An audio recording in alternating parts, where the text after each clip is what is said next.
inside these empty, broken walls, and I can't see it clearly, but it's obvious. I know that you left me alone inside this empty, broken hall, and now you'll be the reason why my soul is tainted.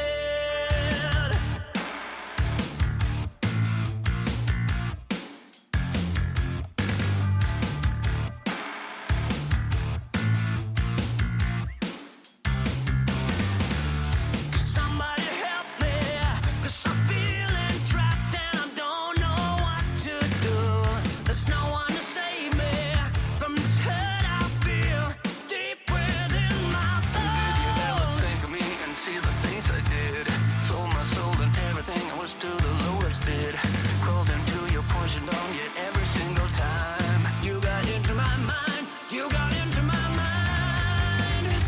But all I ever wanted was you. But you left me alone inside these empty, broken walls, and I can't see it clearly, but it's obvious. I know that you left me alone inside this empty, broken hall, and now you'll be the reason why my soul is tainted. So how can I fix this? 'Cause I need to stop the aching in my head.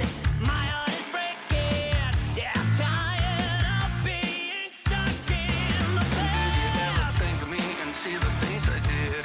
Sold my soul and everything, I was to the lowest bid.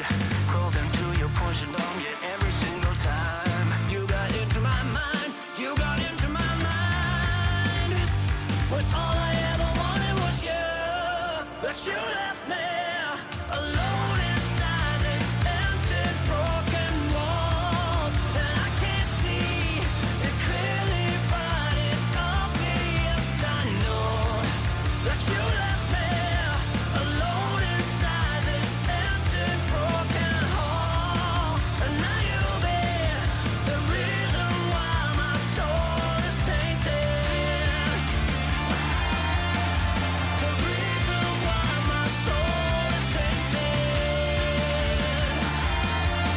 You're the reason why my soul is tainted. You're the reason why my soul is tainted. You're the reason why my soul is tainted.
And hello. I probably should not be encouraging you, Alex, but it's just so fun.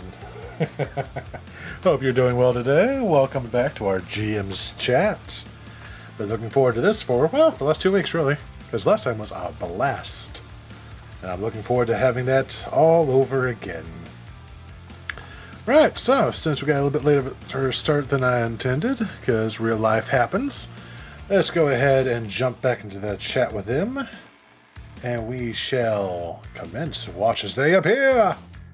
I didn't take any healing spells. No, I do have healing spells. Okay, never mind. Hello! Okay. Hello. All right, let me go ahead and swap the music to something a bit more appropriate. There we go. So, how's everyone today? Like I haven't already asked that. Look, I'm doing good. Eh. I may have Yeah. shrunk. I may have shrunk down, and you are once again Zazel. Yeah, I gotta fix it. Oh, And then I won't I fix mean, it it's tomorrow. fine, And it's then fine. And Eve has Racky's reclaimed gonna my be- desk. my desk. Apparently. there we go. That was my- yeah. All right, so let's see. I think we got It's a match to now. rule 31 last time. Let me double Yeah, check. 31. So we're on 32 now. Yeah, we're all basically of the agreement of yes, screw people that are screwing with our stuff. Yeah. All right, so we've don't got 12 rules to go. I'll be in a cozy corner. All right, welcome in, Tish. Hello. Where's my? There it is. Boop! Your first time chat here. Yeah, I've been lurking a long time. It is still showing me that stream's offline. Does that happen for everybody or just me? Refresh. Yeah, sometimes I have to Okay. refresh It'll the actually page. show. Yeah. Yeah, I mean, I thought that Twitch would put money into their platform. How dare I think that? I know, right? What? It's not like they're owned by a certain rainforest company or anything. Not at all. No, it's definitely not owned by really lame Lex Luthor. Not at all. Elon Musk has owned them.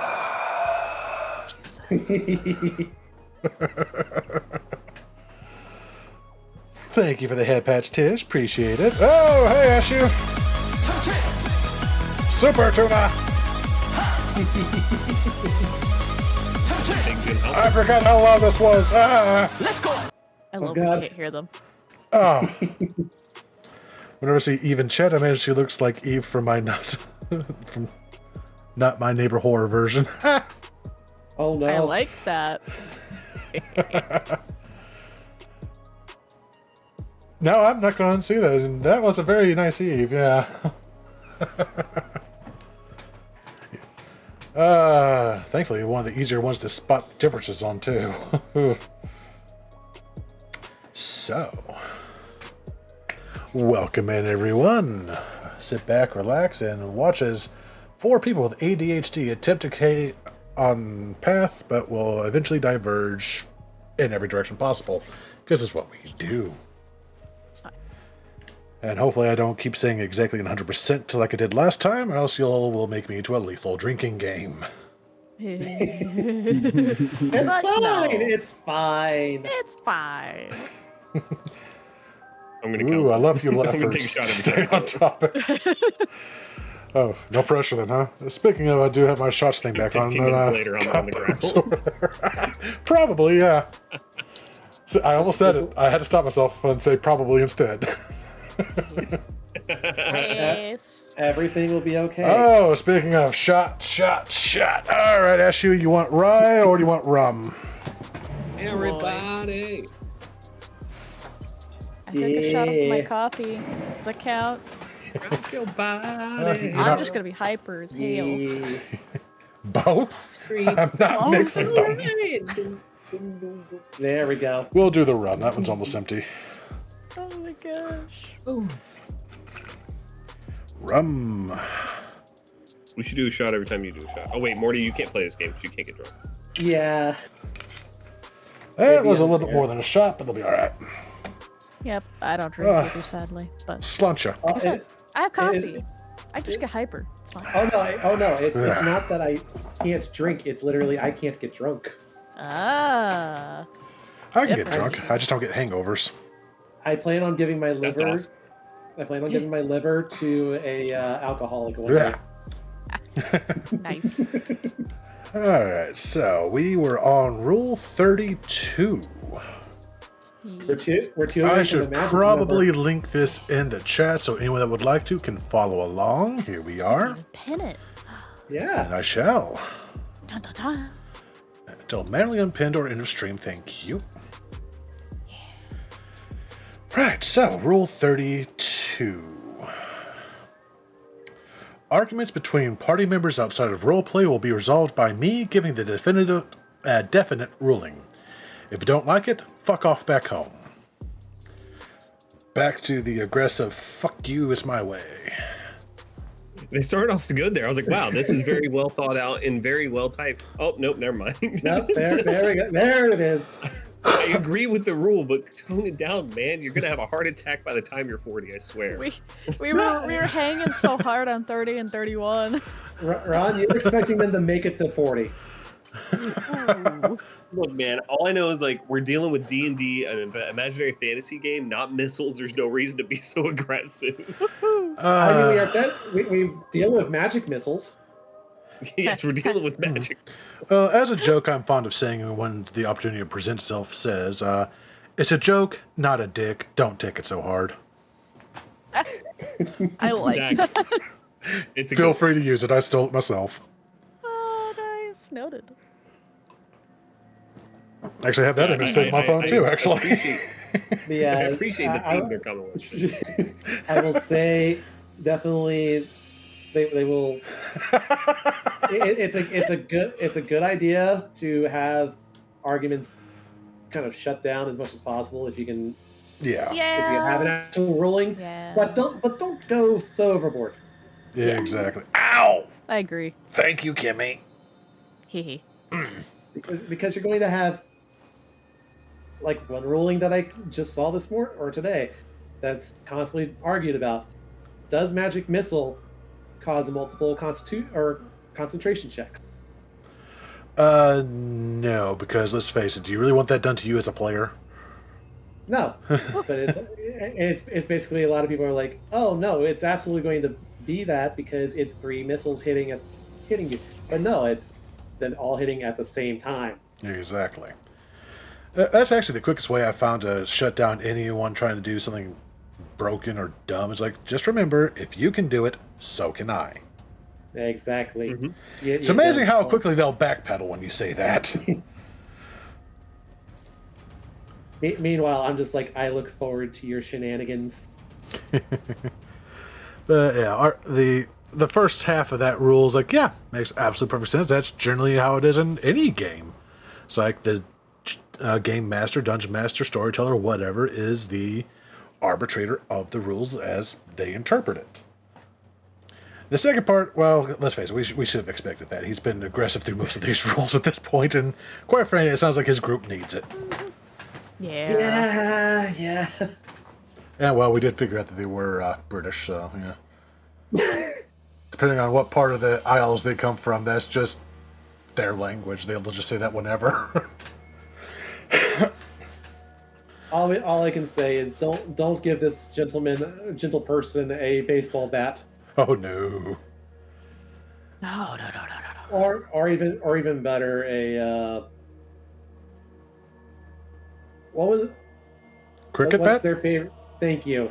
I was flashing back to Shaun of the Dead. Yeah, same, Ace. If you want to see a really good love language of hate, you should check out that one clip I have of Ashu doing vicious mockery.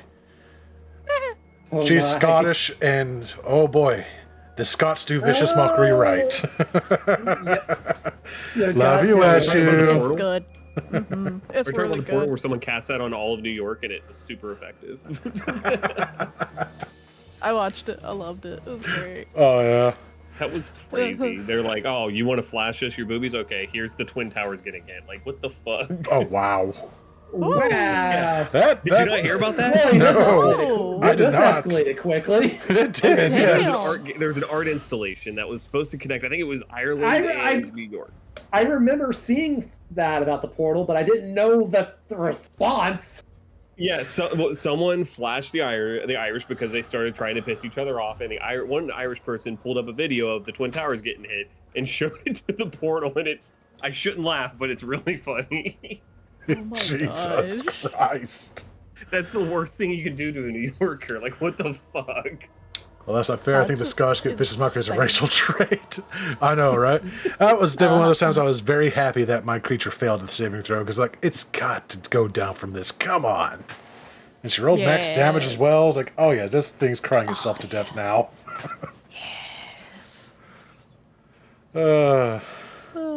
Right, so yeah. Rule 32. Yeah, just, stop being so aggressive with it. Calm down. Yeah. You got a good point, but calm Yeah, down. Exactly. Yeah. He just ramps it up in Rule 33. Oh boy, no. here we go. I don't give a fuck what they did in Critical Role or what that one guy on Reddit said, or if you think that's all make-believe so you can do what you want. The world I run works on internal rulings and lore I created specifically for it. I mean, I get where they're coming from. This I is get where you're coming from. the It does suck unspoken being... agreement. Yeah. Uh-huh. Yeah, it's the unspoken Yeah. agreement to you come to the table, you play by the rules. Simple as that. Yeah. Play by the rules that are there. If I change something, obviously that's fine, but don't try and force your own ideas of the ruling in there. And of I'm course a big the... fan of cooperative storytelling. Exactly, so... I mean, it's Particularly the lore everyone's part. story, yeah. Uh-huh. Like if I you, get the part that he's calling out Critical Role, though, because I believe even Matt Mercer himself Yes. has said, like, Stop they've it. done good, but also not every table is going to be like their table. Oh, I'm yeah, pretty sure he no. said something like that. Yeah, he actually felt really guilty when he heard about the Matt Mercer effect, which Mhm. that really works both ways. A, you cannot expect your Dungeon Master to be as good as Matt Mercer is, because I'm sorry, he's just was placed here by God himself. The man is just fucking amazing. But at the same time, the DM cannot expect his players to be like those from Critical Role either. Mm-hmm. Some people just are not wired to try to get that into character, and they get really self-conscious, even if it's in a private group. Exactly. And others prefer doing it in their mind and saying what they're doing and not acting out or vocalizing in character what they're Indeed. doing. Indeed, you can't always expect someone who's playing a charisma caster to be good at being a charisma caster, Exactly, yes. or I should say, be good at God the damn it, I charisma said portion. it. First shot. I But I will say they completely toned down missed the it. aggression in Damn. 30. I'm very self-conscious about it now. After listening to the VOD last time, I was like, oh my god, how many times am I going to fucking say it? Jesus, do I have nothing else in my vocabulary? Yeah. Oh my god. I'm sorry. I've got so I've got you up on Twitch, obviously, but Oh yeah. I've got ads going right now, and there was a Jersey Mike's ad with Danny DeVito, Oh god. where and one of the apparently he's transforming between like characters and games, like he's Master Chief. I don't remember some of the others, but they had him as a centaur at one point. Okay. I've seen that. I've seen it. It's so cursed. Is it where they're like transposing Frank from Always Sunny into everything? No. Well, kind of. I mean, it's just Danny DeVito's just transforming it. Yeah. It's Danny I DeVito don't as like how well. he Danny smacks the horse DeVito. butt. I'm sorry to interrupt with that, but that was just It needed to be shared. Danny DeVito is proof that you can have a 20 charisma and not be conventionally attractive.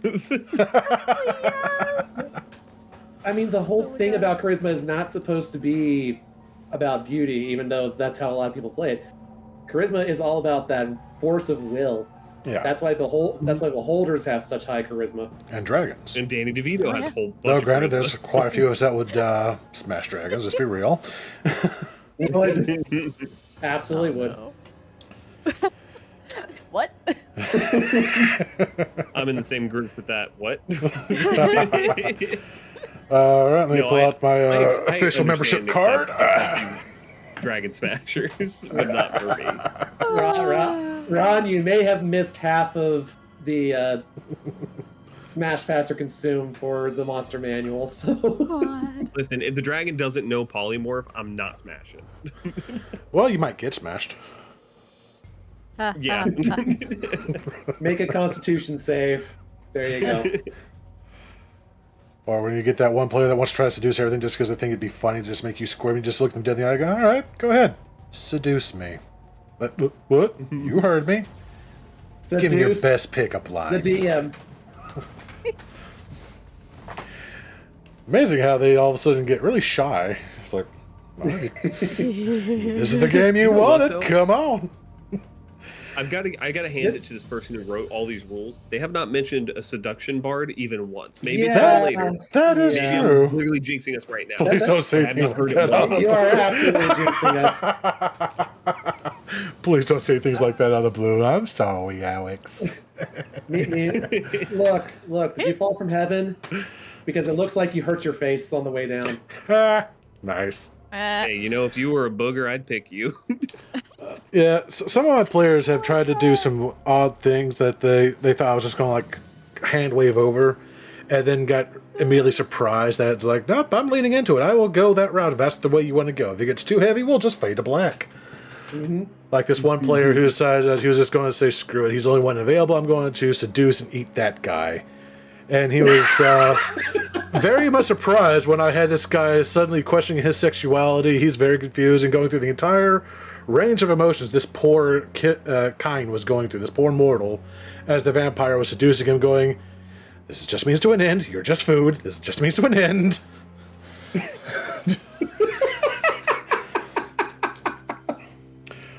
Or the fact that I had the vampires interrupt someone while they're having sexy times in a rocking van. It's like, well, the van was a rocking, why'd you go knocking? Look, you didn't put the sock on the doorknob. There you go.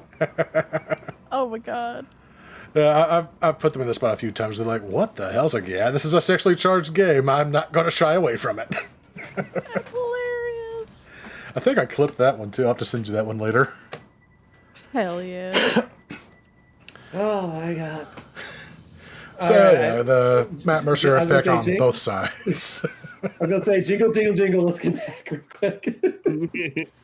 Can I see them watching them attempt to seduce the next person was hilarious? Ah, nice. I mean, it's not impossible, but the deck is stacked against you on that one. Yeah. You gotta appeal to their brain rather than to their junk. Mm-hmm. And remember, math is stored in the brain. Indeed it is. Oh god. My bot's God. broken. Oh, wait, no, it's not. It actually posted this time. I'll be damned. Alright, so, yeah, I think we're all in agreement with Rule 33. It's like, yeah, don't do that. No. Nobody likes being compared to other people. Nope. 34. Every single person in this chat is having debuffs applied to their characters that should have occurred a long time ago. This will be specific to characters. Huh? What? Mm, This is the DM made a mistake and gave somebody too powerful of an item, gave too many items away, or let people do a subclass that was not sanctioned by Wizards of the Coast. That's This the is the thing I can DM's fault. figure. You made this mistake. Just fix it by changing the way you would do encounters. If Yeah. maybe their AC is too high, start hitting them with Yeah. dex saves, that kind of thing. Yeah. Look into house rule rules. Or, you know, just House rule But again, roll- I think rules, this is eh. a very common complaint for a new DM. Mhm. Whereas us, we all have a lot of experience. We know that we can start adjusting the way we tackle things. So I think this is just an experience once again. Or if you like, come Rather than across debuffing something the that you players. just don't like for whatever reason, you are well within your right as the running this game to say, yeah, I'm not allowing that to my games. I'm sorry. exactly. Mhm. Like, And I've had a couple players disappointed that I won't allow Warforged into my games. It's like, I'm sorry, that's a robot. You want to play a robot? We can play a sci-fi game where you can play one. Just fine. Warforged in a fantasy setting breaks it for me. It's like, that's a robot. I agree. I feel the same way about Yeah. artificers in a standard non-tech advanced. Exactly, And- yes. God damn And it. Morty's sense. one shot. That's perfect. That's I- perfect for yeah, the artificer. I'm looking forward to running that for you guys because that'll be my first official game I'm running. That's at least twice now I've caught myself saying it. What's crazy is I find myself in the same boat with you on that because I tend to like to run like primal, like more low tech kind of style games. Yeah. High magic, low tech. High magic, yeah. So- Yeah. Yeah, I love high magic, low tech. That's awesome. I mean, Yeah, it's one of those things that, like with artificers or even guns and gunpowder, I do have in my own homebrew and a way that will come about eventually, but not right out the gate.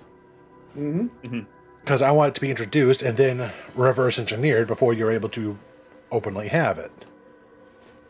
Especially considering some things I plan on doing with firearms at the time of, or at least when it was still D&D 5th edition. You know, beefing it up some because they were like laughably underpowered. But now that I switched to another system, I gotta learn how their firearms work on that system first. We had a character in one campaign I was playing where they were a rogue, but their whole goal was to create firearms, and they spent the entire campaign making a gun and blowing it up and breaking it. The character rolled so many natural ones, it wasn't even funny. When Yeah. that character retired from the party, he gave my sorcerer the gun. I could not roll I could not roll anything under a nat 20 on that gun, I swear. Wow. Now, see, something like The that player I'm who was completely playing the down rogue was with. very bitter that I kept critting with this gun. But I love something I love about this is how so many people will run guns in their own campaigns too, just because of the fact that it's not something that's usually in a lot of these fantasy settings. So it's like, oh no, I'm gonna have you roll a D100 instead to see how well this actually works. Yeah, but that's... Personally, it's all depending on who's running the game, basically. Yeah, if I'm Yeah. running a game that has guns, I'm just gonna convert the bows to guns. Like, there you go. You're not getting more power just because it's gunpowder. It's a projectile. They do the same thing. Yeah. I mean, and quite frankly, since with the guns of the time period, I treat it like kind of like a crossbow. They're going to have like the load feature. You got one shot, Yeah, I was about to and say then you got to that. reload Yes. it. So yeah, I don't mind it being like a strong hit, but you only get one before you have to reload that bad boy. Also potential for jamming. Yeah, and if you're getting like a repeater or something from the more Victorian era, sounds like the pepper gun or pepper box, whatever it was. It's like, yeah, that's going to, of course, do less damage because it's a smaller caliber. Uh-huh. Yep. Or in my case, with one of my characters, it's just a focus for Eldritch Blast. Yeah, But which is a cool way to deal with it. and while I say I don't allow such and such in my games, there are exceptions to that rule depending on how you approach me with your idea. Like, say, with you, your rogue building it over the course of the campaign with a lot of failures and then finally getting it right near the end. It's like, yeah, I'm absolutely fine with it. That's freaking amazing. There was one example of a Warforged that I saw in a Let's Play, well, an actual play, I should say, of in Curse of Strahd, where the body of this Warforged was constructed specifically to house the soul of a sickly, dying child, and the father sacrificed everything to make this happen. Oh, I think I know That what I'm you're cool talking with. about. Yeah, I haven't actually Yeah. finished that entire thing, but I did That's pretty see. cool. Yeah, I know. I think I know exactly what you're talking about, and that was a really cool way of doing it.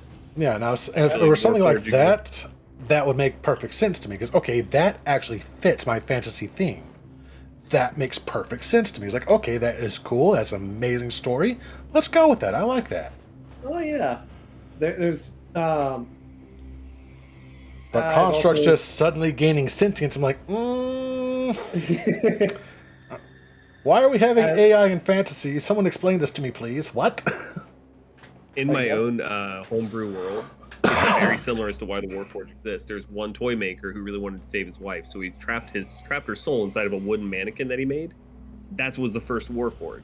Someone got a hold of the technology to transfer the souls, damn near did it to an entire kingdom, and now you have like 10,000 people who are Warforged running around the world. Yeah, see, now that's sort of an explanation I am absolutely on board for because it explains why they are with what they are. yeah. There's a game that I listen to where the Warforged don't actually exist. They're constructs. They have no will. It's because of a goddess of like building and construction and things like that they even have a chance of gaining sentience, and that's over years and years of use.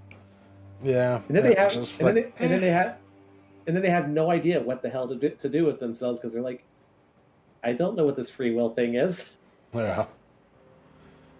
The entire thing of just suddenly applying debuffs to everyone specific to the characters is like, no. That's something definitely let me know ahead of time that I fucked up somewhere so I can fix that myself. Yeah, And that's what I you was. can work with the people too if you fuck up that bad. Yeah, I mean, generally, people will work with you. I mean, like with when I'm experimenting with new magical items, like you let the players know right off the bat. It's like, okay, this is what this does as of now. This is a test run. If I made this too powerful or we find out it's broken, we're going to scale it back some. I'll find an in-game reason for it if need be, like say, hey, someone cursed it or it breaks something, whatever. Yeah. But Oh, Exactly. like Keep I that in played mind with, that if it's broken, we're fixing it. I like my current warlock. I played with a test version of certain feat, and it was allowing me to basically stockpile cards. Whereas once it was fully released, oh, I only have that one card for 8 hours, and then it de-enchants itself. So we were playing around with that, and it's like as soon as that official version came out, it's like okay, I play with this instead, and I'll figure out some way to describe how that happened later on. Yeah. And heck, like a good 80% of the time, the players will even try to come up with ideas to help you out with this. Yep. Well, as long as you got Shit. cool players. I was about to say. If you got a player that's just going to be a dick about it, then, well, you might want to start really questioning why they're in your game. Yeah. Yeah. I'm perfectly fine with not being able to add a +10 to damage to my Circle of Blasting because it's not technically one of my own actual spells. Let's see. Oh, that was roll 34. So, Oh yeah. god. So that was that's what Rule 34 is whenever they tell me about it. Ah, yes. I thought it was something sexier. I didn't even think of that. God damn it. I did. She said roll 34. Morty and I have the same brain. As It's my turn perverse with as the I brain am, I cell. would have thought that I would have thought that as well, but nope. Went right over my head. Rule 35. If you don't bring your sheet, you don't play. But why do you not have a backup of their sheet? Yeah. Yeah. Or why don't they just leave their sheet with the DM? Yeah. I if mean, you know you're going to be forgetful, leave it with the DM. That's all there is to it. Or you D&D know, Beyond. yeah, or- there or- are online or- sources for it now. oh yeah, there's plenty of your choose your own, build your character sheets all over the I mean, you place. can also do a scan with a phone Exactly, nowadays. yeah. A lot of Yep, phones yep. can scan a PDF now. Yeah, that they do. That's cool. I guess these kids didn't think That's of so that. cool. Apparently. Yeah, I need to get better at scanning things with my But- phone for when I'm sitting certain things I to will- suit people. Yes. Nice. I will agree with the sentiment of what the DM is saying, though. Oh yeah. If you don't have a backup because you just forgot and they lost their sheet, or they didn't lose their sheet, their sheet's like is at home, you got to go get your sheet. You can't play from memory. That's not how we're Yeah. doing this. Yeah. Oh, God, that actually reminds me of a horror story. Speaking of memory, No. I had this one player back when I was still an early GM. And this is way back in the early days of 3rd edition. Like, it wasn't even out more than maybe 5 years at most, and that's stretching it. He was the very definition of a power gamer. Uh-oh. We had to make so many rules because I would say we were about the age of these guys, and these rules were really like late teens, early 20s. And again, it's a little bit closer to my age there, but whatever. We had to make so many rules like, okay, you can't multi-class more than X amount of times, because he would try to take a level in damn near everything for certain things. Like try to get a level in Monk, a level in Bladesinger, or anything else. Try to add Intelligence, Wisdom as an armor class, and then try to get another class would let him add his Wisdom again. We're like, no, you can't add your attribute twice. That's not how that works. He would do that so often that he didn't have the book for it, and he couldn't remember what it was called, but he wrote it into his sheet anyway before I could even see it. And I was trying to see how the hell he got his AC so high. Someone else was taking a turn GMing because it was me and one other guy taking turns kind of round robining. And I just looked at his sheet and go, what the hell is class number 23? I couldn't remember what that was called, so but I remember what it did. I just don't remember what it was called. It's like, yeah, that's not fucking allowed. If you can't remember what the fucker's name is, you're sure as fuck not using abilities and thinking, well, trust you know that. Where's the book? Oh, I don't have it. Then you most certainly can't have it. So we made that hard, fast rule that stuck with me to this day. If we don't have the book for it, you don't get to use it. Period. Agreed. And I'm on the same page of like, if it's not official Wizards of the Coast D&D, I need to approve of it first. I gotta Oh, see it. yeah. I gotta read it and balance for it. Mm-hmm. Oh yeah. Absolutely.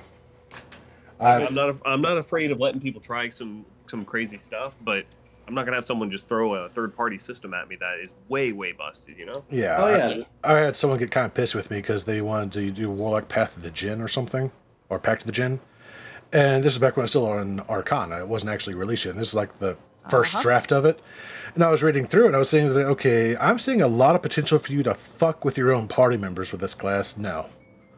I don't know you that well, and you've been very competitive with the group as it was That so sounds like far. that was So a good call. no, we're not allowing this at this current time. Which Well, was a that's good call actually- because we had to kick this person 3 sessions later. Yeah. The Unearthed Arcana can be a gamble. There was the old Paladin of Glory that their ability, divinity, whatever it's called, was that they crit on a 19 and a 20. You don't give that to a Paladin. You don't. They're gonna crit fish. That's 100% what they're gonna do. Yeah, and well, considering that they can hold back their smites until they get a crit, Yep. And guess what got removed when it got released? That Yeah. got removed. I don't doubt that. But yeah, if you don't bring your sheet, don't play, because how do you not have your sheet? I'm sorry, you're keeping up with literally this one simple thing. Your game master, just simple respect at this point. It's like the game master's having to bring fucking book bags worth of shit in for these games. Oh yeah. Maps, nodes, stat blocks for the monsters, books. Which, let's face it, the GM is always the one buying all the books and sharing it with the players. Because, well, that's just tradition. That's how it always is. I'm not saying that's a bad thing. Well, Wizards of the Coast is saying that's a bad thing, but fuck them. And some of my players will still go out and buy all the books they can get their hands on because, well, they're book goblins like I am, so it's nice to have backups. Yes. I mean, I can't complain about the book goblins because they make this help. Oh, yeah. This work. Books are expensive. They are. Books are very expensive. I'm not saying go use a wiki out there, but there might be one. It's one of the reasons I switched to PDFs for the most part, just because A, they're cheaper, and B, they're a lot easier to take around with you.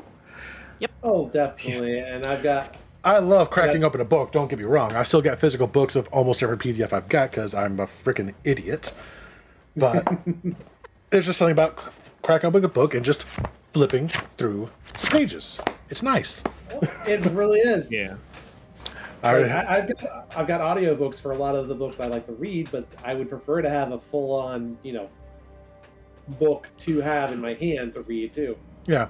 The only physical books I don't own for rule sets I've got are some of the ones that haven't actually officially been released yet, or they're out of print, or they are World of Darkness books, like the Empire of the Masquerade books, because the current edition, for whatever reason, they are charging a fucking fortune for them. And I'm like, I'm not spending that. Yeah, my I'll just eyes get the are darting PDF. over to my Rafe 20th near me. Yeah. That's actually That was more reasonably Kickstarter, yeah. priced than, oh yeah. But the current core set book that I was looking at, it was like a bundle. It was like $300 something. I'm like, what? Are these like a limited edition print or something? What the hell is this? I have Are so they many questions. inked in gold? What the fuck? Is that chapters? It was like 3 or 4 books. I can't remember. It was like the base book. it was I a think set. Camarilla. Yeah, it was a set, but it was like Okay. way too much. I know It's chapters probably even is cheaper hundreds of than buying dollars. them all separately. That's Yeah. kind of crazy. Yeah. That's That's over $100 a book.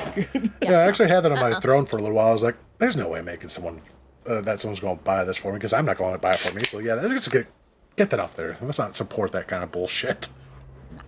Yeah, that is exactly what that is. The only time I will spend that kind of money on any book if it's like a special edition and it comes with something that looks really fucking cool because, well, I am a nerd and I go, ooh, shiny. Yeah. Like the looks at my leather-bound Stormlight books, things like that. yeah, like the uncensored version of the Cult Divinity Lost Book. I'd love to get my hands on that. Oh, You heard me prized right, by the possession that I way. have. Uncensored. That book that I gave you to was I know. censored. Yeah. I can I tell. know. I am well aware. And it was not holding back even then. Yeah. Oh boy. Yeah, Speaking that, of books, my pride and joy, I have a leather-bound 3.5 edition Player's Handbook. ooh, It's nice. shiny. I'm so mad I got rid of all my second edition books. Oh. Oh I no. never played second edition. I grew up on second edition. I want to try it though, just to see Same. where it started. Yeah, I started with it. It's not bad, but it is very. I want to let's say technical, I guess. Yeah. It's very math Especially heavy. for It's not systematic. new player friendly either. If you Yeah. for those of us Spellcasters that've got some Woo. experience in it, it's okay. Yeah.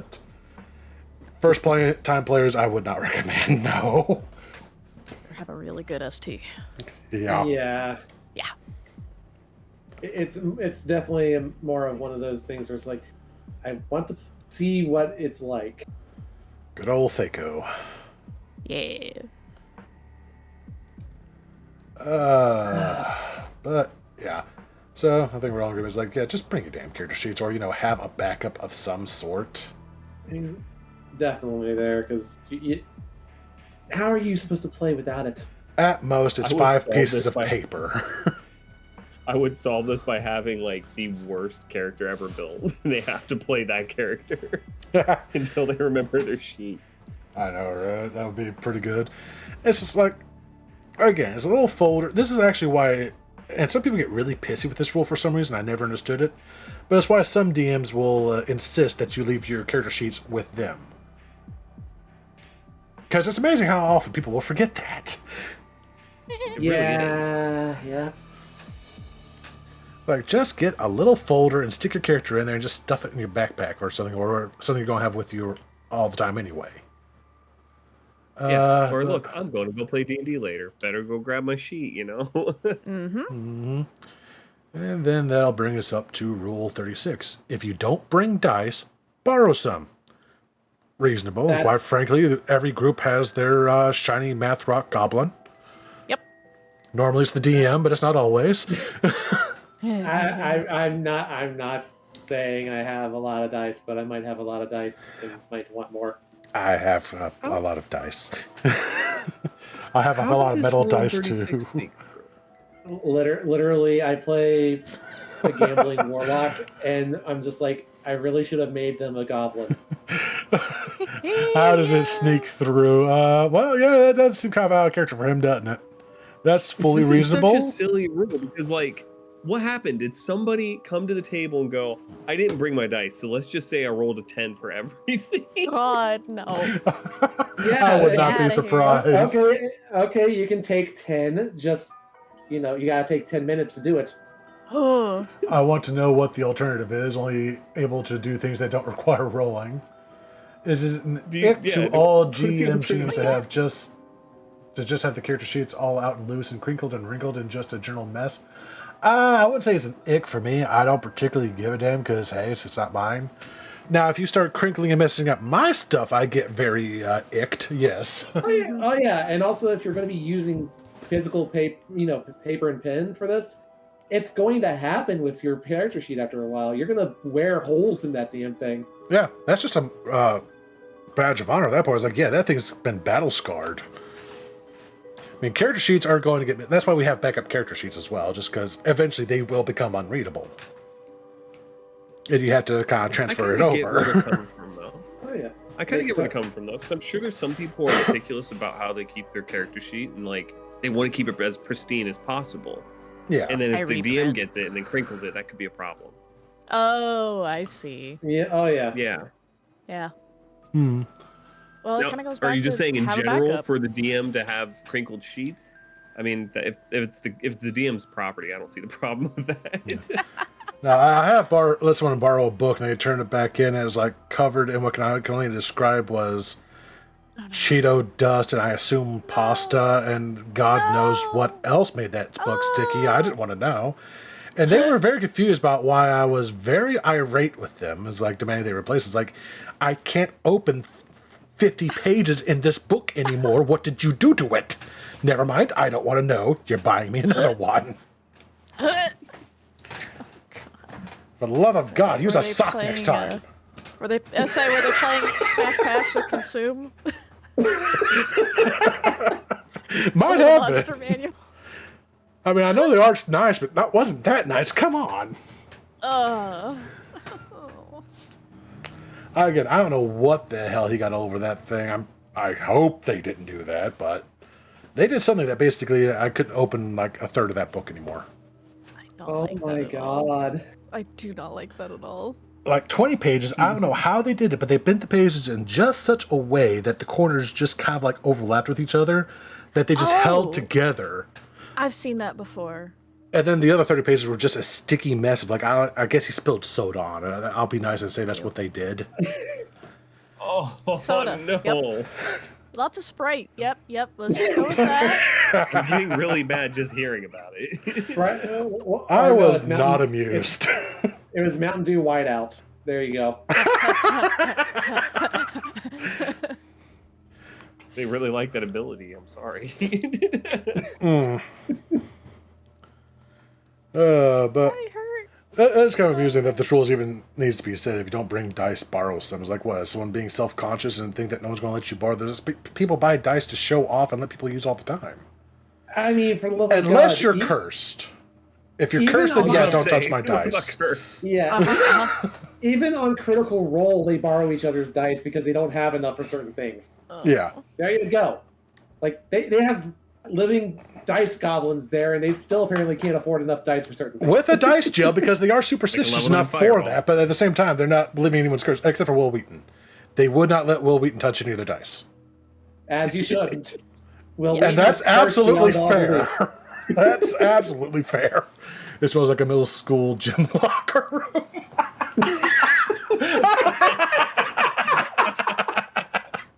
Oh my god. Oh God, no. But Why yeah, are these ads so weird? Now it's showing me premium protein powders.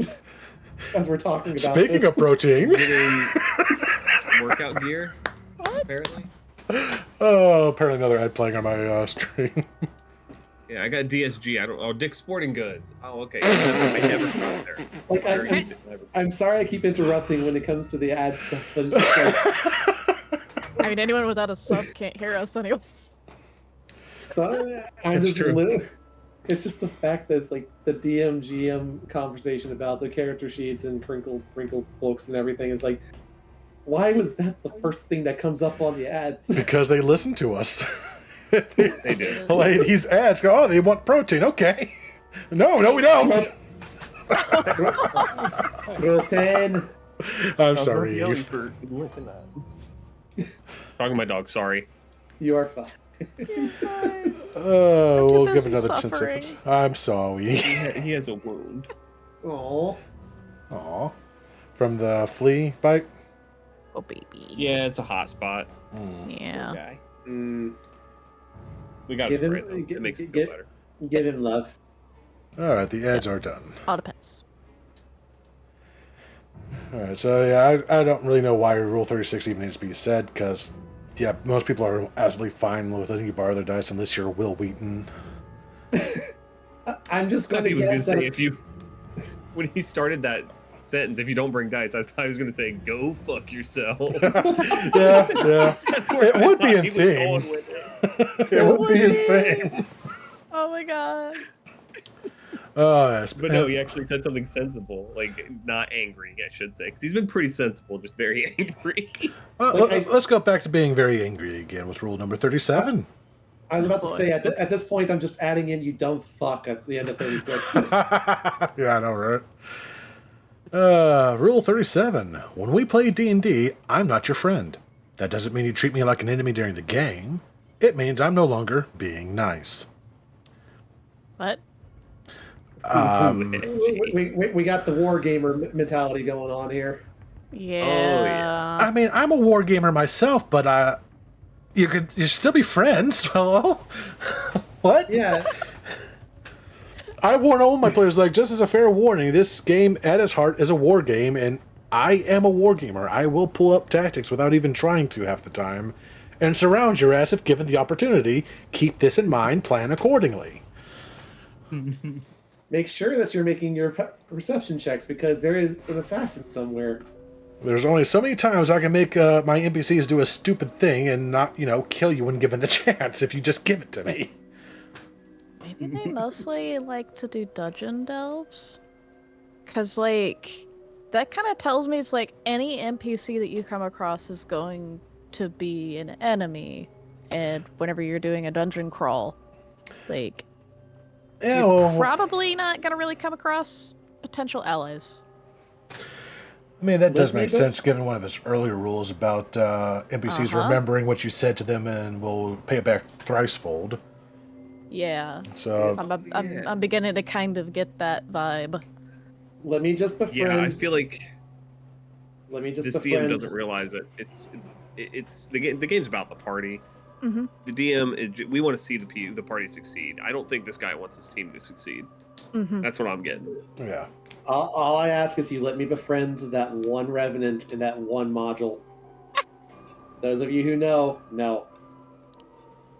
I've got numerous I- revenants and numerous modules. Which one are we talking about? It's, I think it's the second floor of the dungeon of a certain Mad Mage. Ah, right, him. Yeah, he's nice. I Yeah. like him. He is. Just help him kill his old party. That's all he asks. Oh, they absolutely did. And then, well, he didn't have anything to stick around for anymore, so he was gone. Yep. My favorite. And they all thing just stood from- back like, hey, you clearly deserve this, so we're just going to let it happen. Oh yeah. What kills me was that the last time I saw someone playing this, the champion fighter fell in love with him, and then just broken was just broken when he passed away. I can fix him. Well, in a way, yes, you did. You fixed him. He's going to heaven now. Or whatever afterlife was waiting for him. Uh-huh. So, mission accomplished? Yeah, this is absolutely going back to antagonistic DM where it's me versus you. Yep. Mm-hmm. It's like, Yeah, the game is I don't very like that easy to mentality. see like that from the outside looking in, that it looks like it's everyone, like it's the Dungeon Master, and the Dungeon Master's trying to... Let's be real. If the Dungeon Master wanted to kill you, it's really fucking easy to do. Oh yeah. Oh yeah. Like you cannot help sometimes, like when you're looking from the outside, you got people who literally have just some of the shittiest rolls possible on their end, and the DM just keeps rolling hot, and they Yeah. can't not lie about it. I mean, I don't shy away from the fact that I have a body count. I've killed player characters a good bit. That's not because I'm trying to kill them, though. Sometimes my dice just fucking hate them and they do stupid things. Not to mention sometimes their dice just hate them too. Or there's They're been like- those few cases where we encounter something that none of us ever really experienced before, and I'm like, oh, this is kicking your ass way more than it fucking should for challenge rating 3 against a party of level 5. I'm Whoops. looking at you. I'm looking at shadows. Shadows got nerfed so bad. They still can just wreck a party if given half the chance. Low level, yeah. Oh, you mean that body count? Yeah. The body count you're thinking of isn't quite that high. So who wants to go into the kobold lair? Oh, now kobolds, when played correctly, are vicious.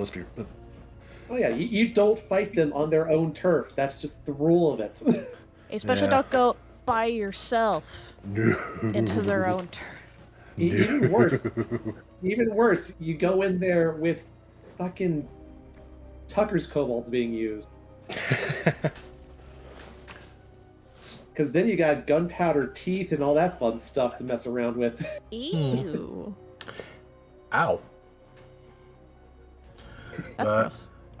What is my actual body count for player deaths, actually?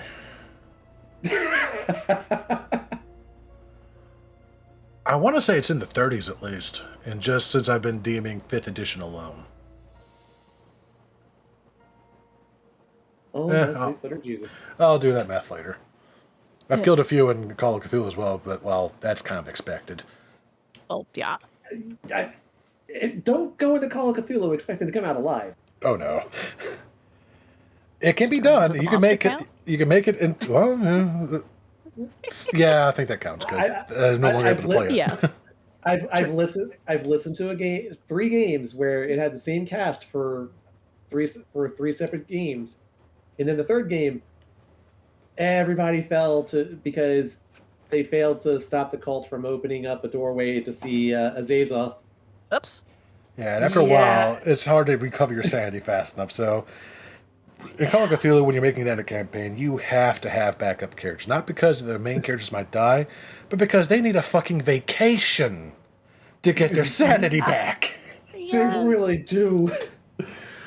If you go straight to one adventure into another and then another, you will quickly fall to 0 sanity in a heartbeat and become the next bad guy. Or you just jump into this open doorway into space time and say hello to Azazel directly. Become a nice little snack for the sleeping god. Nom nom nom. Congratulations, you're perfectly shaped like a sleeping gummy. Nom. Just keep him asleep for a little bit longer, because otherwise we lose our reality. That's why I sleep all the time. Gotta love the dumb god. That's a very antagonistic rule. There's enough of that view set going out there. We don't need to encourage it because it is a cooperative storytelling game, despite the fact that it looks like it's a 1v5. Because again, if the game master wanted to kill the player, A, it's very easy to do so, and B, that person's not running the game for very long because they won't have any players. There's a very delicate balancing act of making the fights exciting and challenging enough without being too easy that they're boring or too difficult that they'll kill everyone. Sweats in first time, one shot coming up. You'll be fine. You're fine. You'll be fine. You're I good. know everyone gives shit to the CR, but the CR rating is pretty. In general, it is a little underpowered. Just keep that in mind. To be If you stick fair, to it, you're not going to kill anybody. yeah. To be fair, I've put in 4 characters level of the level that we've got against the main boss that I have planned, and it says you're going to die. We should be fine. To be honest with you, you have a lot of people who know the game very well. I'm a power gamer. I think Ratchet is too, honestly. Oh yeah, no. It's gonna be all right. If you look at the sheet that I sent, yes. But that's what makes this a lot of fun, because it's going to be very interesting how what y'all have chosen interacts with what I've chosen as your enemies. Do you remember when we thought Tiamat was going to be a problem and we ended up just joking her? Like, it was bad. For those of you lurking in chat, feel free to join the Discord, by the way. We talk about all sorts of silly things there. Well, I do, at least. To be fair, we were play testing against that fight with a bunch of casters versus the actual party, which was a bunch of marshals. Listen, it's not my fault he gave a ranger an oath bow and only one target. Oh, God. Not to mention the bard plenty of time to be like, okay, here's your feast. I'm also going to do a bunch of shenanigans to basically make us as immune to most of the heads as possible. Yeah. Power gamers are fun. That's all I'm gonna say.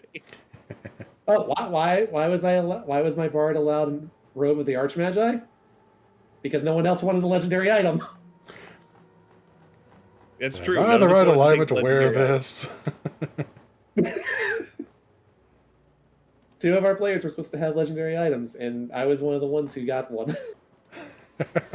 I think the oath bow is the other legendary. I think No, that was a very rare. The other legendary went to our barbarian. that's right. Yeah. Gave her the 29 strength belt. That is a good belt. And then we go to Rule 38, which is just... let's see. If you treat me poorly in any way, shape, or form after or during or before the game due to something that happened in the game, you're out. If you cannot separate a game from reality, I think you are a fucking moron, and I have little time to deal with that energy. Again, I mean... tone it down a little. Not so aggressive, but... It's very understandable on that point. Yes. But at the same time, it's kind of hard to take him seriously considering how he's been phrasing a lot of these rules as being very antagonistic. Oh, Yeah. Now, definitely granted, on that one, I'm 'cause this is- still leaning to be on his side in all this, because apparently they've just been the group from hell. same Yeah, on same. that one. And quite frankly, this is something that probably it actually they probably are doing seeing some of the things he did in the game and are trying to take it out on him and being dicks about it.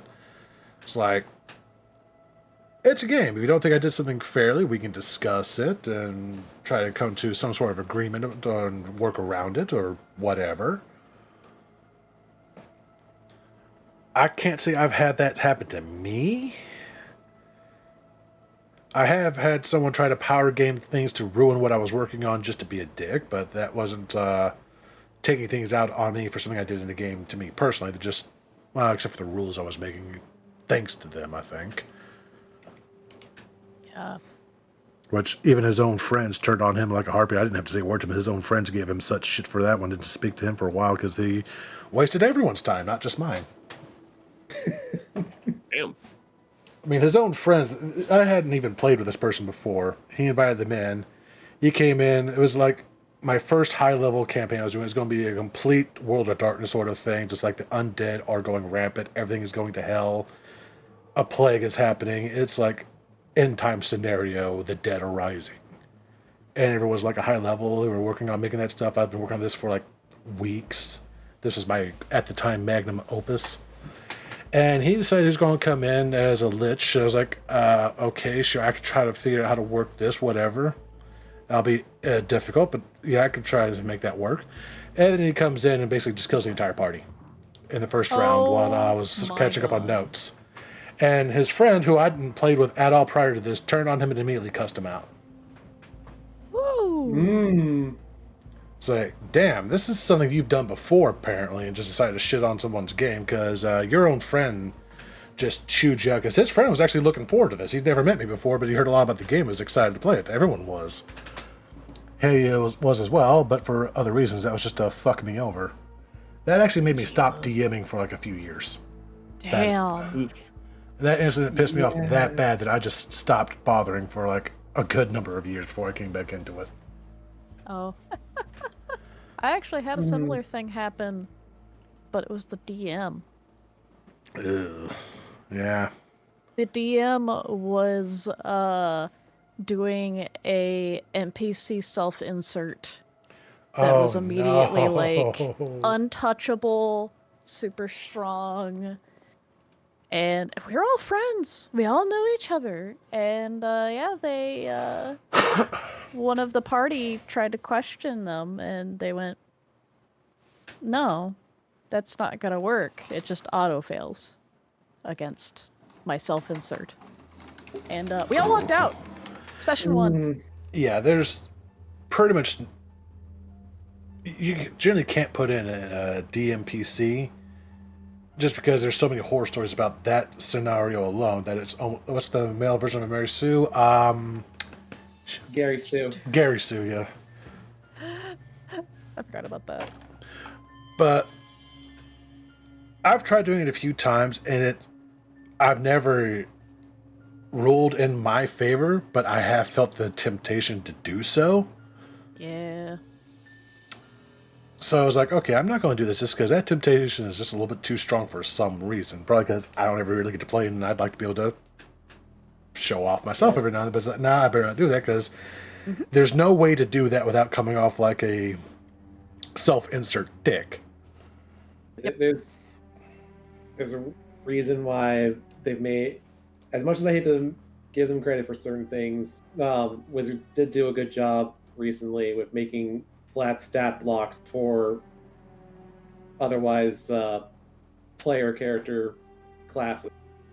Yeah, just like the simple warrior, knight, or whatever you want to have traveling along with them, or like hirelings.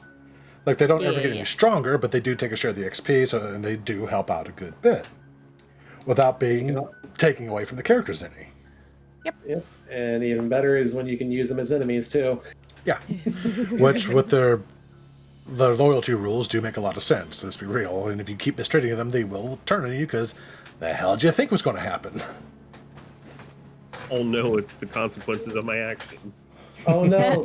Oh no! We've started a fight where one of the enemies is a fucking divination wizard stat block. Oh no! Although we Oopsie. the best part was they also had someone who literally summoned a demon and then it was killed by the next fireball. Okay. The Whoopsie. demon didn't die. Demon did not die. Oh god. It's actually survived so far, and I think it's just kind of fucked off because a monster that's literally a combination of Banshee and some other like decently high level undead showed up. Fucking fireball. The demon said nope. Yeah, that actually happened the one few times I was a player.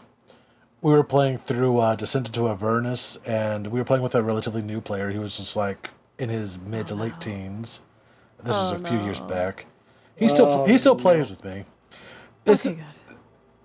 This wasn't him being a dick. This is just like this happens in every group. I think almost every new-ish player or someone new to the game knows someone who does this. It's like a rite of passage to go through it at least once. He was playing a paladin, and he had gotten a shield that would allow him to cast Fireball. Now, he purposely has not played any spellcasters because he gets overwhelmed seeing all the stuff with the spells, and he doesn't think he can handle it. And, well, that's his choice, and I keep telling him that you'll be fine. Just, read. And pick the ones you think will sound cool or ask questions. But he wanted to play with, like, more martial-type classes, which I think he honestly just prefers, really, which that's fine. You play what you like. But when he heard that he could cast Fireball, he got super excited. Oh, no. And I don't think he realized how big a radius of 20 feet was. Oh, no. We came across some demons. And he cast Fireball, and when he saw what he was doing, he thought you could tell his voice got tense. He thought he was going to be in trouble. And we were like, no, we literally all saw this coming from a mile away. We knew you would do this. Relax. We knew this was going to happen. That's why I've been saving my healing spells, because I was playing the Grave Cleric. There's just one small problem here, Phil. Just one small problem, buddy boy, is that you see those devils over there? They're resistant to fire damage. Us, we are not. Yeah. Please roll like shit.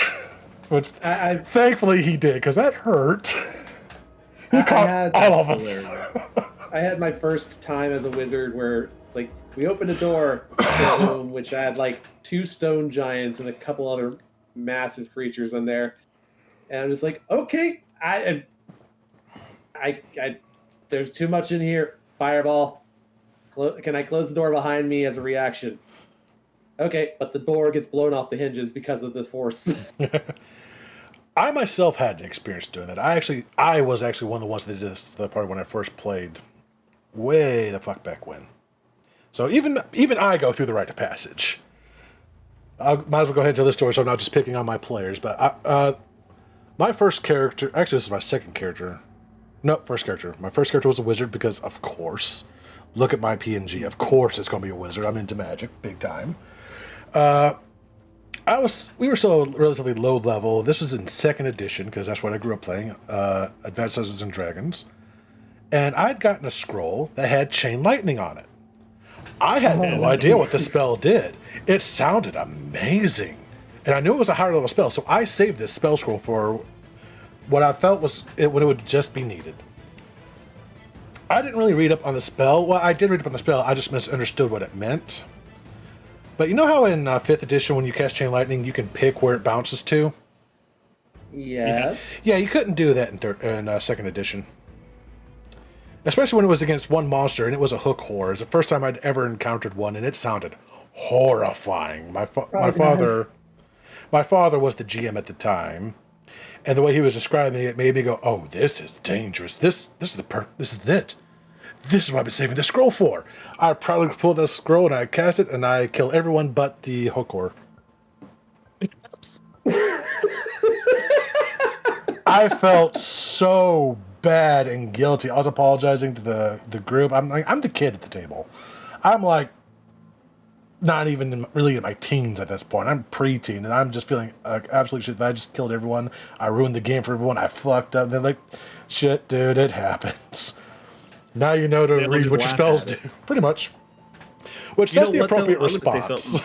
I'm going to say something that's a little controversial here. I kind of would prefer if our wizards didn't have full control and they were actually harnessing the power of nature, Like, nature's scary. It doesn't do what you always expect it to. me and my players feel the exact same way and all things like with Wild Magic in 5th edition. I was not the only one disappointed with the Wild Magic table. My friends look at this like, this is bullshit. Where's all the dangerous stuff? That's what made Wild Magic fun. It's like you never knew what was going to happen. It could be really beneficial, or it was going to really fuck you. That was the fun That of was it. just a fireball centered on yourself. Yeah. That was pretty fun. Look, there have been times where I've asked people when I've wanted to play this, can we use the D10,000 table? Yeah, I know, right? Oh my god. Let me roll My all the DM, dice. My DM though did have some fun when I was playing the Mild Magic Sorcerer once. We got into this area that had like a ley line of magic under us, and it was guiding us to where we needed to go. Basically, we were pulsating magic down this magical like mountain. Well, my Wild Magic Sorcerer was right on the center of the ley line. It went wild. And I looked at the DM. I go, "Hey, since this is a ley line of magic, can we just like wild magic everybody?" Oh no. And he let it happen. And luckily, I only rolled the one where it's like you grow or shrink. I made our gnome 2 foot tall. That was pretty funny. And our elf 7 foot tall. Oh, so that's what it's like to look above the grass. Yeah. Exactly. So that's what thighs look like. I couldn't see past the kneecaps. Yes. Oh my god. Oh god, that reminds me of Baldur's Gate 1. Montaron, one of his battle cries is, "Your kneecaps are at me, mercy!" That always made me laugh. But I think pretty much everyone has had that that one instance where someone mistakenly blew up half the party with a spell because they didn't realize just how big a radius certain things are. Oh yeah. Because they saw 20 feet. They said, okay, so it's like 20 foot that way. Was it? No. It's a radius. 20 foot every way. That's a lot bigger than it sounds in your head, don't it? 40-foot diameter. That's crazy. Which is why a lot of the times I will kind of like, okay, so you're casting it here. And if I know that they're a new player and they don't understand just how big a radius is, I will show them before I confirm that's what they want to do. And then they see that big ass circle's covering everybody. Like, yeah, you might want to move that. Yeah, there's always remind people, radius is half size. Yeah, which does make for some power gaming moves sometimes, but at the same time, it's like, yeah, you have to let them do that. You can't really call that metagaming and power gaming when you would know where to cast it. It's always a proud moment though when you have a new player who casts Fireball for like the second or third time and they think about it. They're like, no, let's check the radius first. Yeah. I'm still reminded of the first time I was playing and our bard cast Shatter, not realizing that she had also caught myself and Tish in it. Whoopsie. My character developed PTSD to thunder's damage and thunder sounds in general. Oh man, I wonder why that would be my character in that campaign, with the thunderstep. Oh yeah. Look, at least I was like okay, let me roll to see how fucked up this fear effect made her. Oh, I rolled really bad. No, you're fine. I don't mind at all. I think it's funny. Sometimes I like, just a little friendly fire. Yeah. Yeah. And sometimes it's unavoidable, and other times it's a good learning experience for like a new player. Which, yeah, that's, if they've been playing for a little while and they should know and they just keep forgetting, I will kind of gently remind them. But after the first time you just kind of have to let it happen. Yep, and it's just literally like, okay, it's best if it's in character a lot of times too. Like, Yeah. my character was terrified and was just like, need to get away. Well, this is the only teleportation spell I have. Yeah. Like, again, going back to the paladin casting fireball, and so even the characters weren't mad. It's like, hey, that's not magic you generally know or how to use. Next time, ask the spell slinger how this stuff works before you do that. That's all we ask. Yeah. And definitely keep that far away from us, please. Or, keep it pointed that way. Make Get sure it, cut us. make sure we all chugged our potions of fire resistance first. Wait, why is there a fire danger somewhere nearby? Had to make that joke. Just drink it anyway. Just do it. Trust me, you'll need it. We got way off topic from Rule 38, didn't we? Oh, We fuck. did. Yeah. I mean, ADHD. it was a little bit in character on that because we were talking about situations where shit like that happens, at least. Yeah. Yeah. Let's see. Well, anyone else want to say anything else about Rule 38? Nope. Nah. I mean, just make sure you are able to separate game from reality. Yeah. That's should be this basis for any game. Rule 39. You will submit your spell lists daily in game. If you do not give me a spell list each in-game day, you will not be allowed to cast a single spell or cantrip in combat. I do not trust you guys to not use this against me. That's indicative of a much deeper problem. Yeah. As with a lot of this. But yeah.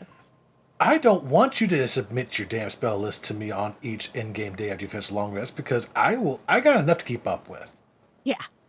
And if I can't trust you not to, just suddenly go, oh wait, I meant to have this spell prepared, not this one. Just start swapping it up suddenly. It's like, yeah, we're going to have be having a serious talk. It's like, yeah, that doesn't work.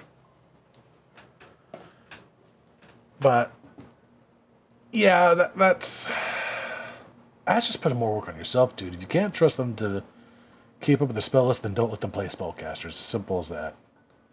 Or make their spellcasters have a learned system like Sorcerer, where they Yeah. know their spells. You can't help them out. Yeah, they're like what you got's what you got. Yeah, and personally, I like that way myself because you can make a mistake or you can make a really good choice for spells. I personally think that's really fun. Heck, do what you threatened to do in rule number, what was it? The one where he's going to be taking their items as frequently was giving out. Take their spell books. By the way, don't take their spell books. That's a dick thing to do to a wizard because those things are expensive. Yeah, It's such a dick thing to do. I'm pretty sure that the most recent wizard one that's all about the scribes can do it really quickly for free. Yeah. pretty much. But I mean, yeah, you. I remember. I remember a conversation ages ago about. Oh, hey, no, my spellbook is tattooed on me. Yeah, I mean, that was actually an entire thing with Thay for a while. They would be tattooing their spells onto them. That's kind of cool. That's metal as shit. Oh yeah, it was. Oh, yeah. That's one of the reasons the Wizards of Thay were so kind of cool. At least I think it was Wizards of Thay that I did don't want that. to play wizard now. Fuck. Yeah, there's a. Again, one of the fun things that I listen to. Literally, somebody has a flesh golem that is their spellbook. I think they tried to make a feat where you could sort of kind of almost do that in Tasha's. That didn't really go anywhere. Probably, but this was just something fun that they did for an NPC, and it's like. Yeah, 'cause I know they're they like, did in third edition. There was an entire rule set for third edition to do that. But that goes back to our last conversation where we discussed that very rule. Like that's something you can only do to players once, especially when it comes to a spell book, because that's a great deal of the wizard's versatility and power gone instantly if you take that spell book. Because whatever they have prepared, that's it. Yeah. Yup. It's not like a cleric; they can just pray for a different spell. For a wizard, that is fucking it. They are screwed until they get that back or find another book. Mm-hmm. And even then, they have to take that book they just found to scribe and get a blank book to scribe that shit over because you can't make sense of this person's chicken scratch. Yeah, And what kind of theory is this they came up with? That makes no damn sense. You've got your own chicken scratch that you can read. Yeah.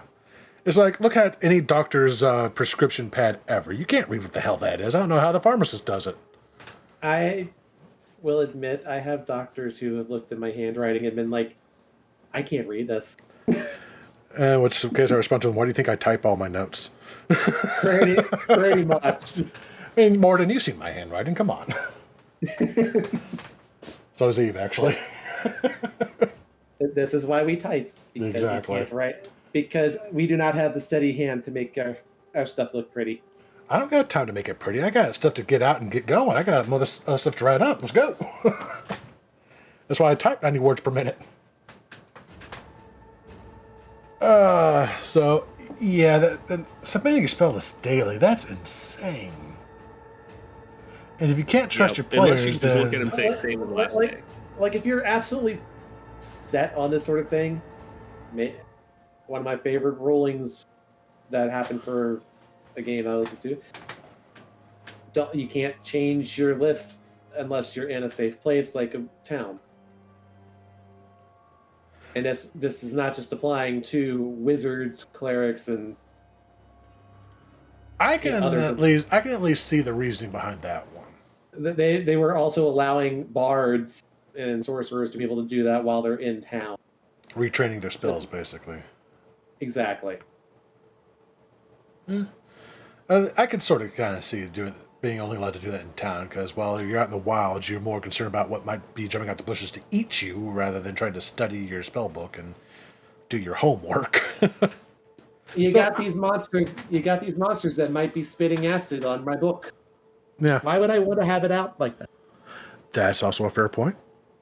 I mean, something like that. That's like a home rule that makes perfectly good sense as far as I can see. Yeah, that's why I brought it up, because it's like it's a home rule, but it's one that actually did make a bit of sense there. Yeah, and then that's like something that's been laid out beforehand. It's like, hey, this is how this works from now on. So keep this in mind that once you leave town, that's what you got. Make sure you got what you want. Instead of this, submit all your spells daily. It's like, so I think we're all like, yeah, you got other issues, and that's what the rule you got to go with. Yeah, that's just a little too much there. You don't have near. I can see it now, though. It's like that person sitting there. Oh, my caster starts casting a spell. It's going to be fireball. I have counterspell. You didn't last time. I just changed it. I can see why they have this rule. Yeah. To have that rule, that means that your players are actively cheating at your table. Yes. There's no reason to cheat at this game. None. There isn't, no. 0. There's no reason to cheat at any game as far as I'm concerned, because you just cheapen the experience. I mean, yeah, you might fail, and some bad things might happen because, hey, I should have done this instead of that. It's like, that's part of the fun of any game. It's like, okay, now I know to do this the next time around this sort of thing happens. Or if you're playing a video game, even a single-player game, don't cheat, just fucking save and load a previous save. Yeah. Like, will I save scum in certain games? Absolutely, but that's because I'm trying to learn the area the first time around. I will come back to it later and play it properly. Yeah. Or I made an irredeemable mistake. Like, oh, I can't fix this. This campaign's basically over. Let's start back over here. Like the first 2 Mega Man X games, there's 2 areas where literally you cannot take damage, and you have to do some crazy shit to be able to get very powerful attacks for the rest of the game. Yeah. Oh man, a Prince of Persia mechanic would actually be really cool in a fantasy setting. Kind of would, yeah. Like being able to rewind. That'd be cool. Be a headache to do properly, though. Yeah, it would. Yeah, just a bit. It'd have to be a much lighter campaign where it doesn't have as many mechanics. That would be fun for me to implement something like that in my own homebrew, because I have been toying with numerous different types of calamities that could happen. And one of them I had a different idea was like a chrono calamity, like time just gets completely fucked up. The world like restarts. We're starting over at another campaign that didn't we do this campaign before? Wait, why are these details just slightly different? And all sorts of things where the history itself changes, and only people that have affected the change somehow can spot that something's wrong here and different. I just haven't figured out how to A, implement that to make time magic a thing that would actually make any fucking sense, and B, that's a lot of fucking work to do. That is. Yeah. Like, the closest I've ever heard of something like that was somebody who got lost in, like, a plane shift type gate. Mm-hmm. And what ended up happening was when they were trying to save his ass next game, literally he's falling through all of their previous games. Oh, man, yeah. ends up like being the reason why an explosion happened in one of their games. Actually, accidentally saved two characters who had previously died in a different campaign. Which further is going to alter the course of history. So it's just like, if you can come up with some way to do it kind of like with that idea in mind, that is pretty fucking cool. Yeah. That is something I would like to try to work out one day. I need to actually work on the calamity system more, because I've got ideas for like the 4 basic elements, death magic, because of course that'd be the first thing I come up with is necromancy. That'd be the first thing I hammer out. Come on. I can't imagine why that might be a thing. Eldritch, even positive plane, and all, etc., etc. That the players would literally be able to affect the rising and falling of the scale of that. It's like I'd love to have more ideas for like dream magic too. Oh yeah, absolutely. And it'd be one of those things that whatever you do, and if you raise the scales of this type of calamity, these sort of effects take place. If you get all the way up to the top, well, we're in end of the world scenario, everyone is screwed, and whatever those scales are at, they stay there for another group that comes into play. So those actions affect other groups. Because I run multiple games a week, so once I get the homebrew up and fully running, that's absolutely going to be something that's going to happen. Is that what you just did just affected this group over here? I would actually be very interested in talking to you about that, because that was something that I had an idea for a full-on game I want to do eventually. So hell yeah, that's part of what these chats are about.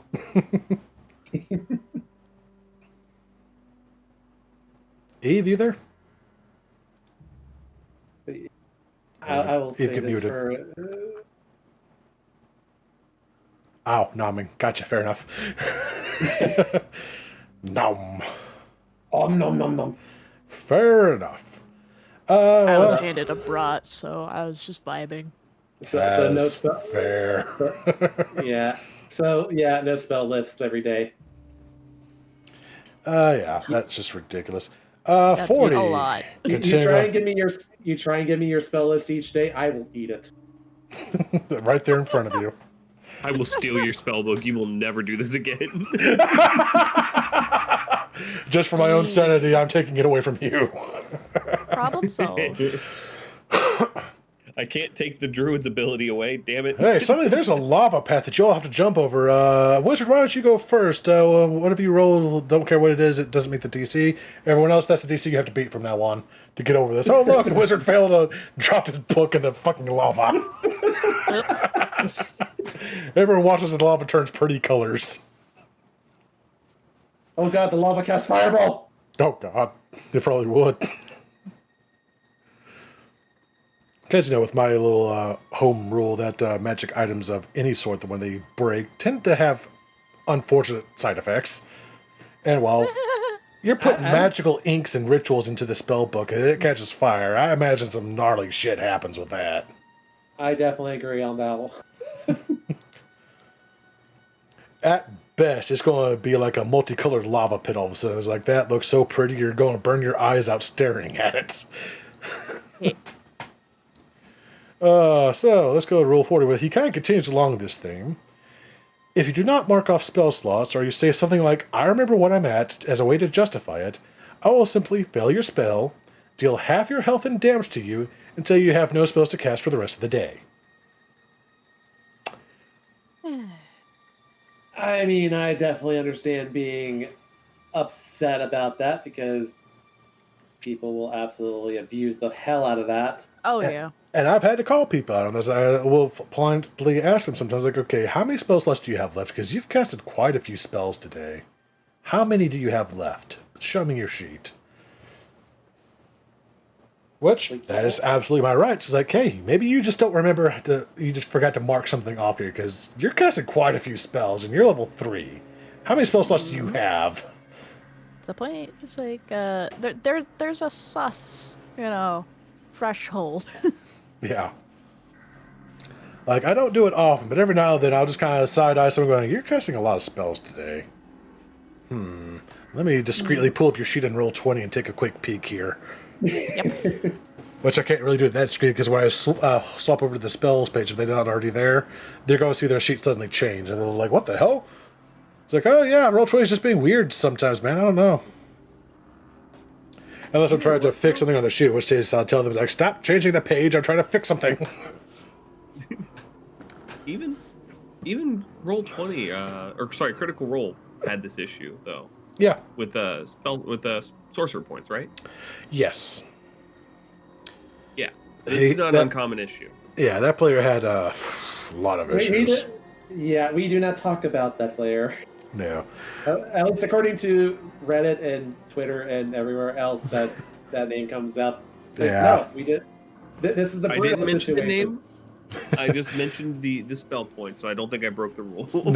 No, but it was just enough for us to know who you're talking about, though. Yeah, just enough, so I'm guilty. Damn. Take me to jail. Wait, you're double checking my work? You think that as GM you have the right to make sure I play fairly? Absolutely. I am the arbiter of the rules. Yep. And I will call players out every now and then. It's like, okay, you doing what you're supposed to be doing over there? All right. You want to do this? I'm going to bring in my most powerful NPC, the rules lawyer. Oh God, no! Have fun dealing with that bullshit. Nope, just a goblin on a Gatling gun that does nothing but fire counter spells. Yeah. Besides, just let's think of it this way. Imagine that you're having to go against a NPC party of wizards. Like, say you're fighting against the Red Wizards of Thay. That's a fucking headache to keep up with spell slots for each and every separate fucking mage, because, okay, you have to copy and paste that stat block numerous times to make sure that they keep up with each and every spell slot they've got. And I do it. It's just like, okay, number them, make sure you remember which number you're on, and fucking, Which, thankfully, the last time my players went against Witches of Thay is they saw them and got ready to ambush them and cast silence right on top of them. Like, oh, thank fuck, that makes this easier for me. Kill them quickly. I just thought of something that could solve this issue, though. Every time somebody messes up their spell slots or, like, sorcerer points, you take a mark on it. You tell them, hey, keep better track of it. And then, like, let them know you're pissing off the gods of magic because you're overcasting. And then eventually hit them with some, like, super powerful gen or something. I mean, the laws of magic have been rewritten for that exact purpose. Yeah. I like that. You can't. I mean, that's why Mistra died the first time. She went, nope, you guys are abusing magic too much. Fuck you guys. I'm out, and killed herself. Well, they weren't Mistra at the time. They were their previous incarnation of magic that had a different name, and then they became Mistra after that. After they literally killed themselves and then coalesced back into Mistra and rewrote the laws of magic. No more 10th level spells. Yeah, that was the exact reason why. Because they were abusing the fuck out of that. So I was casting a spell that would have let them become a god, and Miss was like, nope, that's crossing the line. We're done. I'm out. All magic goes out with me. Bye! And alt F4s. We had this issue in 4th edition. We're not letting it happen again. Oh, this is way back in 1st edition. This is like way back in the lore of Forgotten Realms. Oh, I know. Was it 10th level spells? Is what they called it. But I'm just saying because someone actually did ascend to godhood from mortalhood. Oh no, that was back when they were casting 11th and 12th level spells. It was a 12th level spell this person was casting, and Mitch went, no. I said nay, no.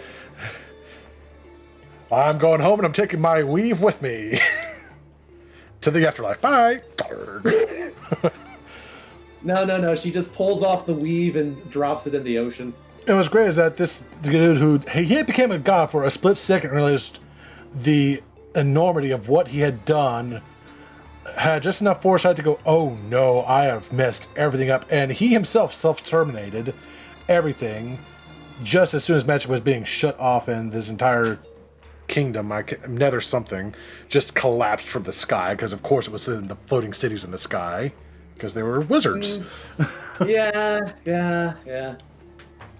And you can still cast these high-level, powerful-ass spells through a lot of sacrifice and ritual, but the gods get very pissy when you do. Yeah, somebody that I follow for homebrew stuff actually made their first 10th level spell based off of something that happens in book series I was actually talking to you about earlier, Stormlight Archive. They Yeah. made the Everstorm. Yeah, that's actually one of the cataclysms in my homebrew as well. It's like a magical cataclysm. Anytime you cast a spell over 9th level, there's a very good chance that that scale is going up. So you start casting too many powerful spells, you're going to bring the world to a cataclysm real quick. There's a city that I'm building just to destroy that is in Hey, when you're a DM, it's literally what you do. You build shit just to destroy it so that people can go in and go, what the fuck happened here? Yeah. That is going to be in a self-contained magical calamity where everything is being ripped apart, casting spells burns you up from the inside, and you've got literally ember husks walking around that are just burning from within because they used all their magic, and portals and everything just being ripped apart. The city is basically, this is now a survival horror RPG.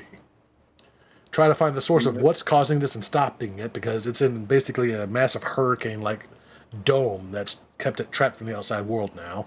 No one can get in or out. You're stuck here. The But DM doesn't want to embrace their inner Godzilla. Exactly, yeah. God damn it, I said it again. so what you're saying is the number of D8s or D6s that you roll for your spells are equivalent to how much the scale goes up. Pretty much. One of my favorite one of my favorite ideas that somebody had for how to world build. Make this civilization and then destroy it. Then build another civilization on top of it. Maybe destroy that one as well. Then we have the modern day. Yeah. I'm not going to lie. I stole the Cataclysm idea straight from Final Fantasy XIV. I had ideas of doing it, but that one kind of cinched to exactly how I would go about doing it. So I was like, I had this idea for a while. How could I pull this up to play Final Fantasy XIV for a while? I was like, oh, that's how I do it. Noted. Thank you. I mean, I'm pulling Dead Space into Dungeons and Dragons, so Oh yeah, you take inspiration from where you take inspiration from.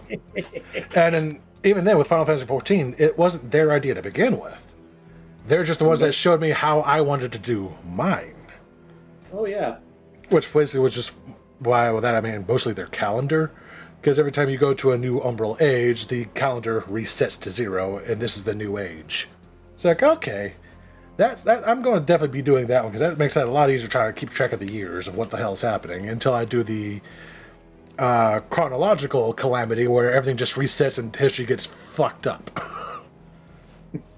And people are like, wait, this history book's not lining up with what's happening. What? What year is it? It's still 0. It's been 0 for a while now. Yeah, you keep fucking with shit. Stop it. How many times you go cause a calamity before you learn? Quit touching the big red button. Because naturally, Yeah. with my gods went into the elemental planes, the positive planes, and the negative planes to pull up all the magical energy they needed to create this world. And if you screw around and get destroyed, you think they're not just going to go hit the restart button? Right, no, we put a lot of work into this. We're going to make it again. You're going to do it better this time, damn it. Of course, that will just bring back to age 1, because, well, that world's gone. I think you might like the beginning story of a game I play called Epic 7, because it's got a lot of that going on. Probably. Shit keeps getting broken, keeps getting reset. The only people who don't get to come back for that are the people who were originally chosen as champions who died. Yeah. Which is why the gods will sometimes also ascend some certain heroes to godhood as well, because, hey, you're doing a good job in this field. Keep it up forever. Because we used to come down there and fix it ourselves, and then we notice, hey, whenever we interfere directly, shit gets broken even worse, because, well, some stupid higher power than us doesn't like us doing that, apparently. But it's our sandbox. Why? It's all sorts of fun things that I gotta put it into the history and more into that. Oh yeah. Yeah, this dude clearly has cheating players. I remember what I meant. Yeah, no, you fucking don't. Just bad friends. Yeah. Yeah. I'm looking forward to keeping track of spell slots. Yeah, I don't generally have to do it often, but every now and then it feels like someone's getting way caught up, and it's like, you've casted a lot of spells, dude. How many do you have left? Tell me now, please. Let's see. 41. If you break literally anything, you can buy the replacement that day or not attend until you do. I mean, yeah. That's pretty simple. Yeah. What the fuck are these people doing? This is like the third rule about think- breaking his shit. I think we have terrible DM and also terrible players. Like, Yeah. no one here is awesome. No. What? Everyone here kind of sucks. When they roll their dice, are they like tossing the dice at the fucking DM screen or something? I think someone spilled something on something expensive. Yeah. Do you think they Or drop built something. that anger up? Yeah, or drop Was something. that the inciting incident? Uh-huh. Did we drop a bunch of D4s on the ground? How? That's not breaking something. That's just being a dick. Yeah, I was about That's to setting a say, trap, that's a real life trap. different. Trap. I said my character used caltrips. It just throws all their. You beat me to it. Yes. I just want to be in that one game where it's like, I want to buy caltrops. Well, we don't have that. Do you have any D4s then? All those Lego memes, those poor souls don't realize just how awfully painful it is to step on a D4. Oh, Yeah, that's gonna embed in your foot. No Especially way. the sharp edge. yeah. Yeah, especially if you That's- like metal. Yeah, that's why Or most glass. metal dice I've bought, almost all of them have the tips of the D4s blunted for that very reason. I wonder why. I found one that was not blunted. I'm like, I'm not buying this. I know what'll happen. Yeah, same. I was like, nah, I have a uncanny habit of finding things with my feet. Like, hey, a plate broke. We swept up all the pieces. I don't see anything. 2 days later, walk through kitchen. I found a shard we Yeah. missed. Someone pull that out my toe, please. I have done that far too many times. I've also now got this idea for a character who's just like pocket dice. Oh, Throws God. the D4s at somebody. Better than pocket sand, I guess. It depends. Yeah. Yeah. Especially if they might be catapulted. No. Yeah, this is like the third rule of breaking his stuff and replacing it. It's like, and that's just common courtesy. If you break somebody's property, you replace it. Yeah. Eventually, if not immediately, because some stuff is expensive and it'll take a while to get the funds together to replace it, but you work I it mean- out with somebody. I mean, at this point, they need to pay his therapy bills because they've broken their brain at least. Yeah. I mean, this is definitely a first-time DM, and this is probably a bunch of players that are just clearly don't give two shits. It's like, yeah, just stop, dude. No D&D is better than bad D&D. And especially if they're going Oh, to be yeah. disrespecting you at this level and breaking your shit. It's like, then no. Get better friends. Please. Get better friends. Everybody yes. sucks here, though. Oh, yeah. Not going to argue that point, because we've seen his rules. That we have. That we have. Rule 42. If you complain about the choice of music, I fully expect you to bring the whole playlist the next session or shut the fuck up. Yes, So this- I agree so- with that. Yeah, So I my question spend is- hours going through music to make it fit every map, because every map I have on Roll20, when I switch to that map, the track automatically changes because I upload every song to each map. Yeah, So I feel a certain way about that. Same. I've been looking recently for my upcoming game. Kevin McLeod is very overused. I love him. He's got some good ones that I really want to use, but I want something a little bit different. And I've been using White Bat Audio especially for this. Now, if he just has like a playlist that's just repeating itself over and over again, just background music, then yeah, you can suggest bringing your own playlist and having that play in the background, as long as it's not distracting. Of course, like nothing too loud, nothing that's going to have a bunch of lyrics that's going to make people stop and listen to it. Mm-hmm. This is why you get into Bardcore. Yeah, Heh. but Yeah, it's kind of the similar to the, the driver picks the music rule yeah, Mm-hmm. on road And- trips and stuff. So I have a question about this one, by the way. uh-huh. So this is obviously the answer. So what's the question to this rule? I don't know. I mean, I apologize. I'm fully in agreement to what he's saying. That was like, but I don't think he does what I do when I'm picking my music. Yeah, no, I'm just making a bad reference there Ah. because it's number 42. Oh, God damn God it. damn it. I should have known. Should have known. I should have known. Ron, you are his Dungeon Master generally, yes? Uh-oh. No, I'm not, unfortunately. Okay, well, the But I next time know you his get the Dungeon opportunity, tell them to give him disadvantage for me. Oh. I'm going to tell him right now. Oh, snap. Look, at this point, I would have just jokingly put in for 42. Always bring a towel.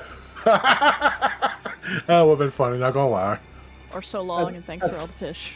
Especially with all the Also you good. break it, you with all this you break it, you bought it. Yeah. Definitely, Oh, definitely actually, bring yeah, a towel. Yeah. I mean, Eve's got a point too. So on the same place where all the fish really needs to be said at this point for this guy. Yeah. No. But Yeah. again, I don't think this guy goes through what I go through with my music choices, which is why I was so thrilled, and I'm still considering like the highlight of my streaming career so far, that I got Nox Arcana to give me permission to use their music on stream for what I do. So on Saturdays when I'm running Curse of Strahd, and let's face it, Nox Arcana's music was made for that game. Oh, absolutely! Holy shit! And once they gave me permission, I was over the moon. And you can hear Nox Arcana's music during my streams when I'm doing that. Hell yeah. And they gave me basically blanket permission for any actual play, just as long as I created them. That's awesome. So if you want to stream your own games, you can absolutely email Nox Arcana and ask them about it. And hey, if they'll let me do it, I don't see why they wouldn't let you guys do it. That may be something for later down the line because I need something a little more cybery for this. But I mean, I think I spent like a minimum of 21 hours setting up a new game with all the music and just going through all sorts of music for a Tomb of Annihilation game. I don't think this DM does that. No. And I don't expect any DM to do that. I'm just stupid when it comes to music and setting the mood for certain maps. Because I like the immersion aspect of that. Yeah, it's understandable because it's like you want to make it really work for your players at this point. And And well, I know we're all and I know gamers. sometimes. Oh yeah, and I know like some people who like have a basic idea of what they want to play for a certain section, but then they're like, maybe there's something else that will work better later on, Yeah. and they get that indecisive section where they're. Yeah, I managed to finally get over that by just going ahead and putting it there, and if I find something better later, I'll replace it then. But I'm not going to sit there just agonizing for endless time for that one purpose for this one area unless there's something specific I'm thinking of. In which case, I'll find something at least close to it. But how many of us have ever played a video game that would have been good if not for one unfortunate thing, and that was the music? The music just ruined the game. Thankfully, It's not a problem so had that- much in recent games because they realize, Yeah. hey, music is important. But back in the 90s and early 2000s, you had some really questionable choices Yeah. of music. I'm trying to remember what it was that I was watching a replay of, like an early game, and they're just I think I've heard of They- they- something real bad, but I don't remember. and they were absolutely shitting on the music, especially because it was supposed to be a horror game, and it was like, Oh God. and it was like very upbeat. MIDI. Oh, It's yeah. like, Oh no. There's this one game for the GameCube. I cannot remember what it was. It was some sort of... It was trying to be like a JRPG style sort of thing, but wasn't really that in-depth. Red Eye, I think it was. It was some sort of demon Red Eye thing. It had a cool premise. And the music was so god-awful, I couldn't get into it. I could not play much of it, despite how pretty and cool it seemed at the time, because there's this... The second you turn the game on, it sounds like they gave a deaf person a violin who's never seen a violin and said, do something with this. oh no! Oh, ow. It's bad enough having ears and not having the ability to actually play a violin and trying to play it. Yeah, gentle sir or madam, this is not how you play the violin. Please use the bow that came with this violin and not your fucking teeth. It sounded like they're trying to floss with the damn thing. It was horrible. That's terrible. It was bad. I was cringing. It's like I could not press start fast enough because it was one of those slow startup things. You couldn't just skip and go to start the game. So you had to sit there and endure this for at least 20 seconds before you could start the game, and the music didn't improve much from there. Oh no. Thankfully, it's a lesson they have learned in more modern games for like the last decade and a half to 20 years that music makes or breaks games. I'm so glad they learned that lesson. They actually put resources into that now. Yeah. And that's probably why I spend an ungodly amount of hours trying to sort through music and put what I think feels best for each map that's going to be happening. Because the player's going to be sitting there listening to this stuff for hours. You want to make it right. I'm not saying you have to do that. No one has to do that. I'm just a fucking psychopath.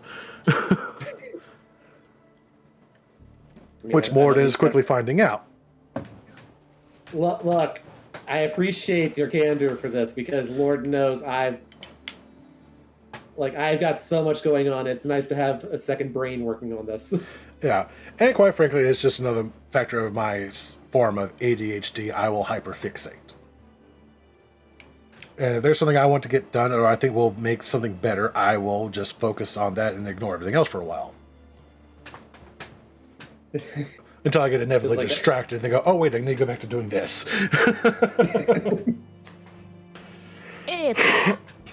Yeah, I appreciate everything you're doing because 2 months I've got put all this together and just like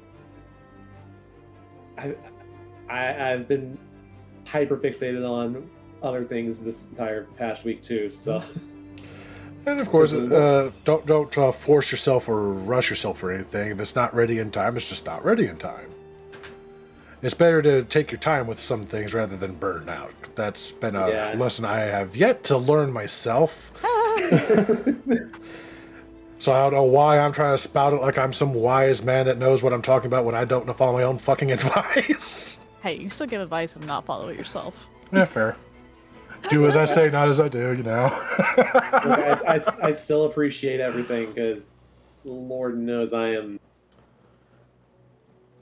don't think I would be able to do all this by myself. Yeah, it's one of those things that's one of the reasons why I've not hit my home world as hard as I wanted to because I just get burned out from it sometimes. Because, again, I hyperfixate for a while, and while we all know how that works out, you do a lot of good work on it for a while, then you are working on so many different projects at once, and you just kind of stop because you want to do something else for a little bit. Yeah, no, I get that. One of us. I've got the luck, quote unquote, of being in a job which is mind numbing normally. So it's just like, it doesn't really matter if I get to hyperfixate while I'm doing my job. Yeah. The bad part is I just can't, download it, or I can't write it all down. Yeah, and then you try to remember it later and go, wait, what was that again? Damn. Heck, me when I first started streaming, I hyperfixated on that for a while. I'm surprised that hasn't burned out yet.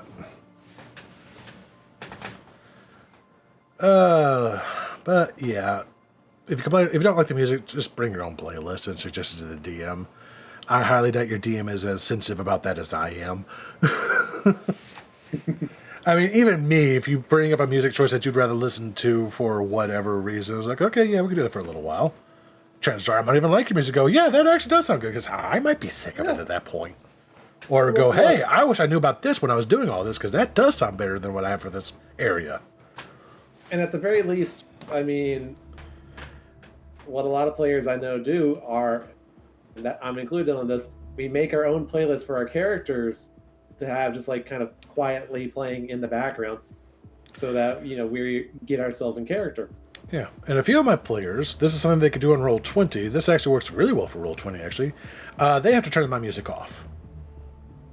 Not because they don't like it, but because of their own forms of ADHD or whatever, that it just distracts them, and they can't focus on what I'm saying. So they just turn it all the way down and completely miss whatever music I've got. Which I did give them a little bit of a pout when I learned that they turned my music off. I was like, I understand. It's like, oh, well, it is what it is, but... I can't believe you've done this. No, I totally understand. Pretty much, yeah. I was like, oh, we're trying to find this music. Because I found out like half the group turned the music completely off. It's like, well, I guess I know I don't have to worry about getting the right music for this specific group next time in the future. But for those that are listening to it, they do generally appreciate it. Especially when they find out how much work goes into that. Yeah, I think 42 is just mostly like, I don't think every GM is going to be as sensitive as I would be about that. And even then, I'm not that sensitive about it, despite how much time I put into it. Just bring your own music if you don't like it, or I don't know, if there's some way you can turn it down or tune it out, do that. Unless this DM is blaring it at the top of the speakers, in which case, dude, stop that. It's supposed to be background music. Yeah. Yeah, please do not. Rule 43. Cannot stress enough how little I care about how you feel about my rulings from now on. Yeah, I think you've made that abundantly clear throughout these 40-something rules so far. Pretty much. That rule has a lot of boomer energy in it. It does. Why we need to reiterate this? Probably because of the last one. Oh my god, this last one. Yeah. Oh, and Rule 44. I'm never just threatening you. I'm promising you. Now that's my favorite threat to make. I don't threaten, I promise. I've actually gotten people to back down from fist fights with me in the past, back in high school, by going, I don't throw the first hit, I make the last. Because generally when they're talking big, exactly. Mm-hmm. It's amazing how well that works if you just have enough confidence in what you're saying, even if you're shitting yourself. That's like, rolling that intimidation. I was about to say that's literally just rolling that charisma check on that. I mean, I'm a geek, I'm a nerd, but I'm big, so that helps. There. The entire time when I'm glaring pure death at him and making this, just repeating that over and over again when he's starting to talk shit, and in the back of my head I'm going, okay, I'm about to get my ass kicked. What can I do to lessen the damage I'm about to take? Because I'm not winning this engagement. He's talking up a fucking crowd, but thankfully most of the crowd seems to be more on my side than his. I might be able to limp away from this. Which is why we call you Bone Daddy. Aww. But, yeah, I mean, I'm partially on this dude's side after reading all of these rules, because there are some rules that are calling out people just being bad actors. But at the same time, it's like, dude, take a break and touch grass. Yeah, just please go out, take care of yourself, because obviously these people are not helping you out in the slightest. Oh no, yeah. Quite frankly, you clearly do not want to run this game for this group of people. Just don't fucking do it. Find another group. Take a break for an undetermined amount of time. Get people no D&D is better than bad. Exactly. If they're breaking your shit, then nah, they don't need to be around you. No. Because anything in geek and nerd culture is generally fucking expensive and difficult to replace. Yeah. Just stares at figure collection amongst other things. Yeah. Cards. All the things. Cards especially, because those go out of print super fast. You're not wrong.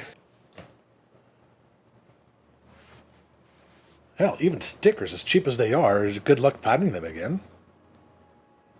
Because they're so cheap, because they're so easy to make and just send out there, then you don't ever make them again, and yeah, you'll never get that collectible back again. Hell, even mundane stuff that you find that you might like, that, hey, this looks pretty neat, you'll never find it again, probably. So yeah, just don't be addicted to people's belongings. Oh, yes.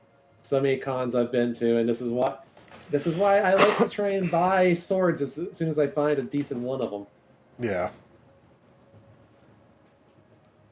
Like I have the fusion sword from Advent Children, one that actually comes apart into the various pieces.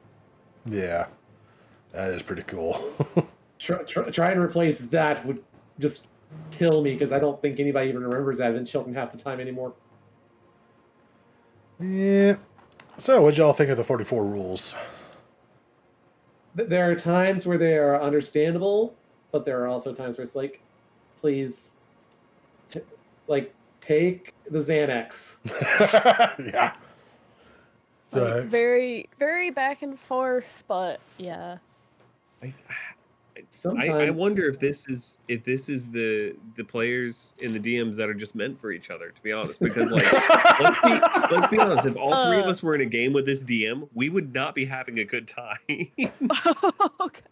or at the same time, we might show him that not all players are dicks and he'd improve. Yeah. I think That's true. more No, what he can be needs. fixed. His players cannot. Yeah, Nah, no. not until like I they start said, learning respect, which they clearly lack any Yeah. form of respect for this guy. Yeah. no, he needs to distance himself from them until they grow up a bit. And that's not going to So- happen until someone puts down the boot and kicks them out. Exactly. Mm-hmm. He needs to Or stop until trying to someone get at least he pays needs to him back do for it. this broken stuff. Yeah. Yeah. Or start breaking their stuff. See how they like being on the receiving end of that. Ooh. Yeah, be like, oh, that's a great menu you have there, and just yeet it at the wall. Full force. Oh, wow, this is a really cool detailed menu. Oops, I dropped it here. I'll pick it up. Oh, no, I stepped on it. I'm so sorry. Oh. As a painter, I died a little bit. You're welcome. As someone who has gone into meticulous detail on my characters on Hero Forge, Oh, and you're not going to see me for a while once they include the kit bashing. Just going to let you know that What are they right doing? now. yeah. What are they doing? They're going to be adding kit bashing, which is going to makes for some crazy pieces that you can make. Like you've seen some of the stuff that people do with just like the errors that they can get and things like that. Mm-hmm. Now imagine that being an official thing. Oh, wow. That's cool. That is That's neat. awesome. Like you don't have to like put 3 bodies on the thing to make fucking Bowser at this point. I mean, and that's one of the things that this guy also needs to learn is that there's a lot you can do just by how you phrase things, and he really needs to learn how to phrase things better. I mean, look how I made you two die a little bit inside, just that little description. It's like if you give a good description in something that you're doing, and then all of a sudden you're going to have your players hooked, invested, or, don't feel like you're just being an absolute cock to them at every turn of the dice. Yeah. And that's just a simple life skill, period, not just for storytellers like us. Like, learn how to use your words. Mm-hmm. As often as I curse, and I curse a lot, I'm not going to deny it, but I can phrase things in a way that doesn't sound like I'm being antagonistic. I mean, heck, I absolutely. managed to skirt the edge of indecent in the last time I ran Cult, with an elderly lady in an elevator pleasuring herself in front of the players and terrifying the crap out of them. Yes, I did describe that, by the way. Well then. Jeez. That sounds like the apartments near. I even mentioned a glistening finger as she was beckoning them. Eh. Oh, yeah, that was one of the reactions. They ran away. Later killed himself in that game, too. Like, no. Like, nope, I'm out. Bye. Goodbye. Nope, right on out of there. Now I'm flashing back to that scene from The Shining where they see the actual person in the bathtub, not the glamour. I will happily run that particular scenario in Cult for you guys if you want one day. It doesn't even have to be streamed if you don't think you want to try that on stream, but I will absolutely run that for you guys one day. No, look, I'm willing to throw myself at pretty much anything. Oh, I'm so except- glad you phrased it that way. Because they can't wait to throw themselves at you either. And I. Heck, one of the player, actually a couple of players had never actually played with me before, and they were just shuddering every time I'd start doing my little bit of voice acting and describing what is going on. Because it's basically Love and Lust turn up to, not all the way up to 10, but like 15. Not even 11. They just broke the fucking dial and just kept it going until it fell off. It's like, it got crazy. Oh If you guys are interested, I'll tell you guys all the trigger warnings that will be in that one later. no. Sounds like a plan. That is one of the few games that I will absolutely, heck, even Call of Cthulhu, I'll put in trigger warnings, which I think Morden and Eve have both seen me do in my events. Yeah, Yep. and I will also say when it comes to Call of Cthulhu, I mean it's H.P. Lovecraft. Especially if you're running the game in like the 1920s, Yeah. you're going to run across a lot of stuff. Yeah, and I myself will kind of skirt around that because I don't like it. So I'll just kind of like avoid going into the racist, sexist parts of it. But there will be some cases where I kind of have to go into it at least a little bit and touch on it. But there's ways to do that without being disgusting. Yeah. Same way with these disturbing topics. There's certain ways you can talk and handle it. Like I know for a fact, just for you because you haven't played it yet, in Sinking City they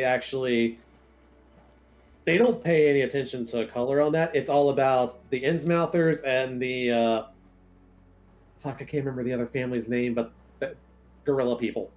Well, yeah, I mean, those Innsmouthers are just fucking freaks. We all know this. Anyways, before we get to the next article to talk about with its own little list to go over, next one titled Worst DM I've Ever Had and Her Magnum Opus.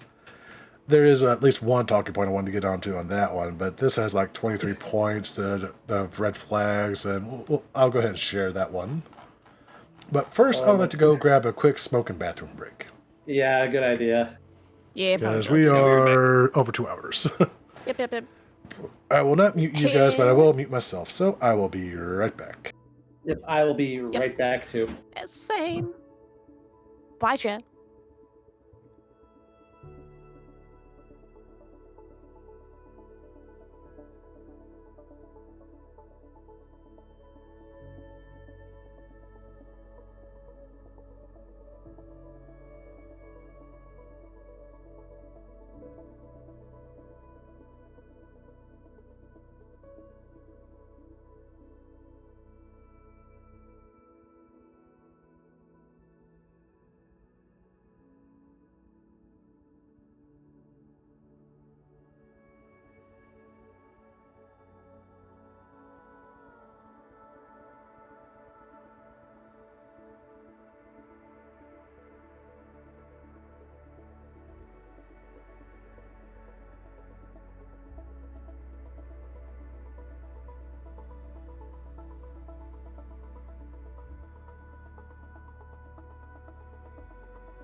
Hello. I have returned. Hopefully everybody else is doing well.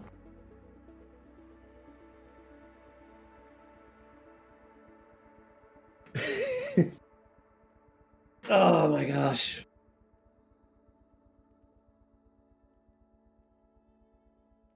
Ron? Okay, this wasn't me. Everybody. So I'm back at least. They think me rolling at disadvantage for any reason is a threat. I play the Gambler Warlock. My entire shtick is rolling at disadvantage.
Ah, goodness.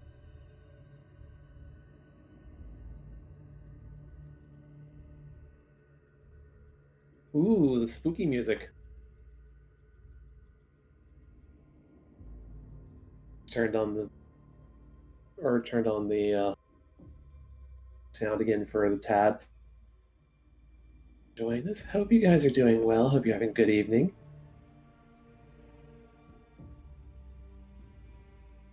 All right, muting myself again because I do not like the sound of my own voice.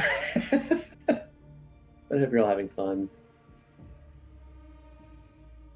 This has been interesting discussion. Not even gonna lie on that one.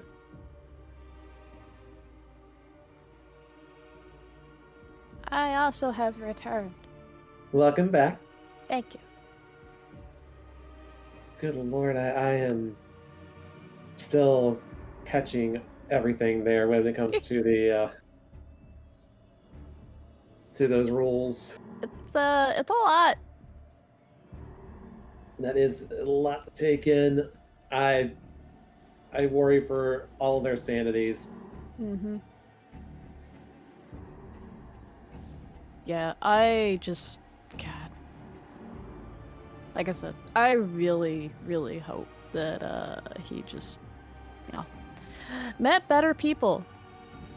You and me both, because that is a lot to deal with.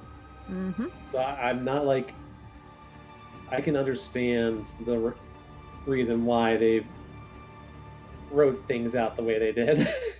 Uh-huh. Because at the very least, it was definitely a way to release that stress. I'm scared of this horror story we're looking at right now just because of the first rule, and then there was another one that, yeah, 7. I am terrified just glancing over this. Oh, I'm not even looking. Like, I opened it, I looked at it to open it up, and that was enough. I only know the title. I spent too much time in my younger years speed reading occasionally, so it's just like, oh, okay, I catch things very quickly. That's fair.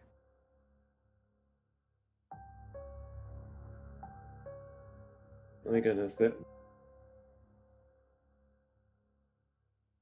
D&D attracts all sorts. That's the main thing we have learned from this. Oh, yeah.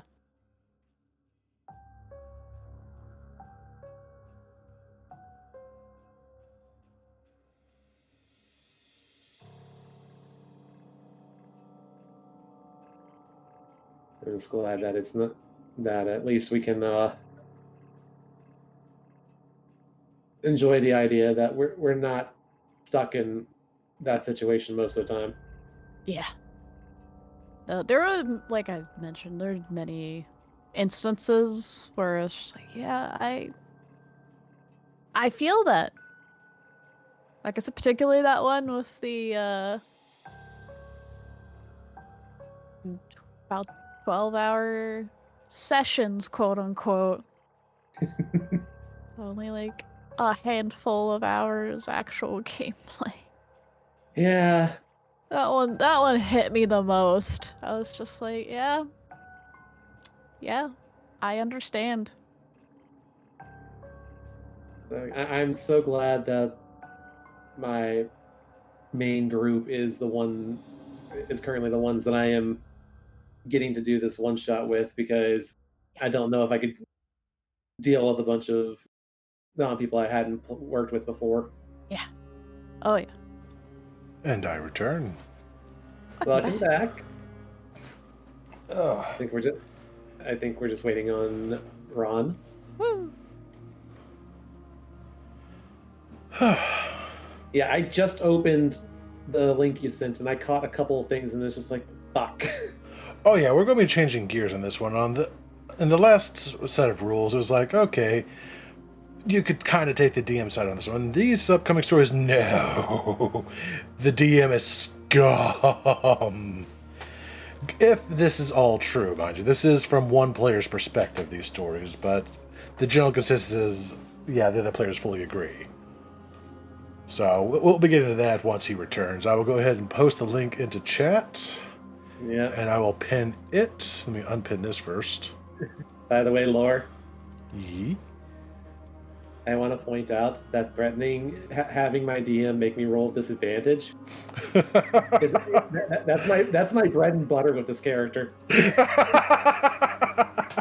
It's all I ever do.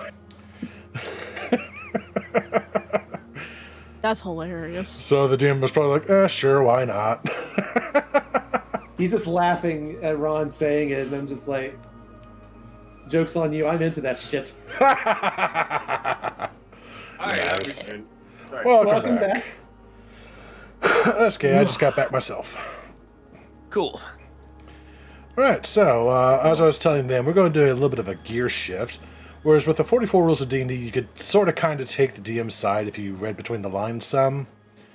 The rest of these stories that I have lined up, no, the DM is flat out scum. There is no redeeming these assholes. But this first one I'm bringing up, there is at least at one point with one of these red flags that is a good talking point I wanted to launch off of, but we'll get to that when we get to that. Yep. So this type of story is literally, I'm a healer, but... This one is titled Worst DM I've Ever Had and Her Magnum Opus. Due to a shortage of TTRPG players, and this being pre-COVID where I had not learned about online Discord groups, I had one option. Join the on-campus D&D group at my college. I've learned that a lot of these stories seem to take place in college campuses. There were many red flags about the DM. Here are those that I can remember, since it's been a couple of years and I've left all the group text and Discord servers I shared with the DM. So, in no particular order. Number 1. Would blatantly talk crap about other player characters and how she wants to kill off their characters. That is already what the fuck. Yeah. Yep. It's like, I don't think I've ever done that myself. At least that was not in a joking manner. Yeah, it's about to say, jokingly is yeah, but... I mean, I'll jokingly tell a person that I'll kill them, but... Yeah, I'm pretty sure that this isn't a joking matter with this DM. Does not seem like it. Like, there are some people who take that adversarial nature to the next level and are like, your character, I am going to George R.R. Martin you. Yeah. And not finish the story. Oh, God, no, that's awful. Again, I don't shy away from player death myself because I believe that would be a disservice to my players. If there's no threat of death and no risk of failure, it gets stale and boring real quick if you're always going to win. Now, granted, I don't want you to die. I'd rather you quickly realize, hey, we're not winning this. We should fucking run, and, run.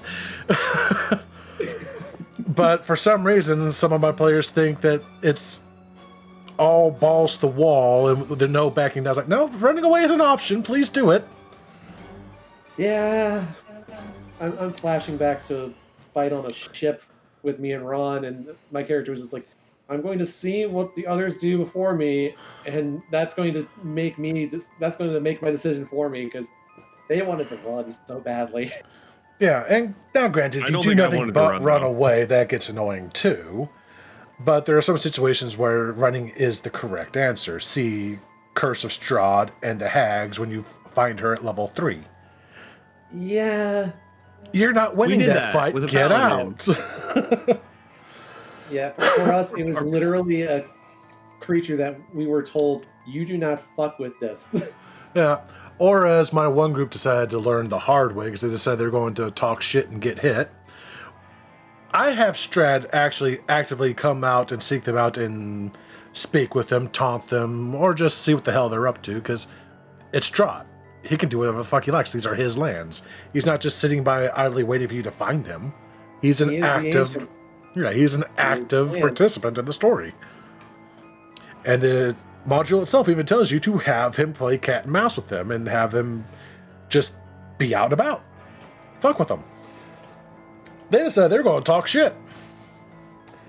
They found out very quickly that that was not a good idea, as they couldn't get a single hit off on him, and he literally just wiped the floor with them and just stopped after one of them finally apologized and gave him what he wanted, which was his journal. And then he just said, all right, that's all I wanted. Bye. I remember someone's story about them killing the cleric, and then because it's their Strahd resurrected him just to prove a point. Yeah. Yeah. I mean, it was basically Strahd was more like he was like more kind of annoyed he was having to go through this. It's like, I don't have time for this. Let me swat these flies real quick. And he was literally demonstrating then and there that they were not a threat to him. And it's like, this is all I wanted. You wanted to talk shit to me and insult me. Yeah, I'm going to have to respond and slap you down a few times until you learn your fucking place, you goddamn maggot. I'm remembering this Eldritch Knight character that rolled a nat 20 on an attack on him when the first time they met at like level 3. And the DM's just like, okay, roll damage. And then it just describes how the attack hits and then just he no-sells it. Yeah. And It's like, Blade's not even magical, bitch. yeah, and that's not us trying to kill off the character. That's literally a character reacting to something you have done. And when done correctly and in the story of the moment, no one's going to be offended. In fact, the player himself wasn't offended when he got completely and utterly humiliated because he tried to cast a high-level spell, counter spell. Oh, shit. And then you get hit and you fail your counter spell. Then he hits you, you try again, he counters it, and then he slaps you down to unconsciousness. And the other paladin who's also was talking shit is like, I better bite my tongue because he's going to kill all of us here and now if we don't do what he wants. Uh-huh. Unless they were a AD&D paladin who then had no choice but to still follow through because backing down would have lost them all their powers. He did not want to back down now, but at the same time, it was like one of those things of, he was a conquest paladin, I believe. Ah. So even his vows would allow him to kind of back down against a losing situation because like there was no chance. Yeah. And the ranger was like, no, here's your journal. I'm so sorry for them. Here's your journal. We don't want any more of this smoke. He's like, I figured. Thank you. Good evening. Don't mind the little characters that somebody put into the corners. And the thing is, I played it off of the fact that Strahd was not taking any offense. He was just done. It was like, okay, I don't have the time for this. We've got to do this the hard way. Fine. I'll get my hands dirty a little bit and play with you some. Oh, that's all you had? This is going to be more boring than I thought. It was an inconvenience. It wasn't him being insulted and wanting to murder them for it. It was like, okay, we need to teach this lesson, then fine, here we go. Mm-hmm. Like a disappointed dad energy, almost. He is literally just the librarian telling you, this book is overdue, give it back. Right, that is private. And quite frankly, they already got the level they were going to get from it anyway. They got the information they needed from it anyway. So there's really no need to hold on to it other than just to antagonize them. The players always do that, though. Oh, yeah. And they learned the hard way not to do that with Strahd. But stairs at Zazel. Hey, to be fair, at level 7, Zazel could actually put the hurting on Strahd at this point. I thought that they could as well. They just didn't roll well. Yeah. Because he walked away with that without a scratch. He couldn't kill him one-on-one, but he definitely could hurt him. I mean, you're at the level now that you can punch ghosts. There you go. Yes, I can. I can punch ghosts. I can strangle a ghost if I really want to. Yay! That's always fun. As long as the ghost doesn't start going harder. Well, Zazel might be into that. Oh, no. Don't threaten me with a good time. Yeah. So yeah, red flag number 1 is already off to a bad start. Flag number 2 would always compare us to her other D&D group. They did not exist. Why? What's the point? Are we 2 days from retiring this at this point? It's like, I wouldn't have even what? made it through most of this list before we're like, yeah, I'm not playing with this person, and they're certainly not playing anything I do. Which we'll get into that in a minute. Holy shit. Yeah, I will freely admit, it does say that this is not in any particular order, so... Yeah. But... So you don't know which red flags were thrown up. Yeah. And we've already discussed in the last set of rules, like, yeah, don't compare people to other people. That's rude, and nobody likes that being done to them. DM or player either. Always You can build mention up something that your- they've done and like tell stories about, because we all tell stories. This is a game about telling stories. Yep. But comparing, no. No, build up your DM, build up your players. Even if you That have reminds to, me of another story that I heard where someone was DMing and their player kept talking about how great their other DM was. Oh, God. So they just kept trying to top that DM, and eventually the two DMs meet, and the player was doing the exact same shit to both of them. Yeah, we told that story last time. It's Seth Skorkowski. I thought so. I was like, can we go through that? Yeah. And I was like, I'm getting that's those vibes a again. dick move, yeah. yeah, Would always use I don't railroad as an excuse for letting individual character arcs get ruined by other players when metagaming. A lot of people were new, and she didn't do a good job of explaining what metagaming was. Gross. It's like, yeah, some games, PvP is just going to happen from time to time. Depending on the game setting, it's even expected. But at the same time, if it's being disruptive and people are just doing it to be dicks, then it needs to be put to a stop quickly. Like, for example, in D&D style games, it shouldn't be a thing. There might be a good reason for it for every now and then, like a good story purpose for like a situation or two. It should not be a constant threat of like, okay, this player might backstab me at any point. Why are you in a party with them then? yeah. There's only so that far I just can stretch literally- my disbelief, my suspension of disbelief, that It's- I'll let this it's- continue. It's that constant edgy character who sits in the corner and doesn't want to be involved with the rest of the people. Yeah, in that case, like, There's- leave them behind at the tavern. There's a difference between two characters who have a conflict and player versus player. Exactly. PvP at my table, never allowed. I will never let you roll dice against somebody if the other person is not consenting to it. And there's player conflict, like, for example, in the campaign we were with Ramble and Ratchet, my character and Ramble's character got into it over my character's lackadaisical attitude about his own self-preservation. That's conflict. That's not PvP. That's story, yeah. Yeah. Now, Exactly.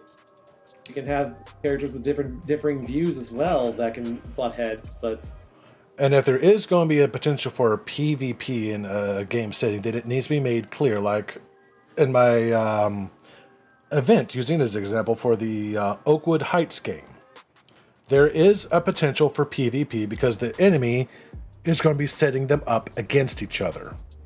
That's part of the story, and they absolutely want them to kill each other. If the players do it, hey, best man standing. But that is warned, and as part of it, one of the triggers right off the bat is like, you know, this is a potential for this to happen, so you have to be cool with it, or don't play.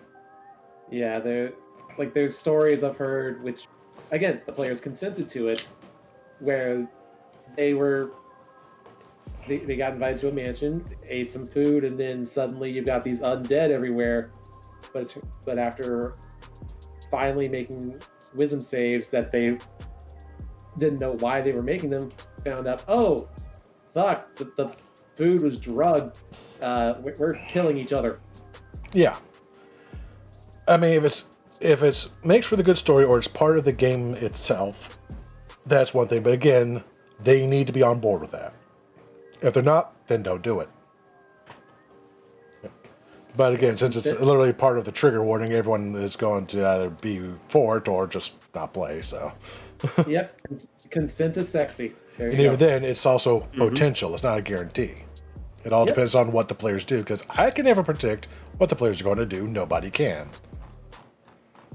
Our DM is constantly telling or like oh, hey, y'all never really fight because y'all just befriend most of these things. That's the way it's supposed to be. The players are supposed to be for each other, and the GM is also supposed to read the players. Yeah. We could have killed an owlbear. Now we have nothing. I would argue that in basically 90% of stories, there is no room for any sort of PvP. Conflict, yes.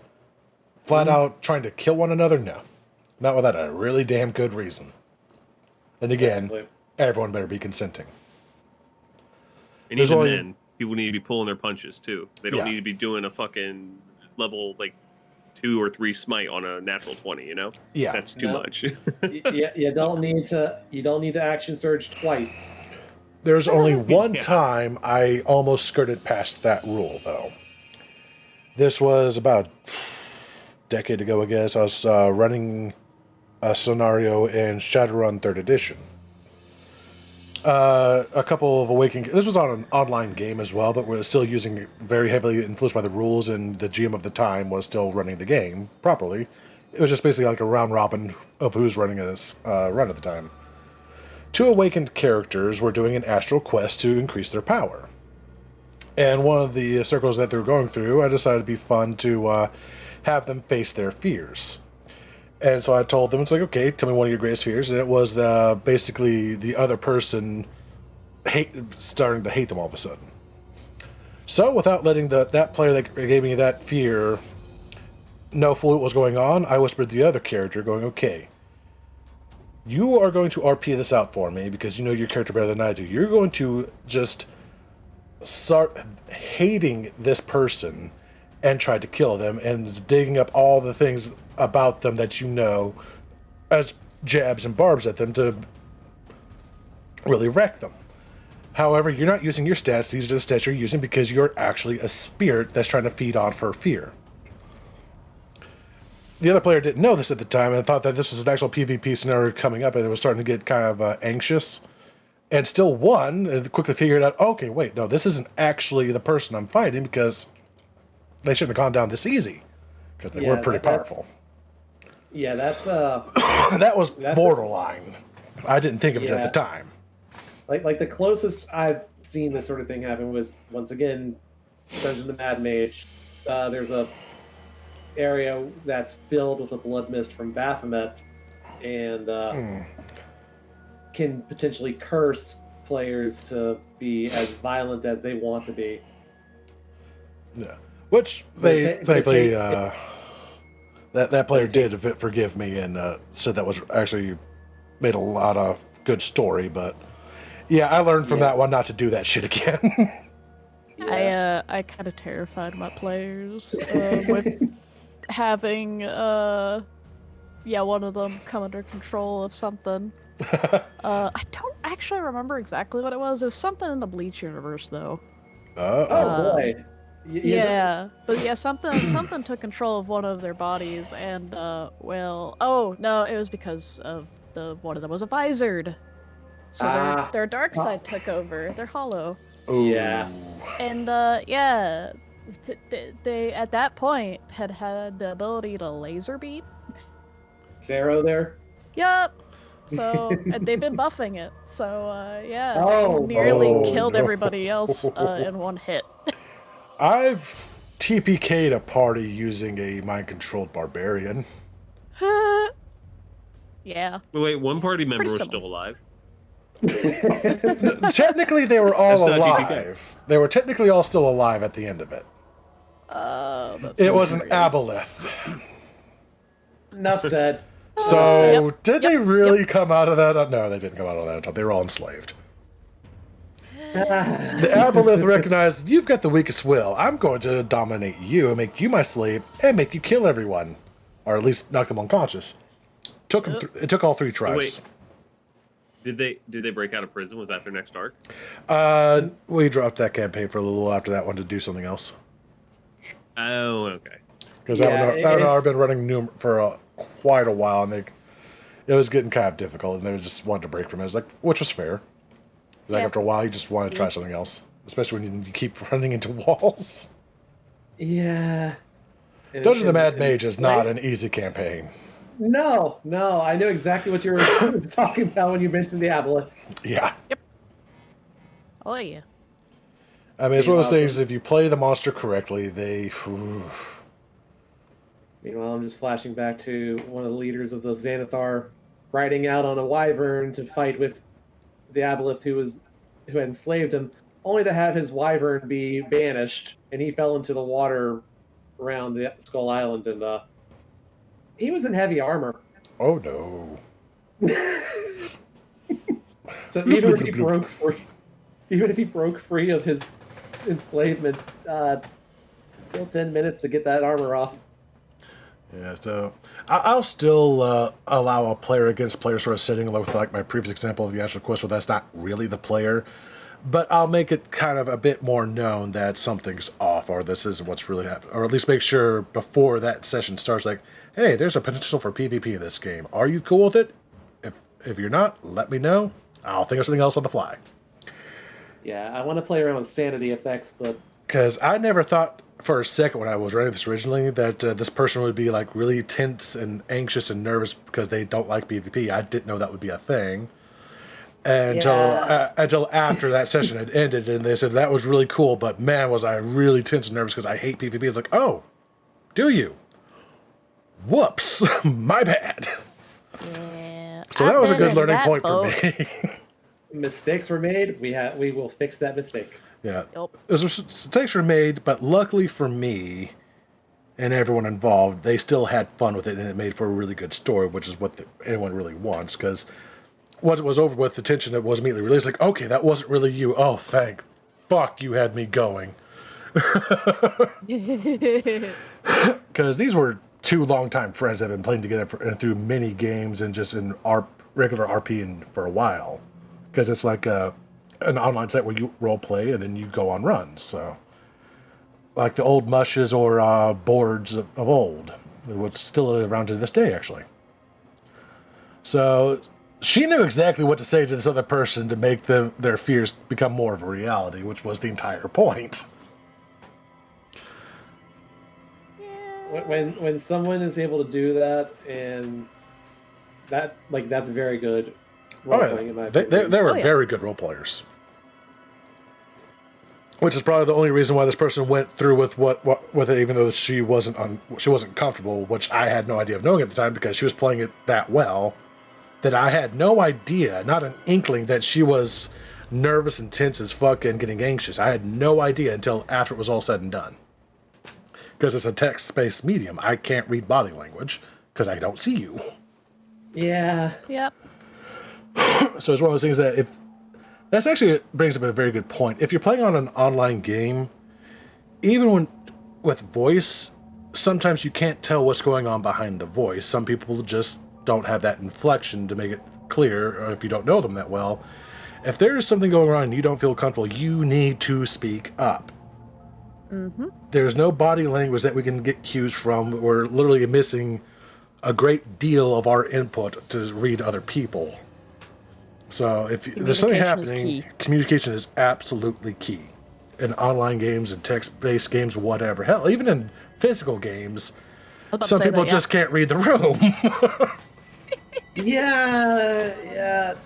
There can be very bad social cues, and I've actually enjoyed listening to a campaign where somebody with one of the main characters was literally someone who had never had to deal with most other people, so reading anyone else was very, very difficult for him.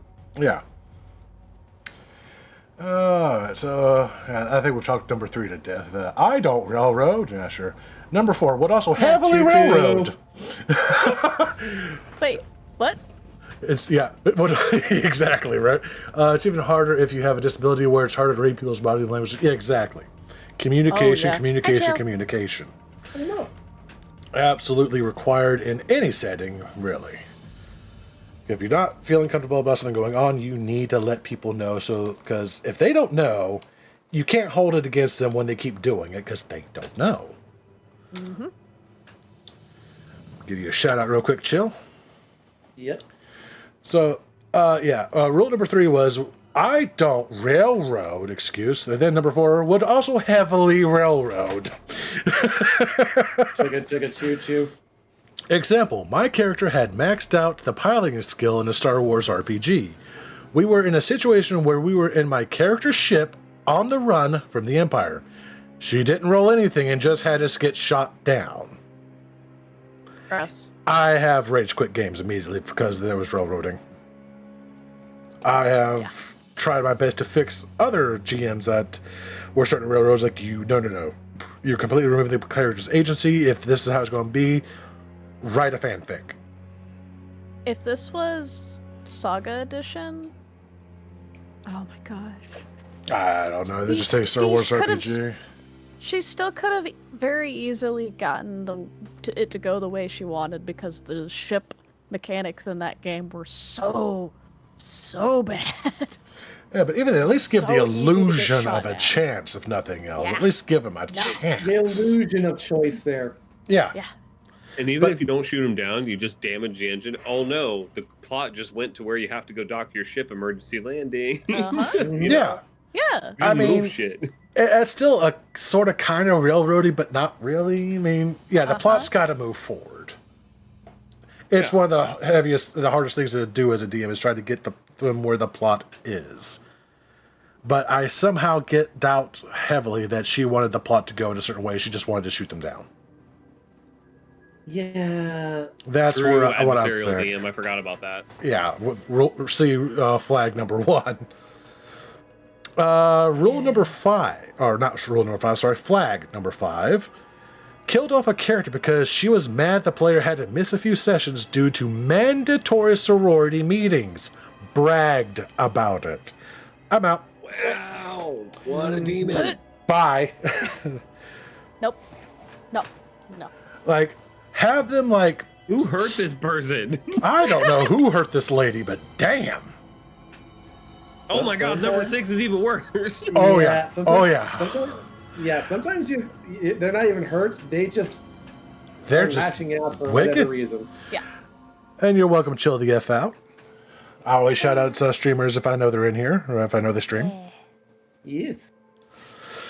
Number 6, as Ron just saw, was racist in and out of game.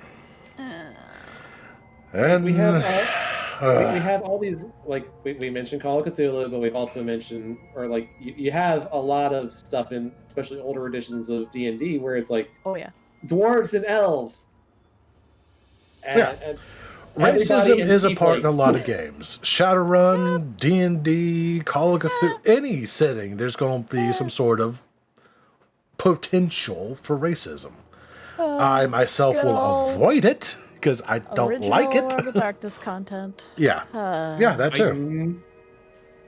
You want to know my secret?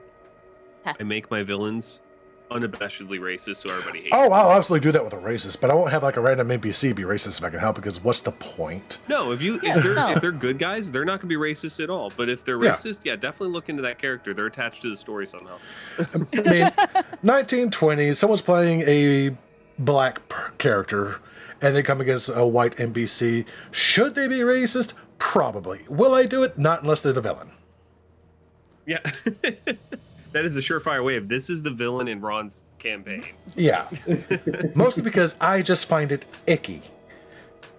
For no other reason. That's it. Racism It gross. gives I me want you the to hit ick. that It's first. gross. Yeah, please punch him. Do something to him. We're off the apocalypse at a tribe of, well, look up, get a Fenris's tribe symbol. Ah, boy. Yep.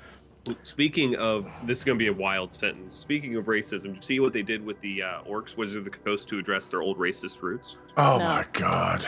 No. They're actually they're inspired by Hispanic culture now. Yeah. What? Yeah, orcs are now inspired by Hispanic culture, which I think is kind of cool, adopting things from other cultures and putting them in there. Yeah. Only good things for races, not bad things. And even okay, then, I never bought into the entire orcs are racist thing to begin with, because, like, they're fucking orcs. Who are you thinking Yeah. they're based on? They're a violent... Yeah, they're tribal. That's about as far as you go, tribal. But they are a violent, warlike species that loves fighting That they are and conquest. they are- That is what they are. literally soccer hooligans. No one. Oh yeah, I love No Warhammers. one. Orcs. Yeah, They're exactly. literally just rugby players. And that's basically how all orcs were. They were just conquerors and despoilers. They were based off of no race, as far as I could tell, until suddenly someone said, no, that's like black people. I was like, why do you think that's black people? What? Please explain. I don't understand. Where's the similarity? What? I still don't understand that entire argument. I just avoided the entire thing. It's like, Yeah. no, just go play in your sandbox. There's something wrong with you. It's like nobody was making this an issue of race until you started making it an issue about race, because it makes no damn sense.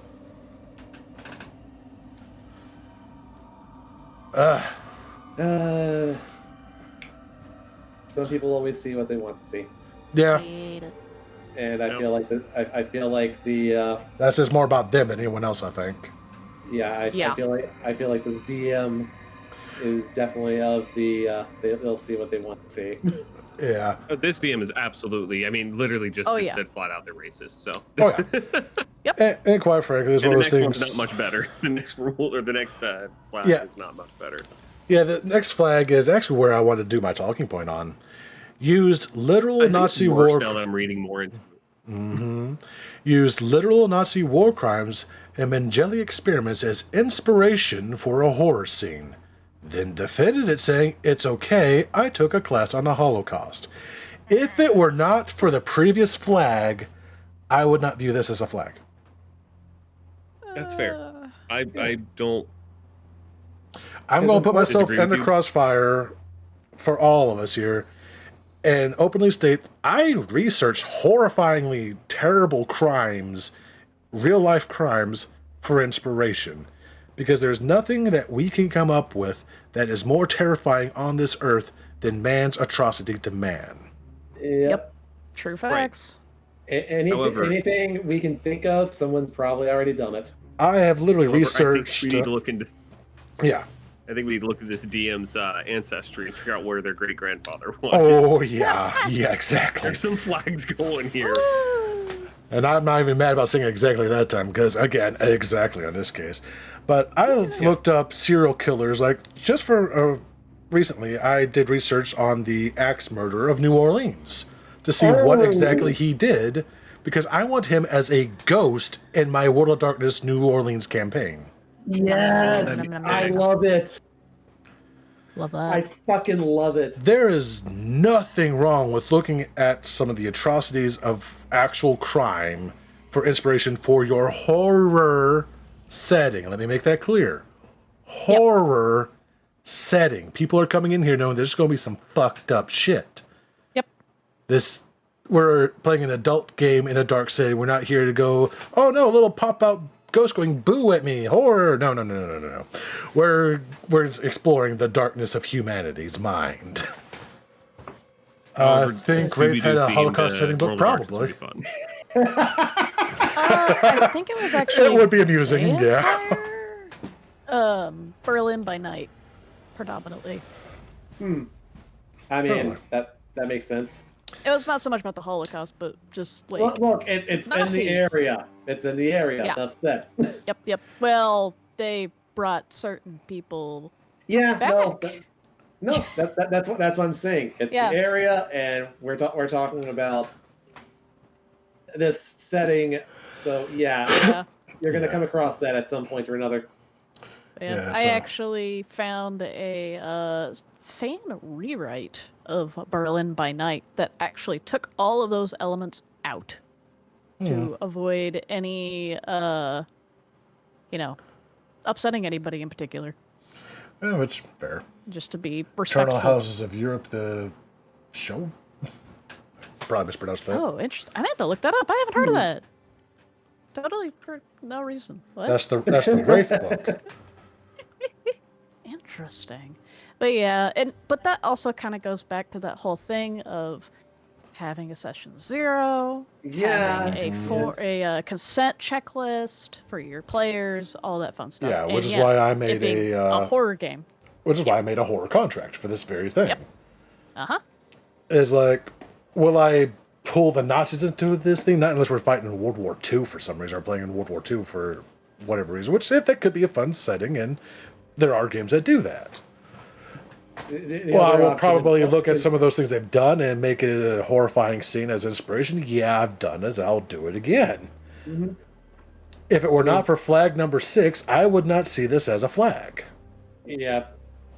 Like I was also thinking, if you really wanted to do something that was more modern, I mean, you've got Helsing as a basis for that too. Yeah. I mean, you just turn on the morning news and you'll get your inspiration from that in a heartbeat. I don't like watching the news these days. Me neither. I am. It's depressing.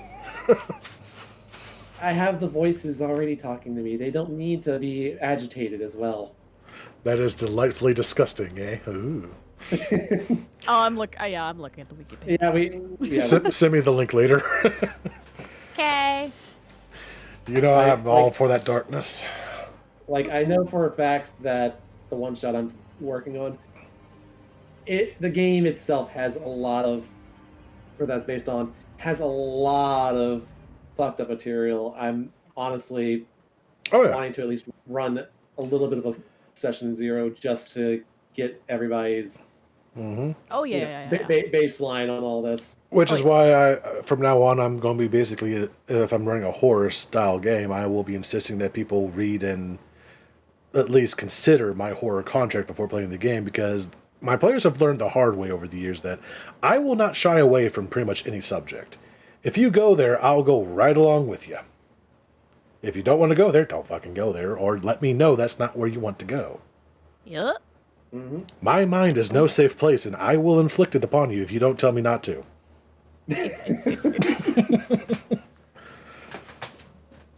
And I think that's a reasonable thing to know about, really. It's like, that's Especially why in Session horror, Zero is. for Yeah. sure. Yeah. Because I am so enamored with horror. I grew up on ghost stories. My father would literally bribe me to behave in public settings and be quiet by bribing me with a ghost stories book afterwards. Yeah. As a Oh my child, goodness. I am so, I won't say numb to horror, but so acclimated to horror that for something to scare me, I bet would probably really disturb other people. So when I make a game that gives me the creeps, I warn people that this disturbs me. Take your chances. This is what you're in for in Session 0. If you don't like certain aspects of the story, I will modify it or cut it out or something. Or if I can't do that, this is not the game for you. There's always the next one. And there is nothing wrong with that. Not all games are for all people. Never has been, never will be. No. See, all the That's many why- genres of games we have, I don't particularly care for racing games. It's just not my thing. I don't like them. Look, I still, as much as I'm not a big fan of racing games, I still enjoy a couple of them. And look, There's always the there's a exception. there's a fan-made Bloodborne cart. Okay. Yeah. I mean, there's always the exception to certain genres of games that, okay, this is kind of fun to play, but hey, it's not for me, and that's okay. It doesn't have to be. Same with tabletop RPG. If it's not your game, you don't have to play it. There's no shame in skipping that one. Oh yeah. That's why we have so many different types of tabletop RPGs. Go with what floats your boat. That is absolutely fine. If you want to dip your toe in it and give it a try, these are the warnings. Let's have a Yep. discussion about it. The only one that I would never recommend, I cannot remember the name of right now, but I know for a fact that we're talking about Cult, and it's worse. I cannot remember the name of it because it's been so long since I've read the name. But I know I've heard- Cult first edition was pretty bad. Second No, and third, they it- turned it back, and then fourth edition, they went, nope, we're going back to the roots of the first. Yeah, no, I can't remember what it's called. I come across it every once in a while on Reddit, though. Where they it usually comes across with the horror stories because it's like they're like, oh, you had this, and it's like there are things that could have been so much worse.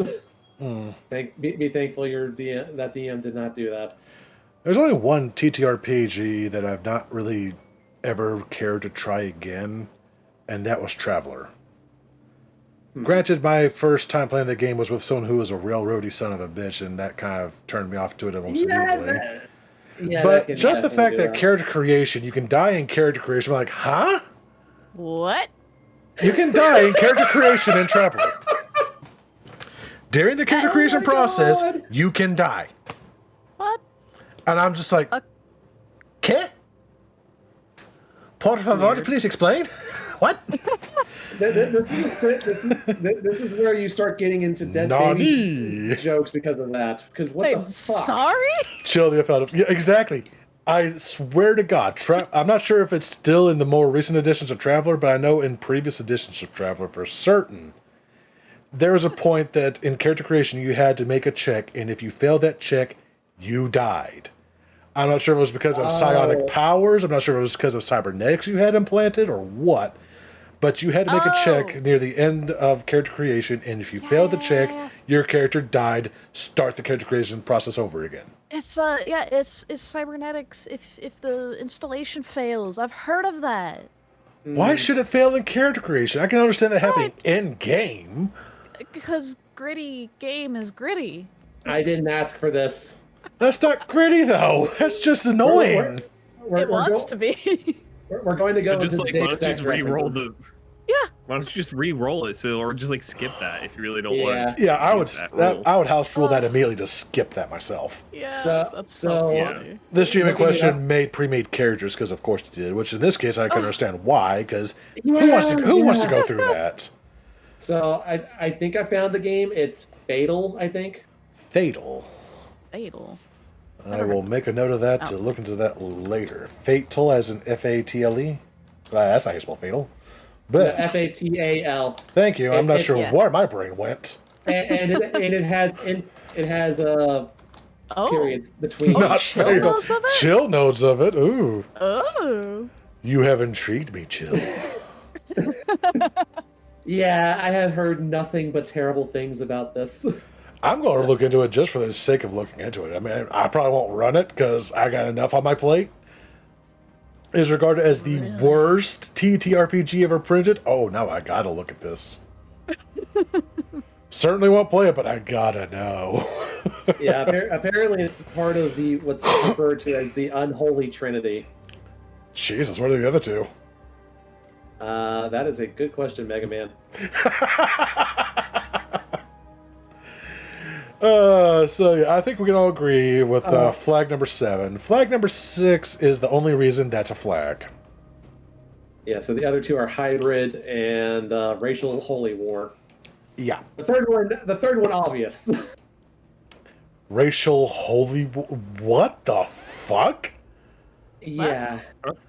That is the name of the third game. That's its name? Yes. Oh no!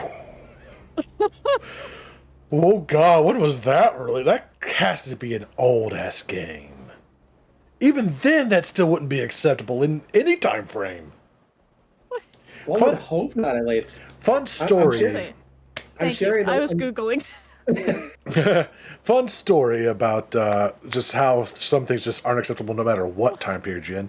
We all know that H.P. Lovecraft was a mess of a man and disgustingly racist. It's documented. We all know this. We love his work. We hate the man. Mm-hmm. He was so horrifyingly racist, even against other white people, that other people in his time were telling him to chill the fuck out. Yeah. Other racists were telling him he was racist. Cough, cough, cat. Cough, cough. Look. I'm sorry. I've got that Irish blood in me, and he was racist against that as well. Oh yeah, he was racist against anyone that was not the proper white person. Mm-hmm. This was published in 2001. You are shitting me. No, if you click on it, yeah, it actually tells you you're published 2001. Oh my god. No. Yeah. I will say I heard that he chilled out near the end of his life, but that was way too late to cover his ass. Yeah, and of course the ever popular meme of Google H.P. Lovecraft's cat. Don't, by the way. Don't do that. Do not do it. Nope. At least he loved the cat. He loved the cat, yes. And that cat did feature in one of his stories. Which, when I read that name, I about dropped the book in shock. Like, oh my god. Yep. Yep. I don't even remember what the story was. I blanked it out of my head so fast. Fatal's originally from 2000 as well? Oh my Yeah. gosh. Alright. I will say I do love the Catsville Theater, or however you pronounce that word, because that was some comeuppance at the end of that one. Which one? The Cat's Voltaire or something along that line. I can't remember the full name. But it's the one where you had the nasty couple doing horrible things to cats. Oh, right. Yeah, I remember that. I think that's what inspired Bass to be in that setting, actually, is that story. I would not doubt it in the slightest. But look, the fact that that's one of the few ones that technically has a happy ending, in my opinion. Oh, yeah, there's a few that have a happy ending, or someone got just exactly what they deserved. Yeah. Okay, well, I'll have to look into those games. I still can't believe 2001 for a game called Racial. What? Oh my god! Racial holy war. Oh my god, 2001. Pretty fucking bad. Uh-huh. Or you knew what if you were it's, like, doing. what if it's like super over the top, like, It would have to be. I mean, something it would there. have to be. And It it's would have to still- be, and even That's then, still, yeah. Oh my god. I mean, the 80s did. You ding your personal NSA if you search. Well, whoopsie. That's why I was laughing. Yep. Yeah. Oh my god. I mean, even in the 80s, and where everything was over the top, that wouldn't fucking fly. This was edgelord to the max for this one. Yeah. Oh my god. Racial Holy War 2001. I hope it would be satire. Was this pre Goddamn. or post 9/11? That is a good question there. I didn't dig that deep. I just saw the number. I here. need to know the answer to this question now. Was this pre or post 9/11? Because if it was post 9/11, I can promise you what it's about. Yeah. On another note, I'm curious if this DM ever tried to play that. I would not be surprised. Let's get back on track with this. Yeah. Oh my god, We my went mind is down a rabbit blown, hole. and We my went mind down is a rabbit blown. hole. A weird place, guys. I went in trying to find Fatal. I found You found a freaking gold mine. Fool's gold, but technically it glitters. look. I mean, to be fair, Fool's Gold is an amazing campaign. It's What glitters, if, but like- it's a trap. What if, Yeah. like, you played it for, like, a joke, but you unironically love the system? I would be April Fools. having some very, very hard questions to ask myself later. God. Look, But if you well, like you said the Fools game, system, not the setting. If you- So the system say- might if you like the system, just change the setting. fix it. Oh, This sweet this would be a lord. case of I can fix it. The worst case scenario there is your system becomes super popular, and then it gets tied back to just ripping off Racial Holy War. It traces back. It's not a good thing. And that's only for the don't really diehard fans that really want to dig deep, Yeah. because who else would make that connection? I can't think of too many people that would be brave enough to even attempt playing a game called that. At least not openly. I could think of one or two, but they would never openly admit it because they're not that stupid, I would hope. And they're not in my friend group, no. That's a crazy name for a system. Jeez. It is. Sorry, It's- I gotta Yeah, no, you're fine. Let's. It's got to be post 9/11. It's got to be. all gotta right, ding, be. ding, ding, ding, ding, ding, back. Oh, yeah? Oh, keys. What? Keys? Actually, I do. Stop. Everyone around your keys. All right, so flag number 8. Those are my actual keys. I was hilarious. rattling my keys as well. I don't know if it picked it up. One of them I did. don't have For mine near me. sure. I heard someone else's. Yeah, that was me. I had to move it like real close to the mic to pick it up. Yeah. That's hilarious. It did sound less tinny and more like flat, like plastic almost. It did a little bit. Yeah, that was probably just the noise It did mess suppression. with the sound a little bit. All right, so flag number 8. Oh my god, I about need another smoke of that one. Flag number 8. When I said I wanted to run a campaign and told her about the plot, she talked shit about my ideas behind my back and about how it was stupid and probably be boring. I am currently running that campaign now. My players say they are having fun and enjoying it. Yeah. This is my biggest fear with my one shot already. I know y'all won't talk shit, and that's why I'm glad that I have you guys to play it. Yeah, It's just fucking rude, man. It's insanely rude.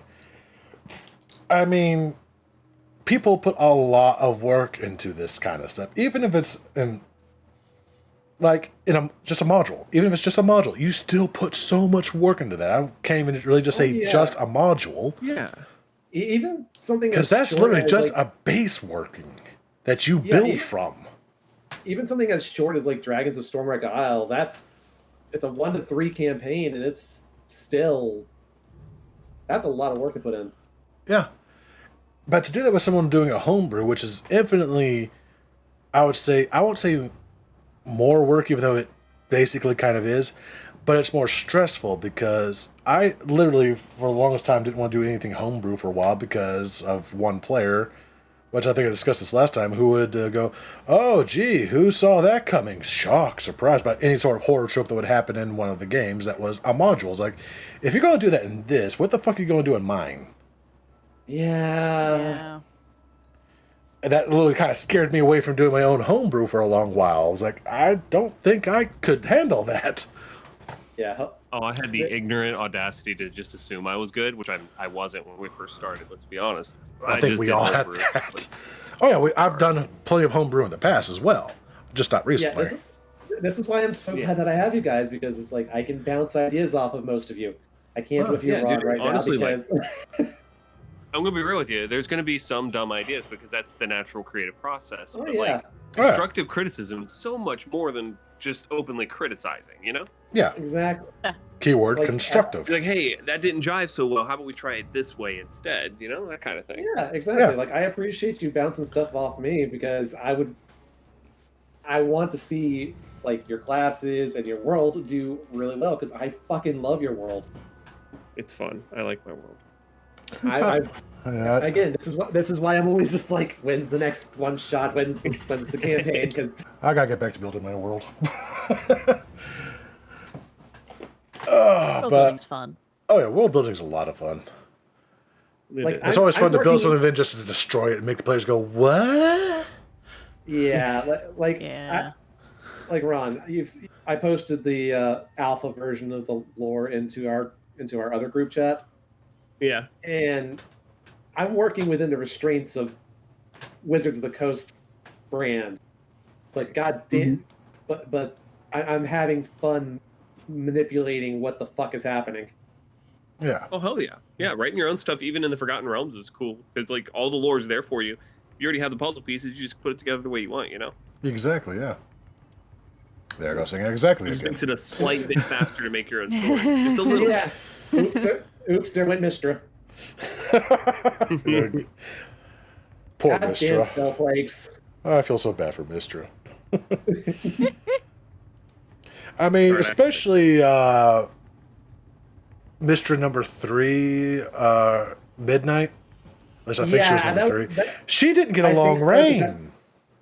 Because literally that one just came up when I was looking at Mistra in the spell. She was still so new to it. She was she was still so full of self-doubt. And she was literally asking on Mister's like, how am I doing? You've had these powers a lot longer than me. Am I doing okay? It's like, yeah, you're doing fine.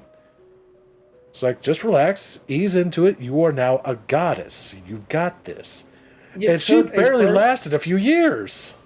You took a perfectly good goddess and you killed her. Yeah. You gave her PTSD and you killed her.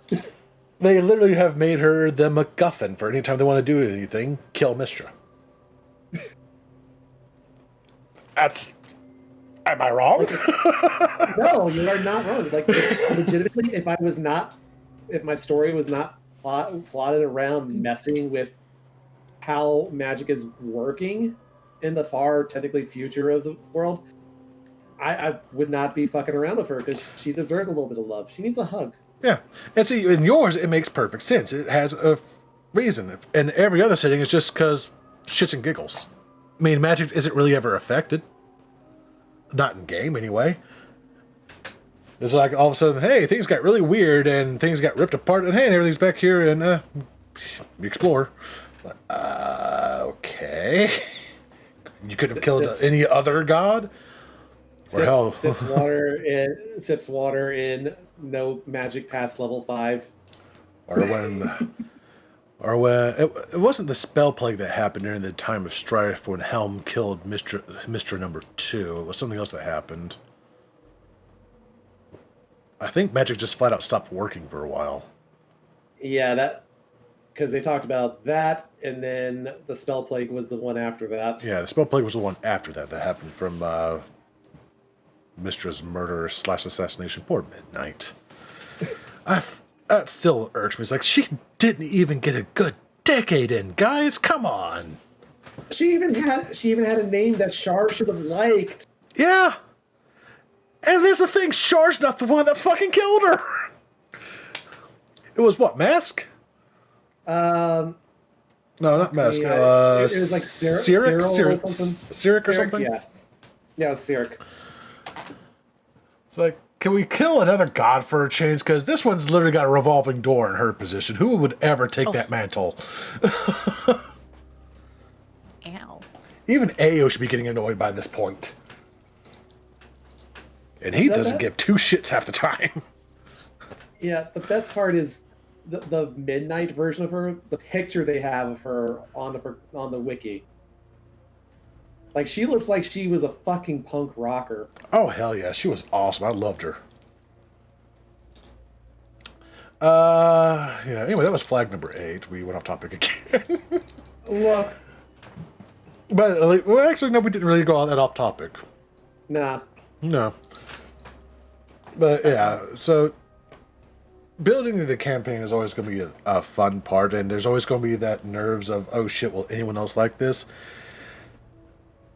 I tell basically all new DMs, like, hey, there's nothing wrong with starting with a module and dipping your toe and trying it out, because a lot of it's there for you. You can improve upon it or do whatever you want with it. All the work is right here, and you do some more work on top of it.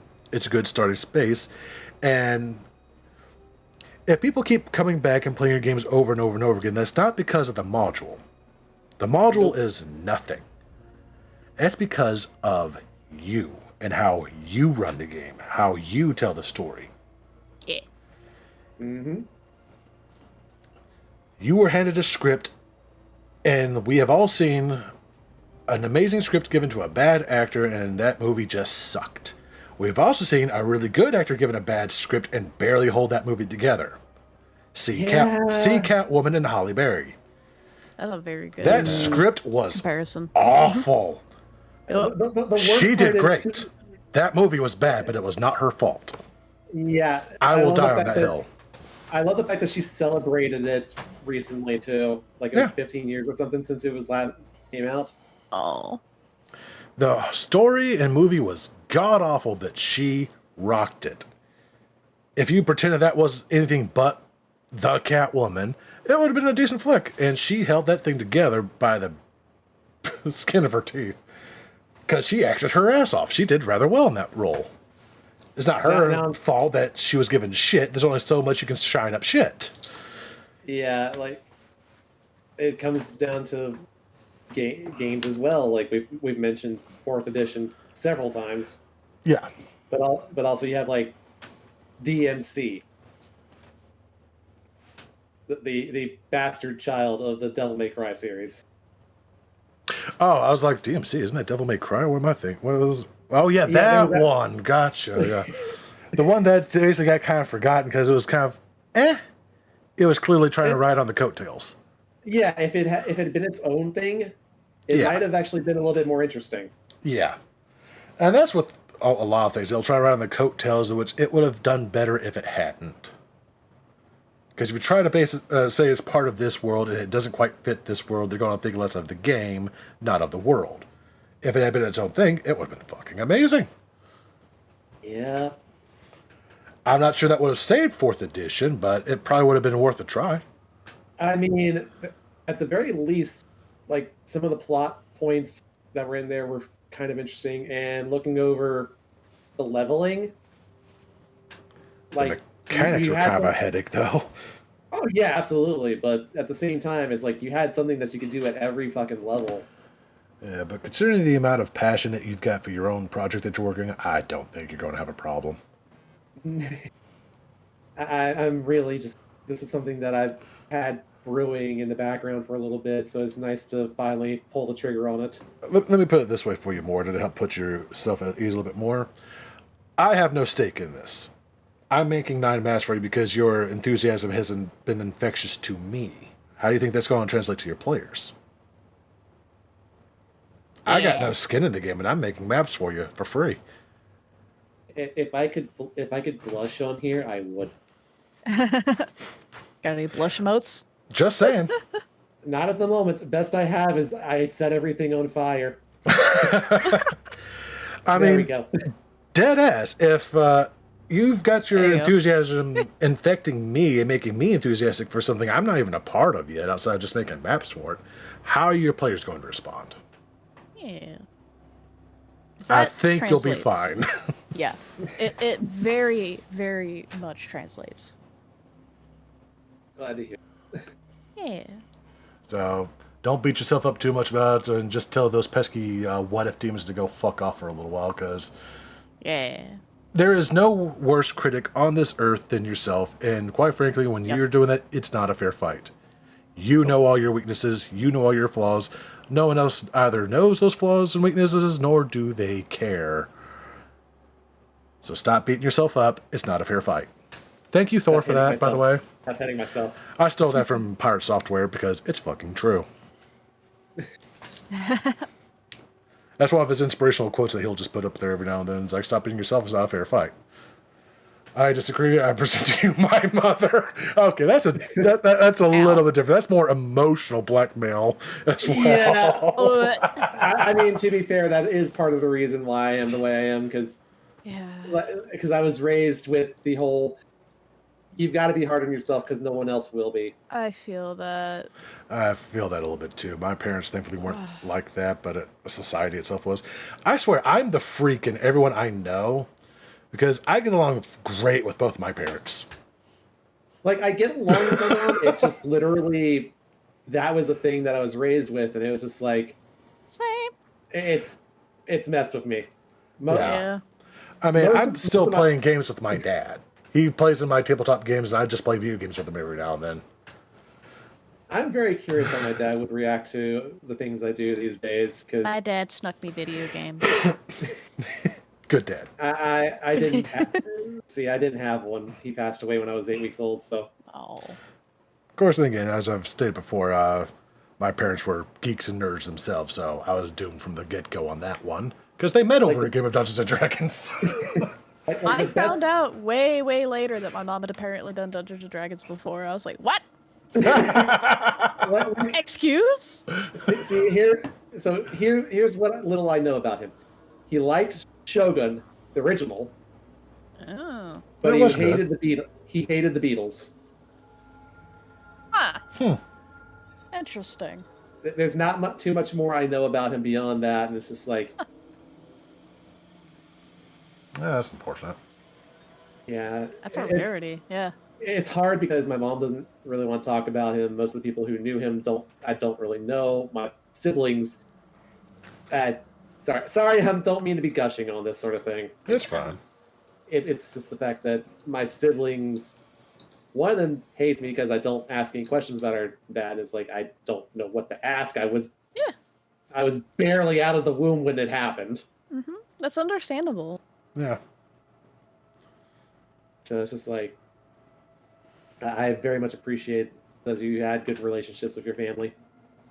Yeah, besides, it's called GMs Chat. Does it say chatting about what? Okay, it sort of Yes, kind of that- does. Well, we finished the Nice, rules, so we yeah. did that part. So Yeah. we're discussing other stories, some of which is horror. So we're still true. We're still true to the theme. Yeah, it's Yes, fine. we are keeping to our theme.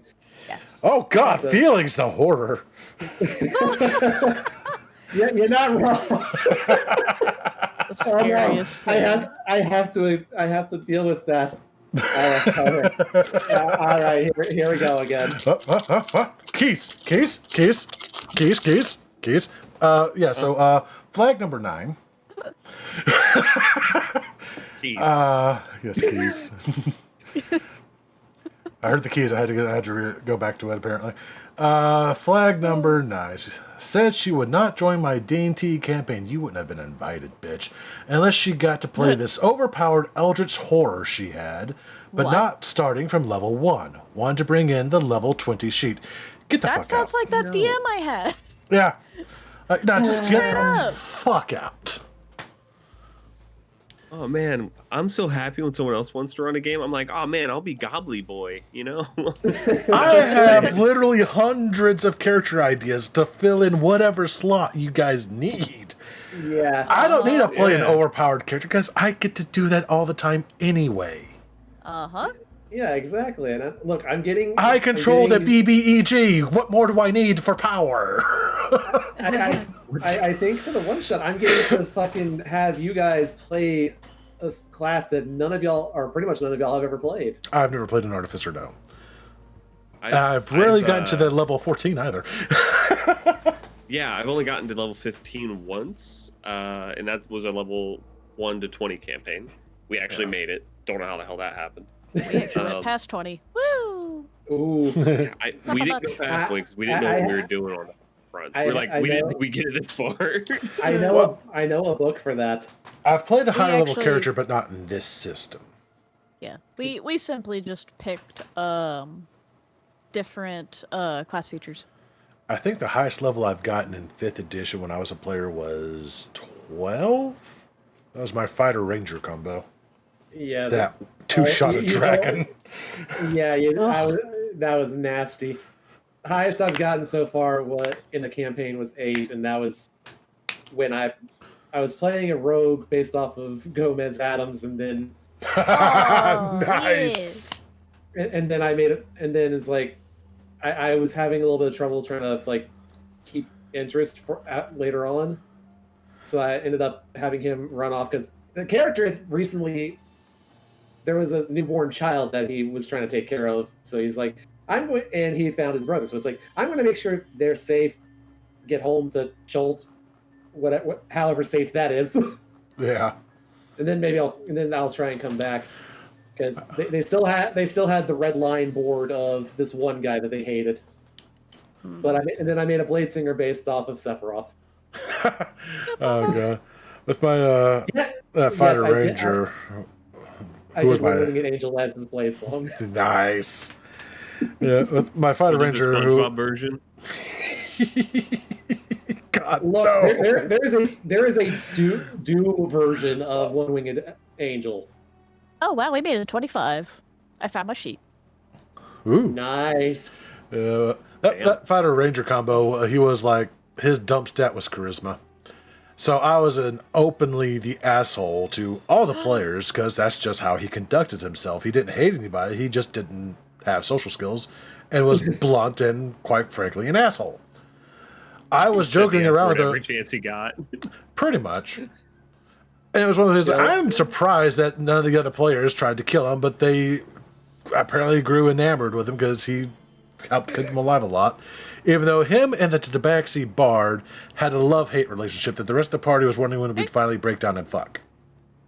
Oh man. Because we would keep Also- fucking pranking each other. I gave him a flaw where he was like a kind of a hypochondriac, and she would like try to make him think that there was rats around spreading diseases and make him freak out. She did a stealth roll and tickled him with her tail to make it seem like a rat was crawling up his leg. And since I have miserably failed my perception check, he just reacted and stabbed her tail.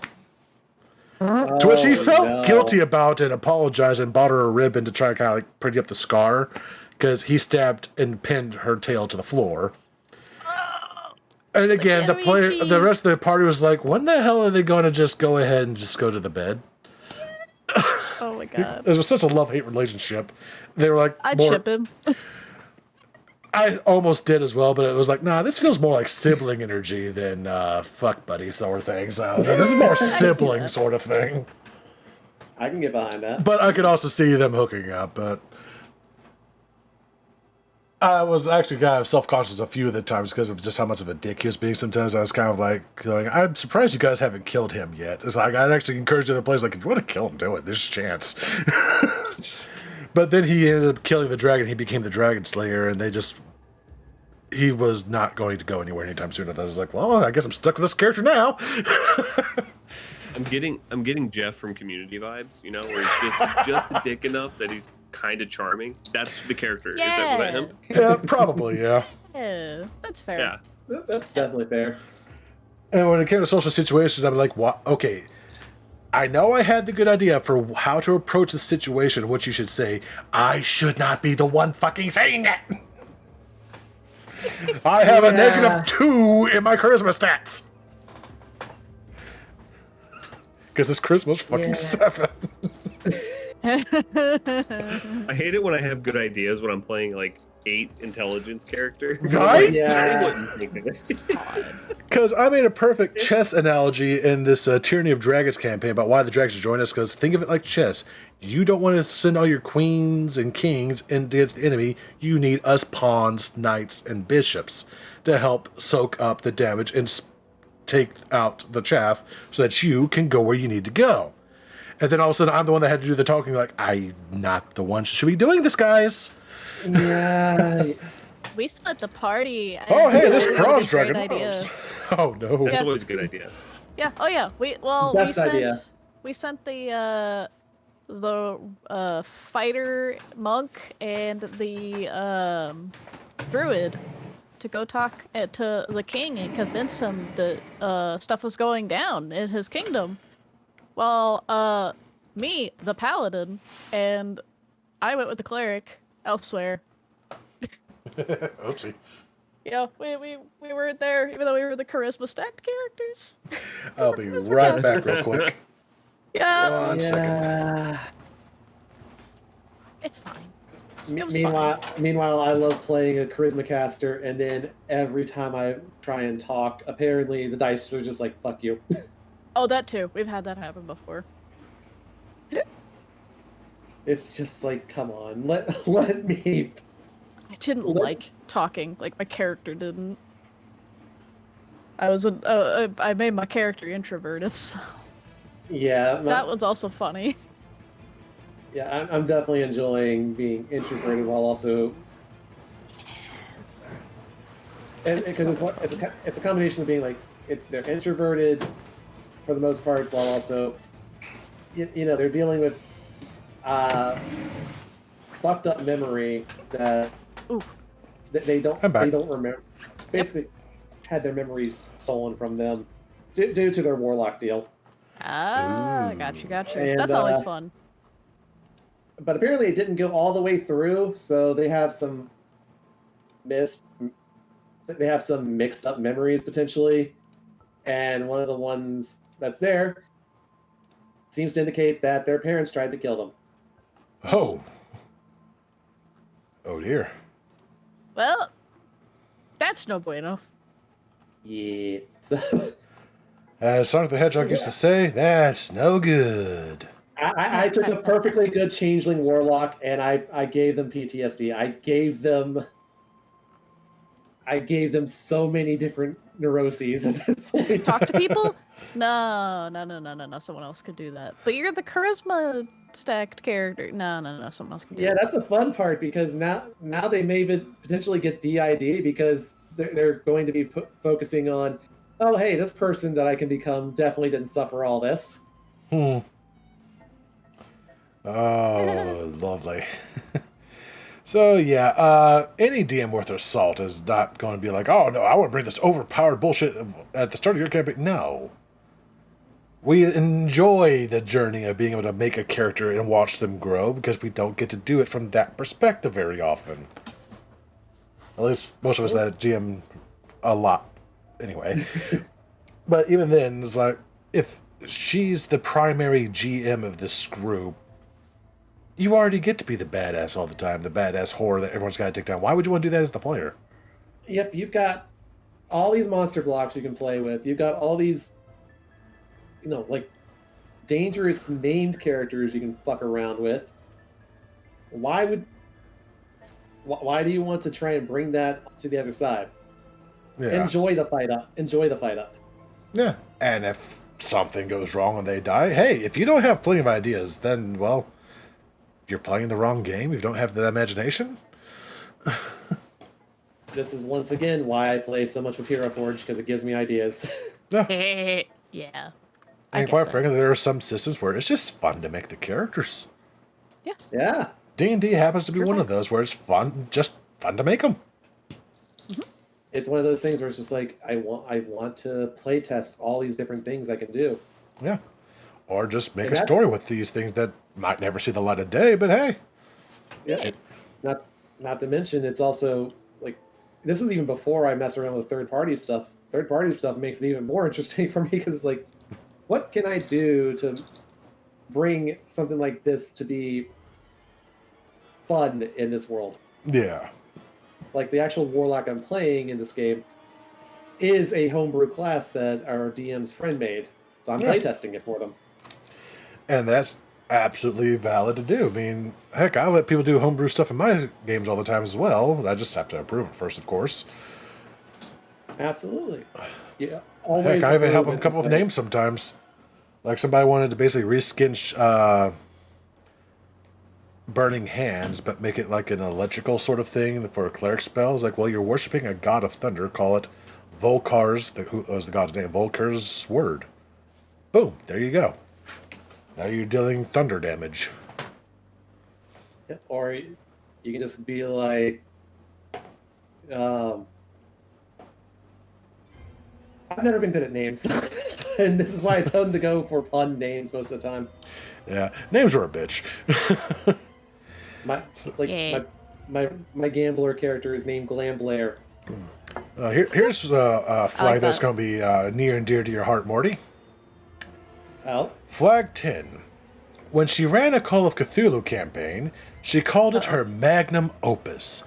It was 10 sessions of how many Lovecraft references can I shove into this thing, while making the main character a DMPC that did everything for us, while she talked about how smart he was. Oh, look.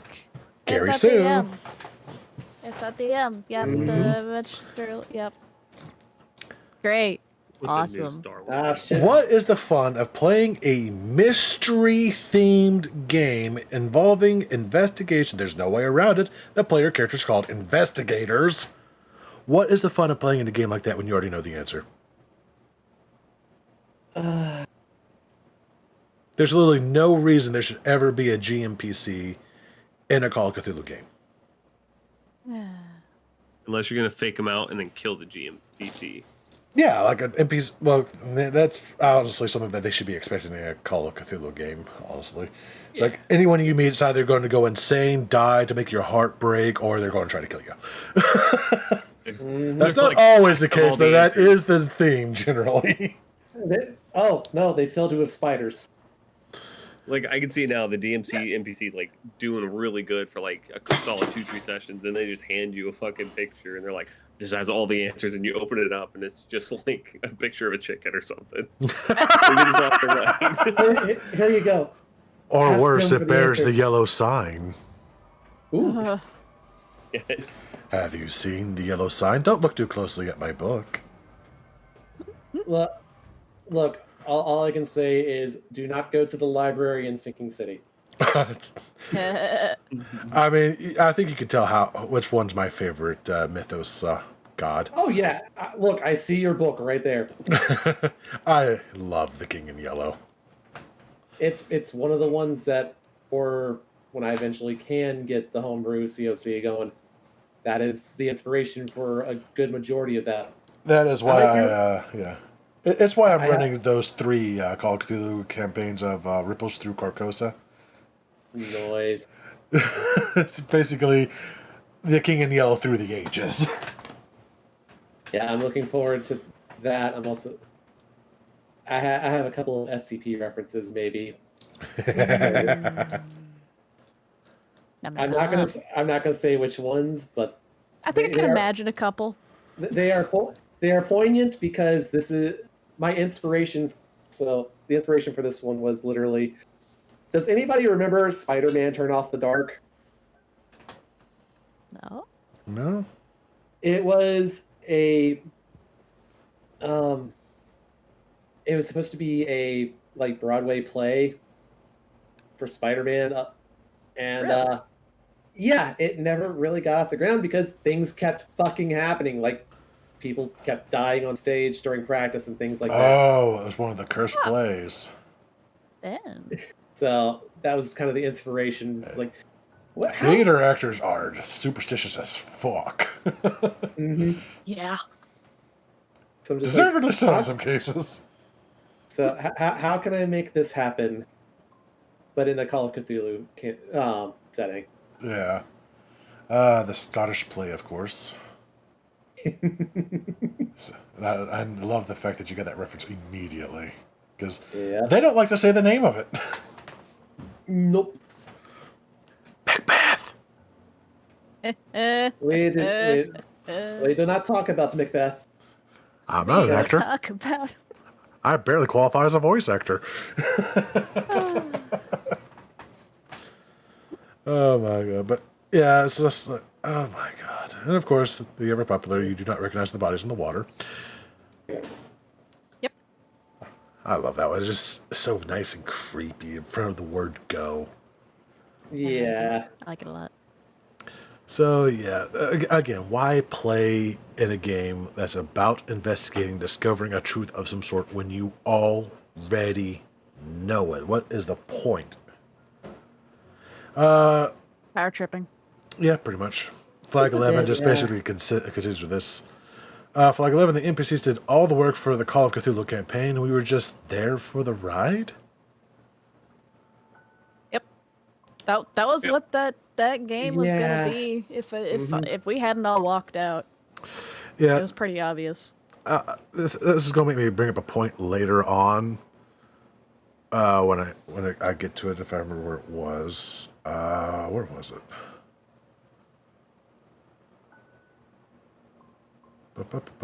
Just reading ahead just a little bit so I know when I can make that point so I don't make it too early. Ah, right. It's not that far away, actually. Okay. But, yeah. That's just dumb. 12, this is in no particular order because you was talking about running a campaign earlier and she wanted to bring a level 20.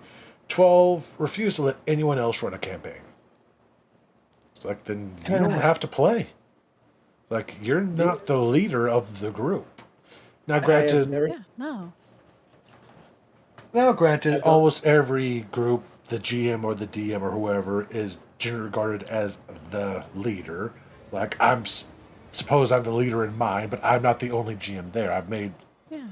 it available to other people, even though I'm still the only one that does it. But hey, that's just how it goes. Yeah. It's just like that sometimes. Yeah. Yeah. Real life is a bitch, and people don't have the time they want to be able to devote to do it, even though they want to do it. Yeah. Just be like that.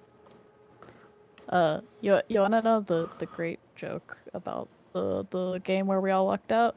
Hmm. Afterwards, we were all hanging out. All of us were gonna be players, and they were all like, you know, we were really looking forward to that game.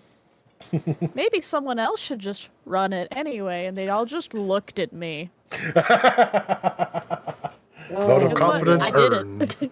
Yeah. Yep. That was my second game I think I ran. Yeah. There you go, then. That's how it starts, though. That's how you start the path of the forever GM. Thankfully, I do have friends who also like to GM. I don't know if Ace is still listening. Hint, hint. Oh my. Let's see. Flag number 13. ran a cyberpunk campaign, stated that there was an NPC that absolutely loved cybernetics and synths, and thought synths were the perfect beings. Said NPC immediately hated my character for being a synth. What? What? Huh? Oh, boy. I don't I'm like getting- this with the Nazi vibes. I'm getting the feeling just like also this DM is just one of those kind of people that wants to get a rise out of people just to get a rise out of people. Oh, yeah. And not in a good way. Yeah. I agree. Yeah. This Yeah. person is scum.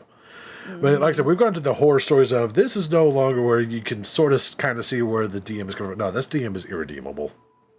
No, there is nothing Can't say there. this one. I have nothing good to say about this person. I fully intend to poke as much fun about her as I can. I mean, as soon as Nazis were introduced, Yeah. if it weren't just that for was it for me, bro. She was done. Ron, Yep. number Ron, 6 I shot, did she not was see done that with coming. me. 6 was where I was done.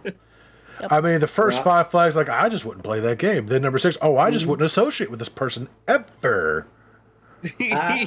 I would I admit to would- knowing you. They got a Confederate flag hanging anywhere? Wow. I mean, 6 and then... Oh, God. I would literally. As someone from take the South, photo- ouch. I get it, but I would ouch. I would literally I'm take sorry. photo evidence, and then just anybody that said they were going to play in that game, just share. Yeah. Yeah. Yeah. I mean, 6 was where I was like, yeah, I don't want to associate with you ever. 7 in combination with that, ooh, I wonder what kind Yeah, of racist the you horror. were. Yeah, that was the point where I did not see that coming.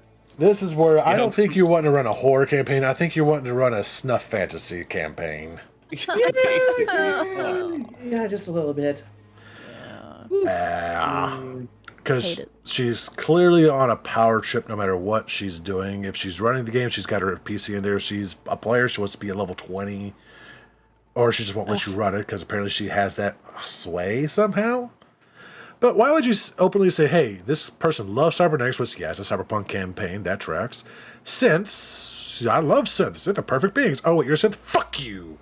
Why, other than the fact that it's a PC? Yeah, pretty much. Let's see. And then she should love it, not hate it. Yeah, I don't get it. Yeah, I don't get it at all, no. Outside of the fact that she dislikes this player or just wants to be a dick to this player. Yeah, she just don't like the player. That's it. Yeah. Yeah, at that point, it was a love-hate relationship. And I think just hate. Well, I meant they said they love him, but then they hate him. Yeah. I mean, it's like, you know, he had to go through a whole lot of PCs during her games. Had to have, because she brags about wanting to kill people and will actively try to kill them. And Oh, then yeah. we'll just do it. If you miss a game, hey, you're just wound up dead. Fuck you, haha. And she's super what? railroady too, so like I wouldn't be surprised if she like railroaded a character death. That'd be terrible. Oh, yeah. I'm also surprised that I haven't seen mention of how many times this person died. But flag number 14. During COVID, we ran sessions over Discord. My mom came into my room and I said I was going to be back and muted myself. I was muted for 15 minutes while I learned that my grandma had a stroke and was in the hospital. During those 15 minutes, she decided it was my character's turn to speak. While I was away from the computer, she insulted my character's intelligence and the NPCs in the scene, called my character deaf and dumb. Told me not to pull the pity card when me and other players complained. That's What the I fuck? would have been ready to throw hands. They just don't like each other. Yeah. It's like, okay, thankfully you're on the road to like, hey, you discovered that there is Discord, there is online play. And even I'm then, trying- boot the bitch. yeah. I'm still trying to figure out how the hell she kept going back to this. Like, Yeah. I understand how abusive relationships occasionally happen, but fuck. I don't know why this guy kept playing, or at least I assume it's a guy, kept playing with this girl. It's like, boot this bitch. You have other players there. You said yourself you wanted to start running a campaign. Boot her. She doesn't need to be part of the group. You can. Yeah, no. The group can boot the DM. It is allowed. Yeah. I know what's going on here. The Wow. DM is Helga Patashki and the player is Arnold. That's what's going on. Oh, good old Nickelodeon reference. God. Yes. I'm so glad that you all understood that one. Meanwhile, I'm also. Oh my just god, getting- do you think she has a shrine of gum built out of him too? Oh my lord. Oh God. Absolutely. Oh my god. I'm just getting like Batman, Brave and the Bold, Joker, and Batman. Oh, Specifically, Brave and the Bold version. oh lord. The thing here is like it says they say during COVID, which means they've been playing ever since. That would have been my no, I'm out. You're doing this? No, I'm done. I'd have been out a long ass time ago. This dude must have been Yeah. desperate for a game and didn't know any way of doing it. What power did she have over you guys? Like, no, you can't run a campaign. What's stopping me? I mean, you don't have to play. In fact, I'd rather you didn't play. They can play. You can fuck off. I mean, are you playing? You're not even playing at her house. You're playing on a campus. Originally, they're playing on a campus. Now they're playing on Discord. Where is the power coming from outside of just, I don't know, peer pressure and everyone's just going with it for some reason? There had to have been more than just like 5 TTRPG players, and even if there was, it's like 4 is good enough. 3 players is good enough. Yeah, especially with like Call of Cthulhu games, you can easily do that. Mm-hmm. Now in a fantasy, Even in like D&D makes it a little D&D, easier. yeah. Uh-huh. In modern settings, yeah, but back in the day that would have been a little difficult, but it could be done. Yeah. And even then, if you can find other people, there's probably been a lot of people that were interested that wouldn't play with her. That's a good point. She probably ran everybody out of the group. Oh, I promise you she did. I'm going to combine the next 2 flags. Oh boy. Flag number 15, because I think I have a theory about these two that explains almost everything. Flag 15. Ran another Star Wars campaign, pitched the idea of an Imperial Remnant campaign where we are a bunch of Imperials stranded after the war. We all decided to play low-ranking and cannon fodder characters, like a bunch of no-name stormtroopers and like one ensign, highest rank PC, was a gunnery captain. That could be fun. Apparently, she planned for this to be a political intrigue campaign, and we spent what little time this campaign lasted being bodyguards to her Admiral DMPC while listening to her monologue to herself for hours on end. Flag that number reminds me of 16. Flag number 16. When we complained that we weren't doing anything and felt like we were useless to the campaign, she said, "You're supposed to feel useless. The story's not about you." Bruh. Bruh. Oh, I love what I did. They were giving her pure gold and she ruined it. That was pure fucking gold that they were going to play with. But here's my theory. She wants to write fanfic. No one will read her atrociously horrible stories online, so she is forcing these people to partake and be her audience. Because no one else will set eyes on it. That is my theory. This is so she literally got downvoted constantly on fanfiction.net. Archive of our own.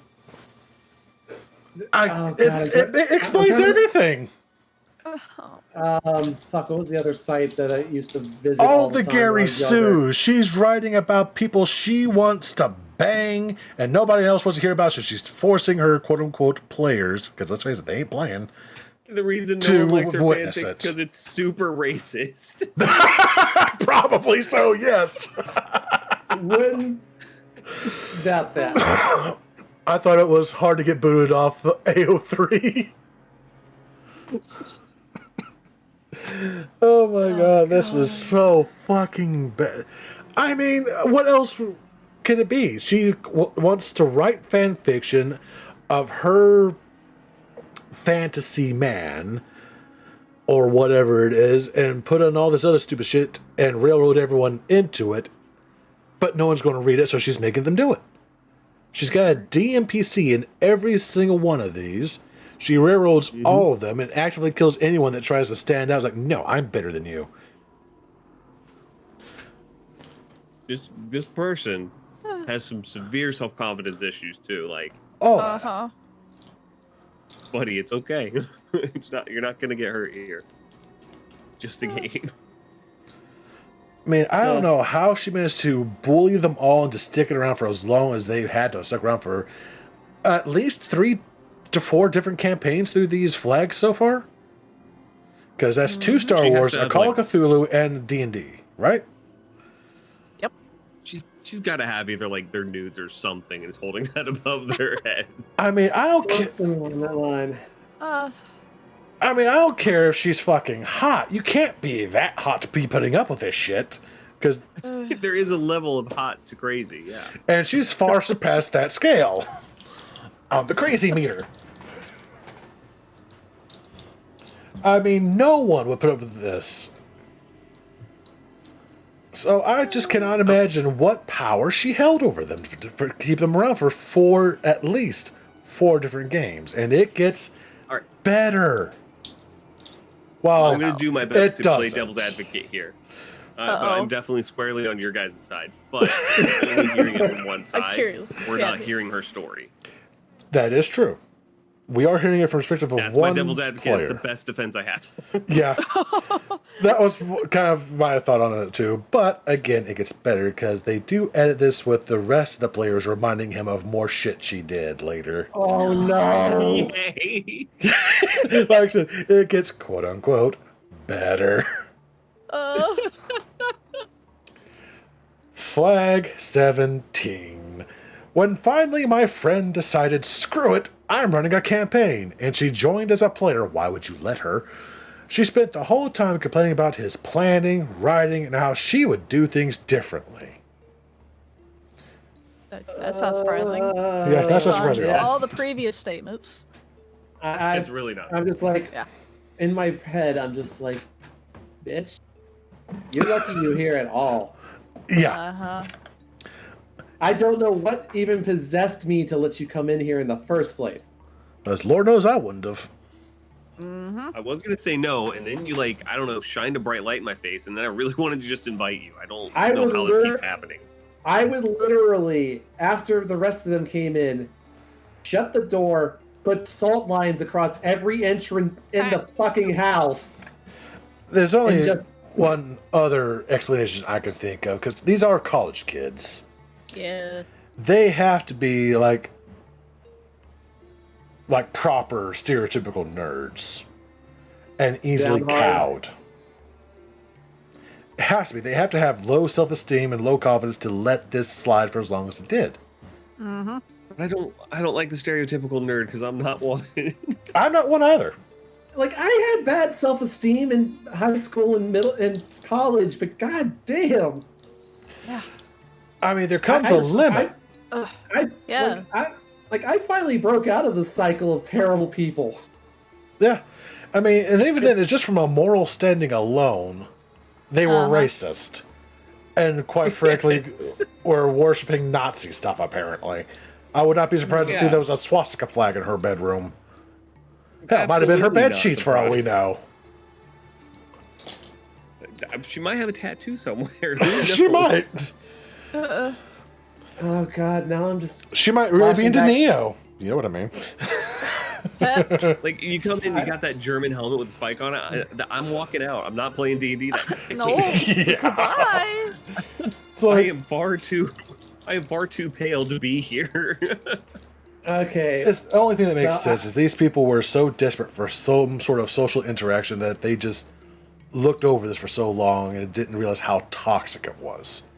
They had Yeah. to be That's socially exactly shy people. Yeah, I'm Yeah. going to say unironically, or she unironically thought that Tiny Little Mustache by Stephen Lynch was like an actual thing that wasn't terrifying. If anybody knows that song, it's basically the situation in a date, and she's just like, the girl's just like, I like the little mustache on you. Oh, Do you want to God. shower? Do you want to shower with me? Oh God. Oh dear. Yeah, things like that. Yeah, I think I know what you're talking about. I don't think I've heard about it. I can picture it. So, How long do you think they put up with this before they left? Oh, I'll tell you. Yeah, most of this happened within a span of a year, about 3 to 4 years ago. And no, I do a year. Holy crap. And no, I do not talk to How this many person campaigns anymore. were started and destroyed? At least 4 that we've come across so far. At least. Jeez, that is a lot. Yeah. I mean, they must have been playing frequently, but even if you're doing it weekly, how do you go through 4 campaigns in a year? I have campaigns that have lasted 3. Yeah, I've been in campaigns that have lasted 3. Yeah, And then that's, the ones that again, don't meeting last usually weekly. explode and people want to break. Yeah. That's what happened with the Dungeons of the Mad Mage. That campaign was, we started with Dragon Heist, and then moved to that one, and that's been going on for a couple of years, and it's like, dungeon crawling is fun, but after a while you kind of want to do something else. Oh yeah. And that's absolutely fair. I would like to run that game again, but I'm not in a hurry to either, because that thing chugged Roll20 so bad. Oh my god. Anyway. Yeah. And I'm no, sure it did. and no, I do Let him not talk catch to up, this let him get better person tech. anymore. I'm about to Yeah, run a Call of Cthulhu campaign for the OG group, Sans Bad DM, and treat everyone for putting up with that. Edit. Remembered a few others. This is the first edit. I want to make that clear. There's more. Edit. Remembered a few others. Flag 18. When a player she didn't like dealt the killing blow to her beloved BBEG, a bunch of her NPCs swooped in with an elaborate scene and killed the BBEG. You robbed the players of the final blow. Gross. What? Adventure Time shit. Oh my Just- god. Oh, Gather all your friends. effing God. I like Adventure Time. Come on, don't ruin it for me.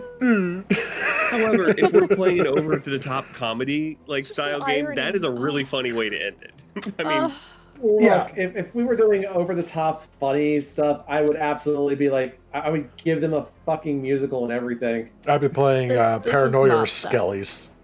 Yeah. Because Skelly's has some severe paranoia energy on it, and I love it. I'll send you guys the link to that rulebook later if you guys don't have it. Yeah. we've actually, Yes. Actually, actually had a Morden's the one that situation sent where it to me, it's- so. Yes, I am. Like, who was it that recommended me? Oh, yeah, it was Morden.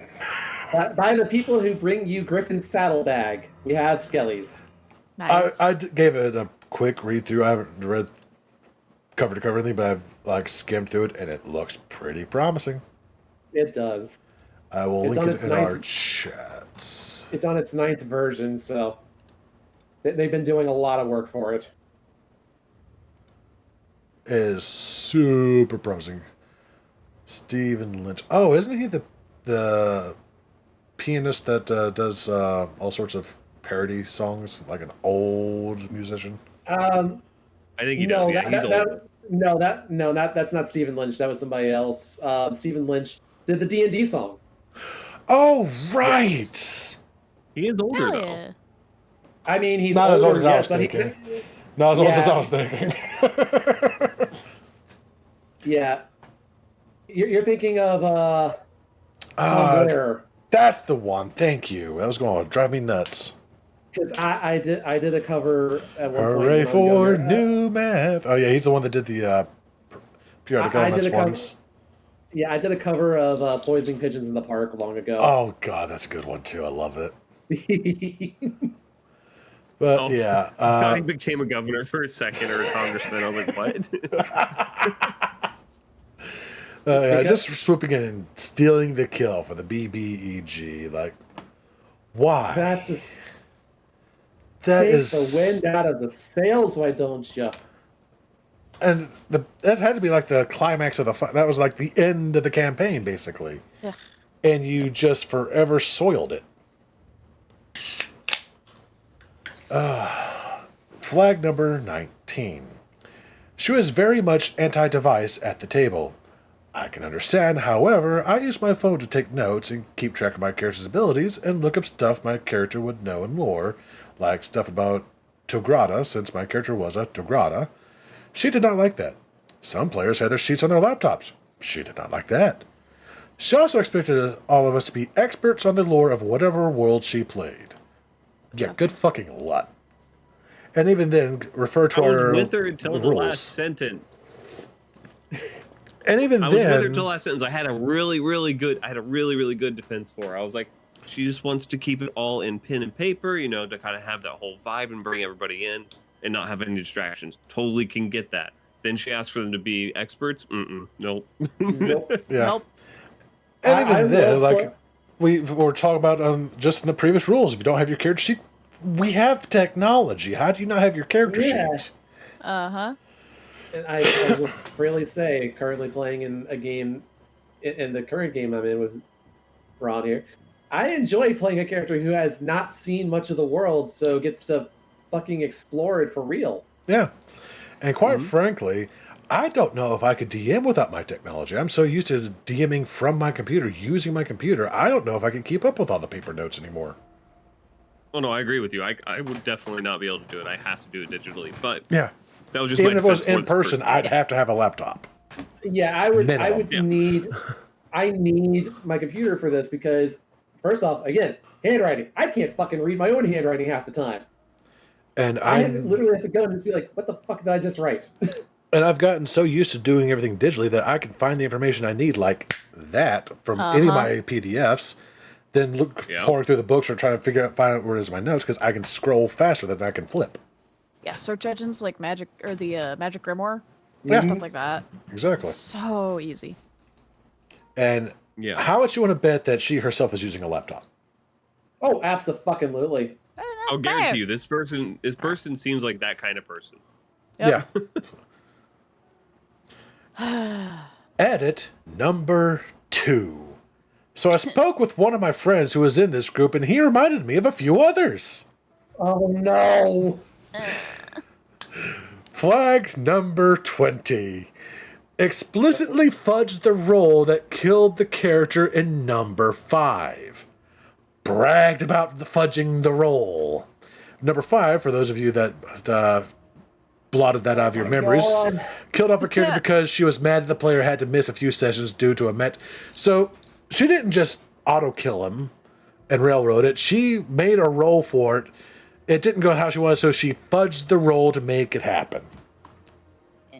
Yep. I am literally, we're going through this and I just keep getting Billy Mays going, but wait, there's more every time. Yes. Now we're gonna add in fudging roll. Yeah. To kill somebody. Uh-huh.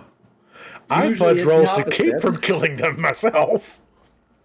That's an added value of 5 red flags. Uh-huh. The only time I have... Jesus. There's only one situation I'll ever fudge a roll that is not directly a benefit to the players, and that's if they are killing something way too quickly, or the same person's been getting the kills, and I start to feel like some of the other players are feeling left out from not getting the kill. They're like, okay, you reduce this to 1 HP instead of killing it outright, and the next person kills it. And I never mention that I do that, because, well, I don't do it often, because how often does someone go on that good of a lucky streak? Yeah, the HP Maybe. is modular. Yeah. Maybe I'm a bad DM, but the only time I fudge the rolls is when it's for the players. If I already crit somebody last turn and then I roll it again, I'm going to make it a 19 and not a 20. Oh, yeah, I do that too. I do that all the time. Wow. Because that just I won't feels say not all the fun, time. and I've been there Yeah. several times. I see it as a good I mean, trait I've got... because you want the players to have a win. There's Yeah, a reason like- we have a DM screen and why we will sometimes hide the dice rolls. Uh-huh. Yeah, like I feel so bad for a player in a game I was listening to who literally could not, like, for most of the game, literally could not roll above, like, 10. Oh, God, I've session. seen that happen real life, too. And- That is so awful. And the worst part is, so he's a fighter. He has 2 attacks at this point. He hit action surge at one point, or early on, hit once. He also has a special armor currently that they stole from the vault that gives him 4 flying swords to use in combat. Oh, no. And he kept missing with them too. That is so discouraging when the rolls are just And against then- you like that. And then I've told you about the divination wizard stat block that was being used in that game. Mhm. She used the one ability that is not part of a regular divination wizard's stats, and he failed the wisdom save, so he was stunned. Yeah, at that point, I'd be like, I wouldn't even be attacking that player. It's like, he's got it bad enough. No, she more or less left him alone pretty much after that point, but it was just like It's the only thing you can really do as the DM, because you can't fudge their rolls. Yeah, I felt so bad for him because he was getting so frustrated with. And understandably so. Because roll 20 was not letting him play pretty much. Yeah, I've had that happen. The guy I too. was talking about that made the pistol, that was a rogue. Well, unfortunately, rogues at our table are completely cursed now because of this one player. He rolled so badly for 6 months straight that my DM just gave him the lucky feat because he felt bad. Oh no! The worst part is I've seen that happen, and they still were cursed. Yeah. The lucky feat He would was. still- That character was cursed. He switched over to a divination wizard after that. That character rolled just fine. Wow. And then a new player came to the table and tried to play a rogue. Same situation. Could not roll over a 10 to save his life. I'm like, what is with rogues in this table? one of my players had some notoriously bad luck this one time. This was in a private game, unfortunately. Well, probably fortunately in this case, because they had that bad situation where they couldn't roll above a 10 either. For whatever reason, Roll20 decided, fuck you in particular. She could not roll very well at all. In fact, she managed to flank somebody, so she was rolling with advantage, and she had 2 attacks. She was playing a ranger.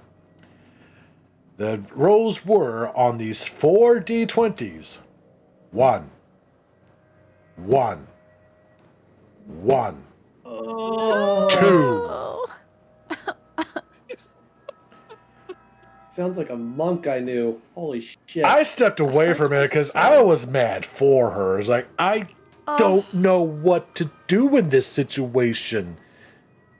There's nothing you can, as the DM, really do except ignore that player because they're having the shit kicked out of them already by the dice. Like, you just literally want to be like, please. Like, I want to say that you can re-roll, but I can't justify letting you do it. Like, Do you have inspiration? No, I'll give you inspiration for the next time. refresh 3 ones is a roll 1. 20. Yes, yeah, we knew that was like almost impossible odds for that to happen, and yet we saw it happen. Like, Take a refresh picture your of it. refresh your fucking computer at some point, even just Or It's your why fucking computer in the washer. turn it off and on again. It's become enough of a thing that the dice will sometimes hate this player group so bad that I will joke with them. It's like, did you all remember to burn sage before we logged in today?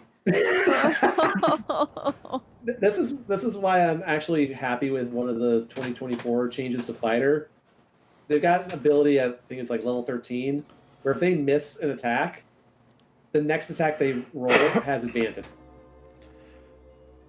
Just to, because it feels so bad as a fighter, especially at that level when you have 3 attacks, that it. What do they get if they miss the next attack? A free hit? No, that's a different ability later on, and that's a once per day thing. Oh no, that's something else entirely later. Jesus. Yeah, I was like, I don't know. Maybe it's. I see DMs that keep talking about, oh, I don't ever hide my rolls. I roll in front of everyone, so there's never any cause for concern or dispute about what I roll. How badly do you roll that you can get away doing that? Yeah. I don't roll bad enough. I roll I have player killer dice. I don't Same. because they're naughty. Same. You Whether in break- person or digital, if I'm the DM, my dice want you dead. Yeah, you break out the killer dice when it comes time for, boss fights. Yeah. Something Put them in dice jail otherwise. Sadly, you can't make that distinction in Roll20. Because those dice only want the suffering of other people. If you try to use them in your campaign where you're a player, they will do shit. Same. won't do what they Oh meant my for. god, it's not just me. Thank you. They just want people to suffer. Oh, thank you. I thought I was the only one with that curse. You're Why not are- the only No. one. Why are we here if only to suffer. Pretty much. When I'm the DM, my dice will roll 20s like nobody's business. When I'm the I've player, had multiple I DMs like eat that. shit. Yeah, Yep. Which amuses everyone else because I play it up. that is one of the things that I love it. legitimately I love am being kind of shitty. scared of for the one shot, because it's like, if I roll way too well, I'm scared. Yeah. I mean, I don't mind rolling shitty, but when I do it consistently during the entire night, I do start to get kind of annoyed because there's only so many times I can make failure funny. Yeah. Yeah. How many Yeah. times do I get slapped in the face by a tree branch because my flail got tangled in it when I reared back for an attack? How many times do I gotta trip and eat mud before it's like, okay, this joke's, oh, what the fuck can I do now? Instead of, oh gosh, I just missed. Next turn. My Eldritch, Channel your inner Barney Fife. That's all you have to do. my gun that So much I could do. my gun that I fire Eldritch Blasts out of has fucking like jammed somehow. It is a mystical gun. It should not be able to do that, but fuck it, we're doing it. Whatever you do, just don't look down the barrel. Because that's Did what I- we would have probably fires. No, see that's what happens when I roll 2 natural ones with that. Yeah. Because God. with this class, I roll a disadvantage a lot. If I roll 2 nat ones, Wait. I'm stunned for a turn. Oh, no. Do you like Looney Tunes yourself? Like your face is all like soot filled. I am a changeling. I would absolutely do that. I don't care that it takes a turn. I don't care that it takes an action to change my face appearance or anything like that. I will just flavor it like that. I mean, the Oh, man, only do you time. remember that? Hmm? You remember that MMO that was on Cartoon Network that had like Toontown or whatever it was? Oh yeah. Oh, yeah. That would be a really fun D&D setting. There is a TTRPG called Toontown, I think. Yeah. That'd be sick. We That- kind of treat Tavern Tales like that. A Yeah, little. That'd be There's really a- fun. Or maybe it was Oh, a there's GURPS also a Noisha. adaptation. So- Is it Noisha? Um, Yeah, there's a gift that does that. yeah. So Turns there's everything into cartoon physics. yeah. So there's that player I was talking about earlier with who's the fighter who kept rolling like shit. Uh-oh. He actually has a bunch of homebrew stuff, including basically a cartoon world. Yes! It's That's really fun. cool. Like, one of the players when he was like playtesting, it's literally was a warlock who could, for I think it was an action, take a +1 from one of his stats and put it into a different stat. And if they were playing it like he was adding it to his strength, blow up his hand. Things like that. Fun. So it's just I love the idea of cartoon physics in this game too.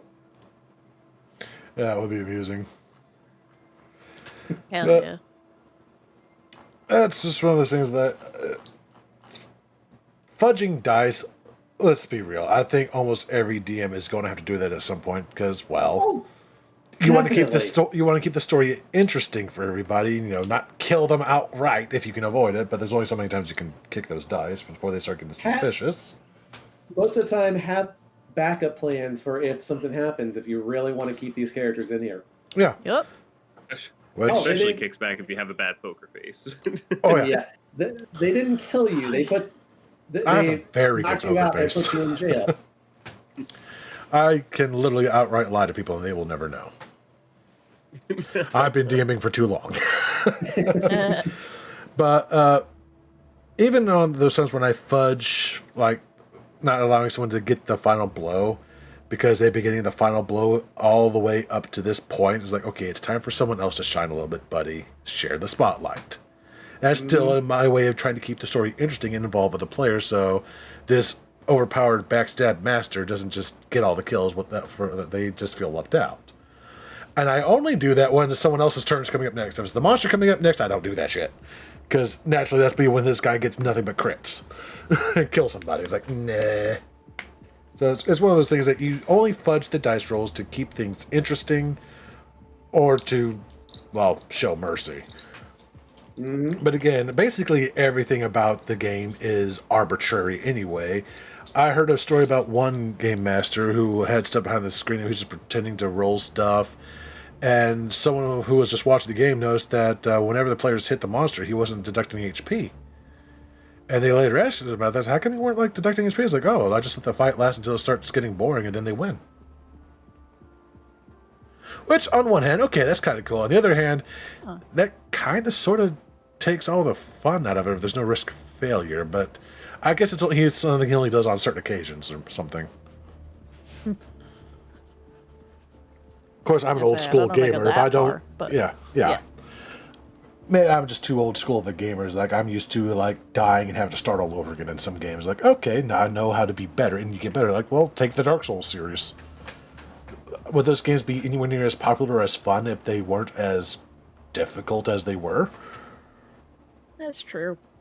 Yeah, I Yeah. do very low def generally, but I do also like to uh utilize tense situations. Oh, I love good tense situations. Yeah. So it's just like, oh yeah, your character might not die, but you know, Yeah. oh no, that NPC you went Yeah, missing. but one of the things I've recently really found myself enjoying is like skill challenges. Yeah. I, like you have something that needs to be done, and if you succeed, great. But if you fail, hey, you tried your best. Something like you're gonna get delayed, bad things might happen, but you're not. Yeah. It's gonna make it interesting because it's gonna be very tense. It's one of the reasons I like the horror RPGs so much more, because in D&D, again, at its heart, at its core, it is a war game. And how do you threaten or and give attention to your players is generally through combat or a dangerous situation that can be solved by combat or a skill check in some cases. In horror, it gives you a lot more options. It's on the outside looking in, it looks like it's more limiting because it's so easy to die in those games, but at the same time, there's more you can do with them. So much more. You can literally affect their sanity, their mind, their loved ones, their well-being, all sorts of things that you can actually do outside of just outright kill them. Because let's face it, death isn't scary. That's the end. It's the process of getting to your end that's supposed to be the scary part. Yeah. The threat of death is scary. Death is not. Yeah, this is also part of why I'm enjoying the idea of magic slowly kind of decaying away, as it were, because it makes things a little more dangerous. Oh, a lot more dangerous. I mean, magic is so powerful that they make it so that every class can use it. There's one world that I really enjoyed where the ability to actually resurrect somebody does not exist. Nice. And that should, and traditionally, it's supposed to be a very rare miracle, and yet in recent games lately, especially in Forgotten Realms, like everyone and their mother can be resurrected. Which is why, Revivify at level 5. That's yeah.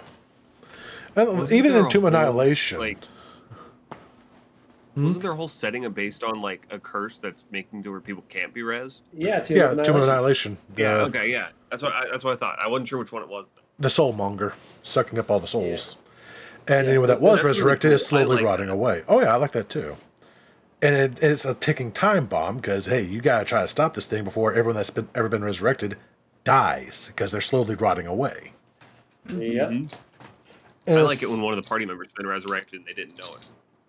yeah, and it's just one of those things that wow, how the hell did you pull that off? They had to start at a higher level. Yeah. They had to, or they would have been dead real quick. Hey, I just made a level 1 character. I was resurrected. Oh wait, you're level 1. Oh yeah, you're already dead, man. Sorry, They're you're dead saying in before that this game game you even can't play a starts. Reborn then. No, you cannot play Reborn in that one, I'm afraid. By its very nature. Well, there goes my character concept whenever I play Tomb of Annihilation. Dang. But the fact of just how many people have been resurrected in this story alone, just in this city, you see people rotting away, and that's like, how many people were resurrected in this game, in this world? What the fuck? Wait, you were resurrected? Wait, you were resurrected? How many of you people have been resurrected? And you just see people die. If they're wrapped up in bandages, you can pretty much know, yeah, you're looking like a leper. You were resurrected and you're affected by the curse. Gotcha. Just That's crazy. Yeah. What would Yeah, that do it to the is. economy? Jesus. Exactly, because it has to be a 500 gold piece diamond that is consumed in this process. How many diamond mines are there? Well, that's always weird because like Is De the more Beers rare in the this diamonds world? get, the smaller they are, that cost 150 gold. You know what I mean? So Yeah. eventually it'll be like a ballpoint pen. That's 150 gold because diamonds are that rare. Yeah. It would still work technically. Unless, of course, De Beers is there and they just have a monopoly on it. Yeah. Yeah. That I remember the debacle on D&D memes, which was literally, so if you get the diamonds for less than 300 or 500, whichever you run it as, does it still work? Even though it technically counts as it, does it still work because you paid less? Yeah, I wish it would give you a cubic size because that doesn't make sense for price because that fluctuates with the market. Yeah, I mean, what happens when you find one? You just found it, so you didn't pay anything for it. How does is the god of commerce the one that's resurrecting you? I guess. It's always been a question. weird, arbitrary sort of thing. But I think that's only been really arbitrary in 5th edition, maybe 3rd edition as well. I know it required an expensive component previously as well, but I don't think it required specifically that. It cost gold. Flat out. But I think that was more of that one part that like blends from the game. Like that's one that like takes you out of being in the game. It's like I think that was a weird. carryover from 1st edition though, because 1st edition gold had a different purpose than just buying you stuff. Yeah, you could buy experience. Gold, with it, right? yeah, gold Yeah. directly equated to experience. It's literally the reason why Tinter's floating disc exists. It's the only reason that spell exists. So you could carry out treasure and level up. Because 1 gold I equals kind of 1 like that. I wish experience. they would have called it something else. What, Tinter's floating Because disc? they would call it experience instead. Oh, yeah.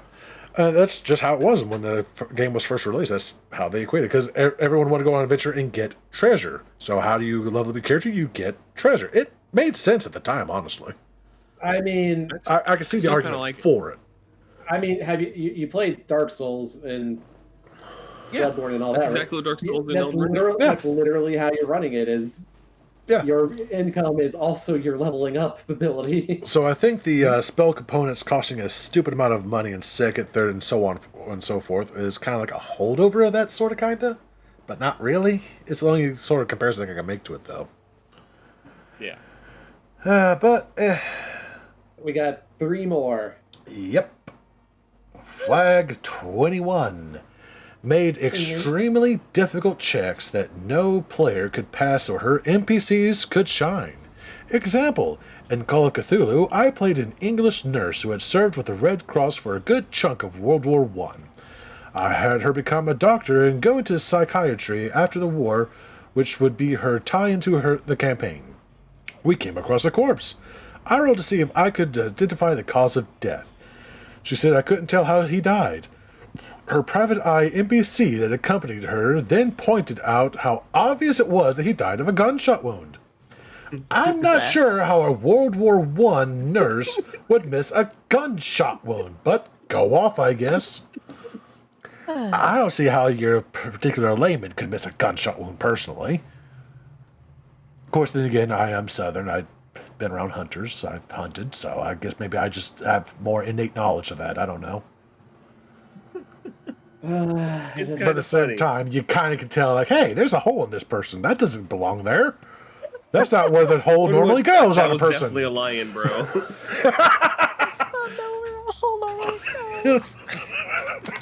I was told that there were at least 40 holes in a person. They just go big mosquito, and it's like they're like no, and then of course it's Cthulhu, so it could actually be a big mosquito. Depends on the Uh, depends I on mean, to the be fair, you hole. gotta- Buckshot damage looks like an animal. Yeah, fair. Buckshot does tear a person up. I mean, you could also have horrible mosquitoes in D&D. I'm looking at Yeah. you. Well, and I apologize, Eve. Apparently, I'm in a mood tonight. I'm making no, all it's sorts fine. of off-cuff jokes tonight. Oh no, I'm enjoying it. I may sound like I'm in pain, but I'm enjoying it.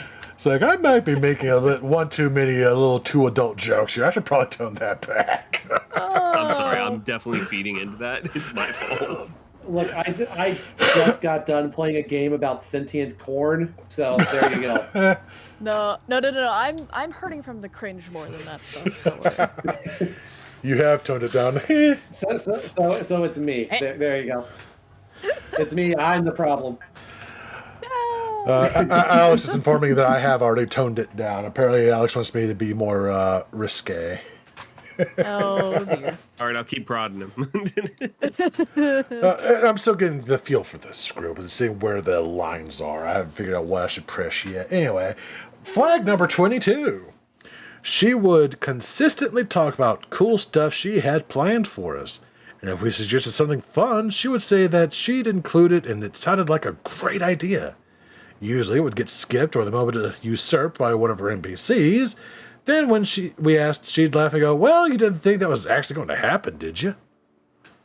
This is at least the That's why I'm second or paying for third the time script I think myself. I've seen something like this in this list. Yeah. That's just a Helga move. Damn. It really isn't hey Arnold. Fuck. Oh my god. I get to the point where I want to throw hands, man. Right? This She's woman is openly the insulting worst. At least What if- Helga had something going with Arnold, not this. Hey, Helga was also super smart, so she would really enjoy combat, but she'd be too damn good at it, and everyone would hate playing with her because she'd just keep killing people. And Helga came off more obviously as a tough love sort of character, and she was openly Yeah. protective of her friends and Arnold and all of them. Yeah. So that they could see that and kind of go, okay, you're just a dick, but you're doing it from a place of love. We get it. You're just an asshole and can't help that part. He didn't know that she was into him like that in creepy stalker levels, but Yeah. But no, this person is just awful. this person is just absolute scum. Yeah. If I knew this Yeah. person real life, she would join the very short list of people I would not piss on if they were on fire. Yeah. I would not waste my urine on that. Nah. Finally, flag 23. Forced a character into a relationship just to cuck the character in the relationship they didn't want to be in. What?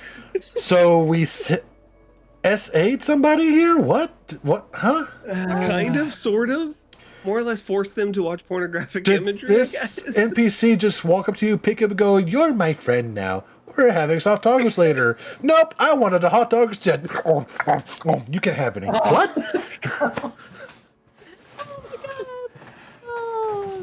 Like, mean, as a what? player, that is so awkward. Like, That how is the- super awkward. that's so awkward. Like, what? Why? That's sexual fantasy. That's. Oh no.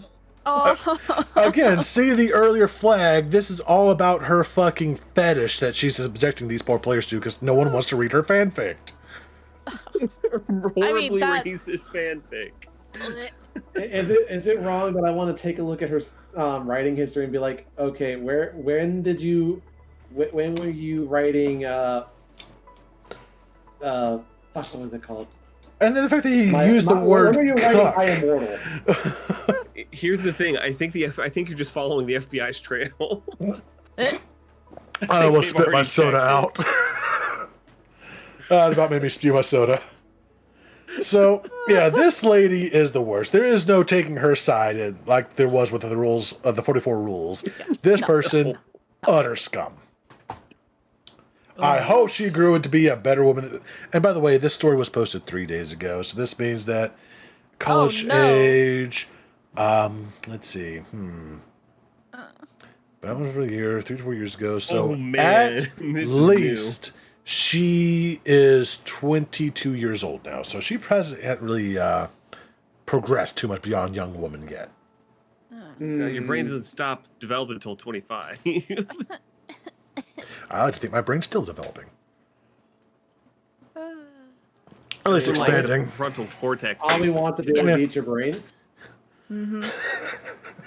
We're not unreasonable. I mean, no no one's one going to can eat eat your your eyes. I think this poor girl just needs a hug, like, and stop being racist. That's the number one right there. I ain't hugging her with a 10-foot pole. That's like, no. She, I mean, the 10-foot pole is at the very least the safest way to touch this person anyway. I agree with. She definitely's got to stop being racist. The racist might rub off on me. I don't want that near me. She's definitely a trap. Why do they keep going to this person? Rocks fall, everyone dies. What makes you think she has a brain? Oh god! When you said she was a trap, my brain went to a completely different area. By the way. Yeah, I figured, which is why I was like, let me refresh on that. Let me rephrase that slightly. Right. Oh my effing god. It was socially awkward nerds. That's exactly what it was. No one wanted to cause any drama because it was a small school. It has to be, because you know for sure this DM would cause drama. Yeah. Absolutely she would. Yep. Comments number 2 on this. Why would you continue to play with this person through multiple games? And OP responds with, honestly, I don't know. I spoke with a few friends of the OG group, and the consensus is we all liked each other, but no one wanted to be the person to step away first.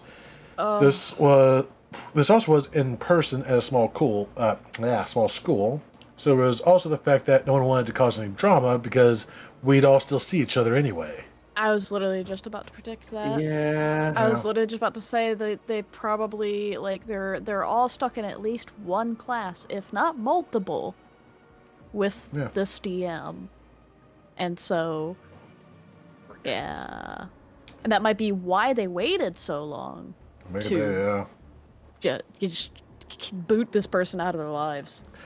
Yeah. But I think like it goes back to bad D&D. I mean, sorry, no D&D is better than bad D&D. Like, yeah. True. And gotta Yeah, stop it's just like- eventually.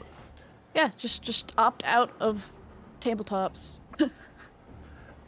I mean, It's hard, but like, Yeah, it's hard. especially at that young of an age, because again, these are college students. I'm assuming fresh college.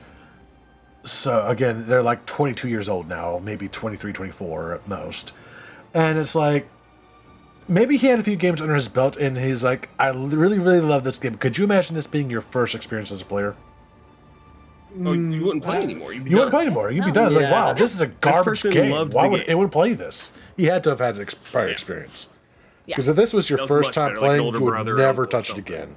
Yeah, You take up sports. Yes. I would have been, oh, dude. exactly. You would never touch I the would game straight again. up like, yeah, I would straight up have a completely negative attitude and be a different person. Yeah. And then go and try and ruin my beloved Call of Cthulhu. Go fuck yourself, lady. Yeah. No. Whoever you are. Oh my god, could you imagine what she would have done with Vampire the Masquerade, considering how sexually charged that game is? It would have been awful. Oh Should be venture. god. Should be a venture. Just calling it now. Oh yeah. Actually, or no. Toreador. She might be would- Toreador. She might. She know. would think she is anyway. Heh. Heh. But no, I changed my mind. She would be Ventrue.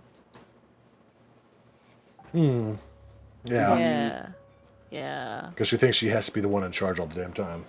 Uh-huh. Yeah. Yep.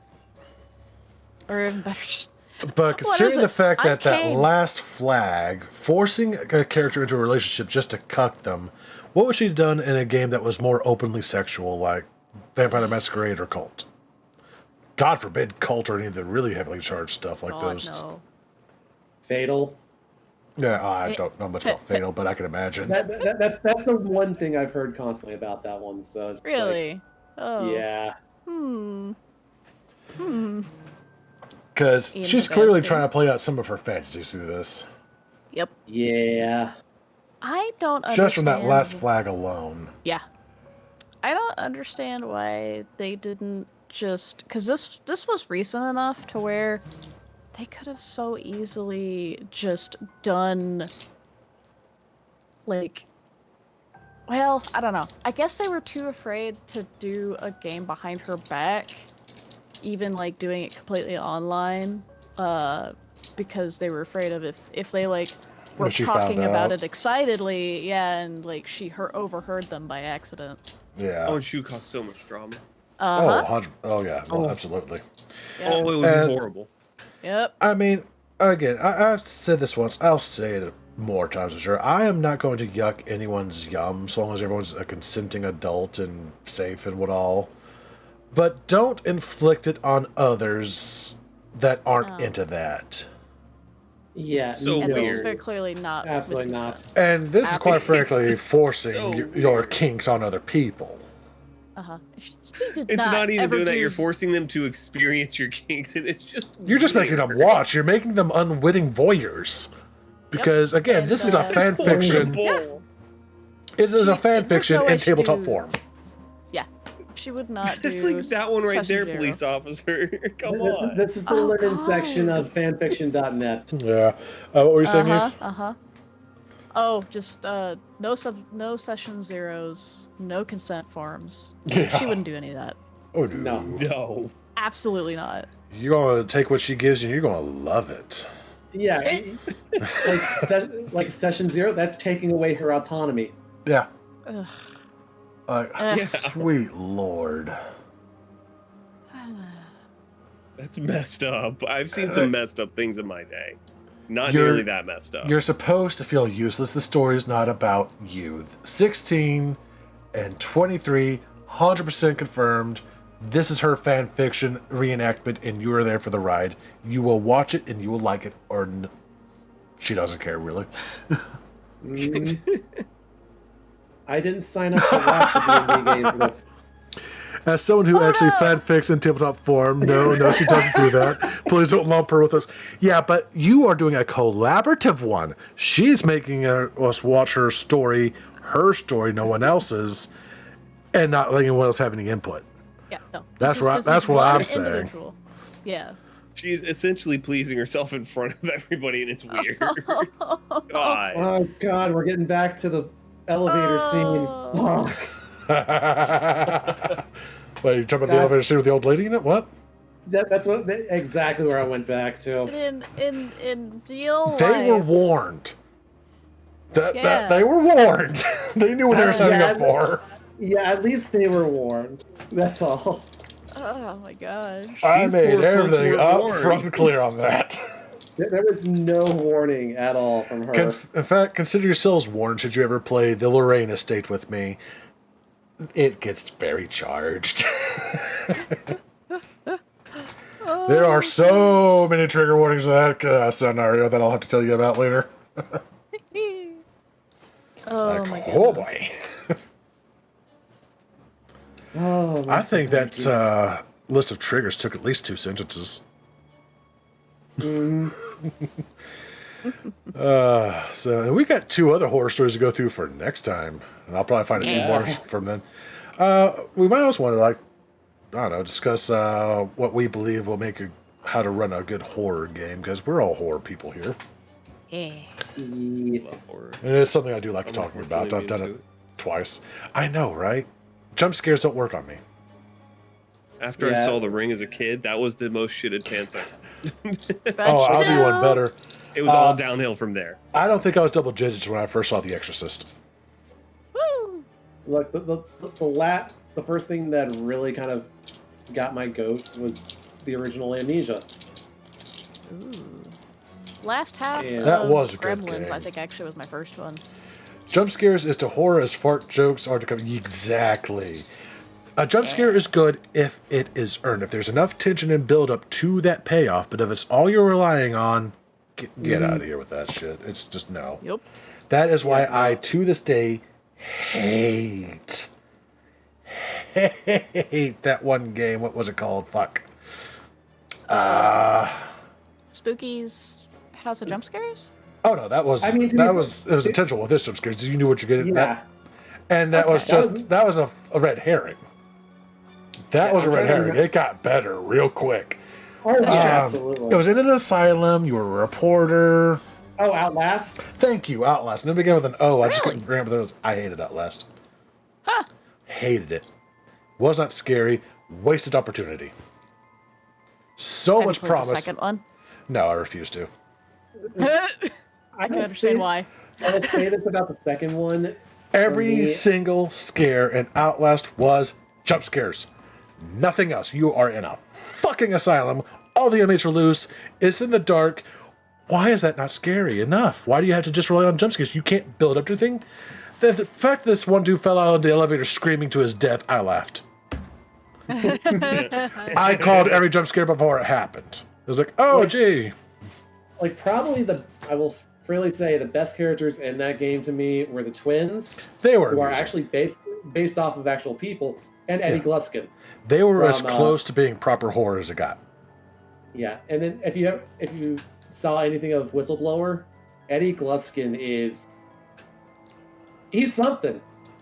I may one day revisit the game, but it's one of the things that I've always been kind of worried about when maybe people don't like watching me play a horror game because I don't react the way that other people do.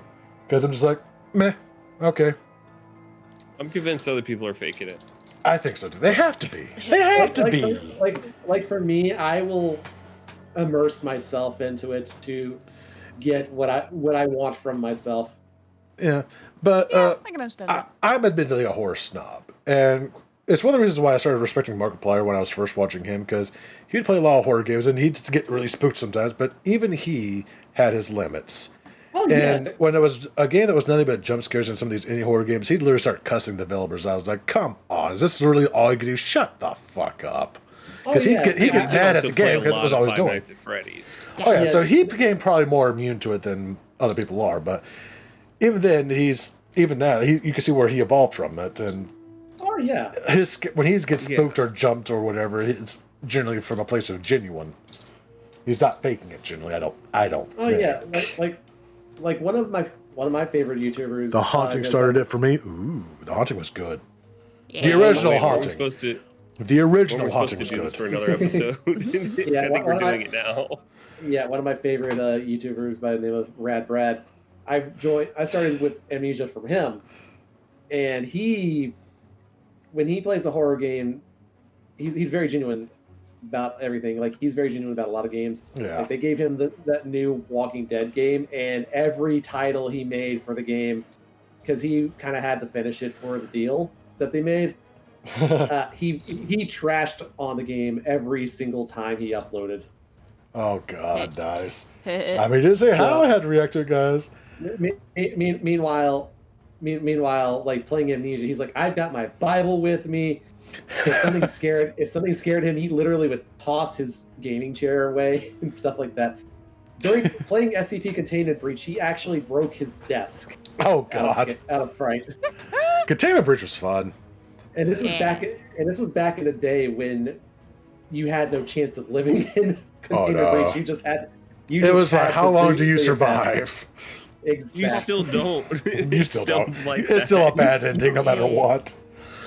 Now, I won't say that I'm immune to jump scares, but I am very resistant to it. There is, however, this one clip that was taken on my channel of my most embarrassing jump scare falling for it. And to be fair, I honestly did not expect it to happen. It was in Labyrinth, the beginning level, the first level, where you had the cardboard ghost popping up going, ding! And it's like, okay, that's cute. You go through that, then the monster's there all of a sudden. You haven't had that cardboard thing coming out for a while. So I see the monster. I'm trying to sneak by it because I need to go get that clue so I can solve this puzzle and get out of here. I think that the cutesy shit's done because I hadn't seen it in a while, and we got the real scares now. One of those damn things pop out, and I literally jump in my chair, and my mouse just goes flying for a split second. It's like, what the fuck? Because it's in my face. I'm tense. I'm not expecting it. It's like, that is one of the few that's times clever. you That got is me. So clever. Oh, I'm not mad. I am embarrassed, but I'm not that mad. is so clever because That's that's more very likely to clever. startle you because it's not supposed to be there. Exactly. That is when a jump scare is earned. And they Yes, did that that is a very good well. jump. I find it And it's a funny humiliating one. and embarrassing, but I'm not mad about it. Look, fucking, I'll send you that clip later. It was fucking amazing. I think Yeah, I just but- found it. Oh, Can I chat? Sure, I'll go also say for it. this, Spooky's Jump Scare Mansion actually did that to me a couple of times because, Oh, yeah. we're in the point now where the fucking stuff coming out, the little cardboard cutouts are, now mangled and whatnot. Wait, I won't let you do it? Oh no. I know. I should have it so that Twitch clips are whitelisted. Huh. DM to me, I'll put it in the chat. It'll let me do it. Got it. Yeah. But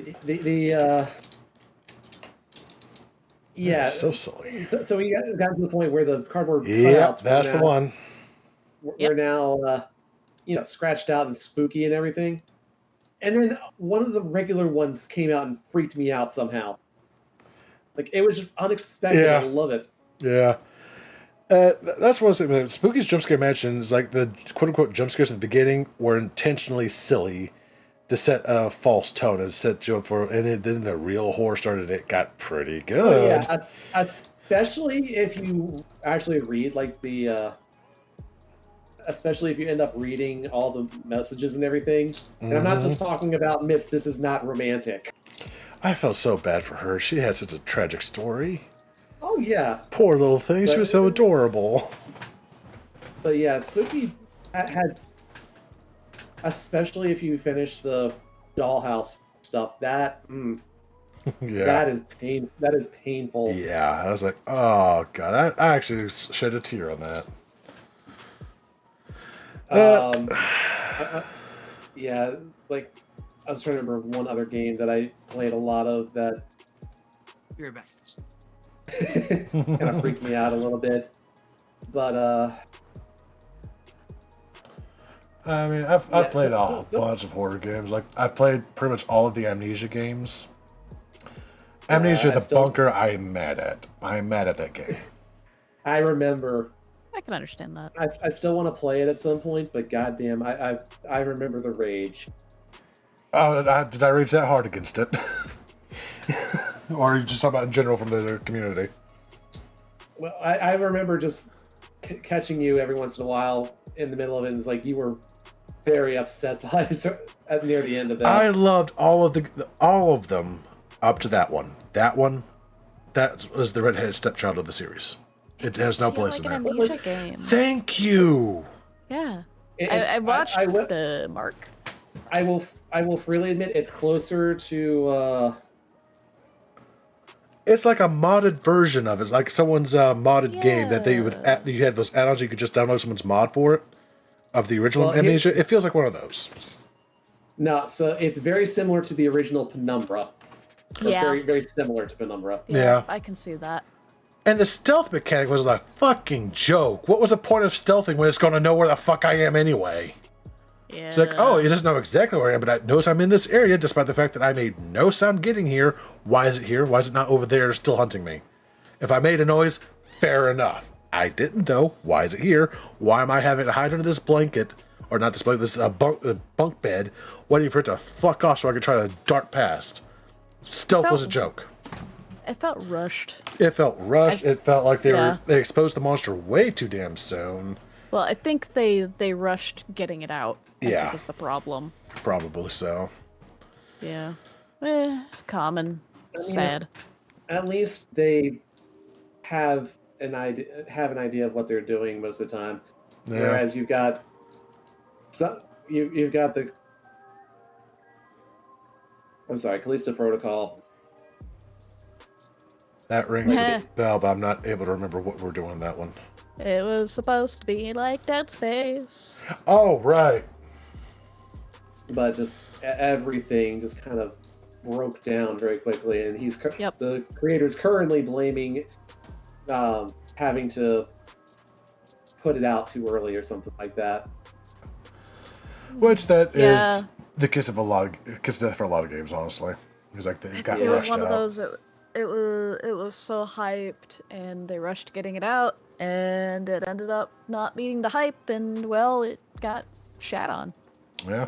Yeah. Meanwhile, I'm so sad because I enjoyed Alone in the Dark remake as well as Dead Space remake, and I think Alone in the Dark remake was actually better than the original. Now that's a take I've not heard from a lot of people. That I like, might be enjoyed it a misremembering which lot. one's which, though, but Alone in the The Dark, original- one of them, Alone in the Dark, is like, it was like almost unplayable because you take a one step in the shadow and you're dead or something. I can't remember which one. Or am I thinking of a different game? No, I think it was fairly early on that they had that mechanic. I can't remember which one. Because the first one, you had to solve puzzles while if you took too long, certain things would kill you. Yeah. And I know the big thing that I liked the fact that it came back was the tree was the main boss. Yeah. Good old Thousand Young. Enough about it. But yeah, fucking Nordic decided to barely advertise this. No. Hired on, like, I appreciate the people they hired on to be the faces of the game, but they could have spent that money elsewhere, because Yeah. I did suffer a lot of bugs, which, I mean, I'm used to breaking games, so I'm not really concerned about that, honestly.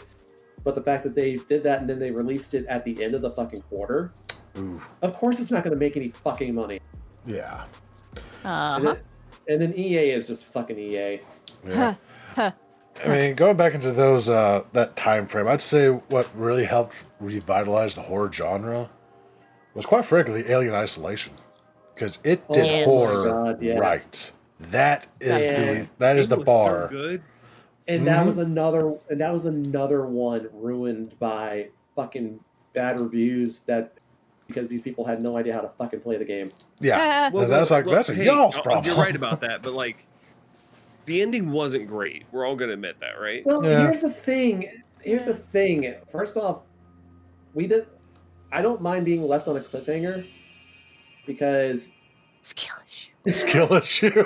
True. because we technically know what happened to her if you watch Aliens. True. But the thing is that they got fucked over once again, because goddamn IGN. So, Yeah, IGN's so going the way pun of Dodo, intended. frankly. Unintended. For those of us who did not see Alien or Aliens, you're leaving us in isolation. Look, Ron, you better get on that right now. Oh You my better get God, on that right guys. now. Wait, you've never seen the Aliens franchise? Never. I've seen so many parodies. I know everything about the Xenomorph, but I've never. At least watch the the original. At least watch the Yes, original. watch Alien. the original. I Yes, will. the original Alien. You can ignore all the others, I- just I pretend deserve they that don't boo. exist. That's fine. Yep. I mean, Aliens 2 is Aliens 2 is kind of It's weird. But my point is Yeah. there. It wasn't there as were good as the people first. Who never saw the series, who played the game, and they were like, Yeah. "That was a disappointing ending." I mean, at that point, why the hell are you playing an Aliens or a horror game if you're not? Well, Because it's been lauded as a great horror game, and it was. It really was. it really was. Yeah, it was so fucking good. The should fact watch that the they did what everyone. Well, I'll have to discuss this the next time we do this, because if we were going to discuss how to run a horror game, but quite frankly, that's the example to follow. What they did. Yeah.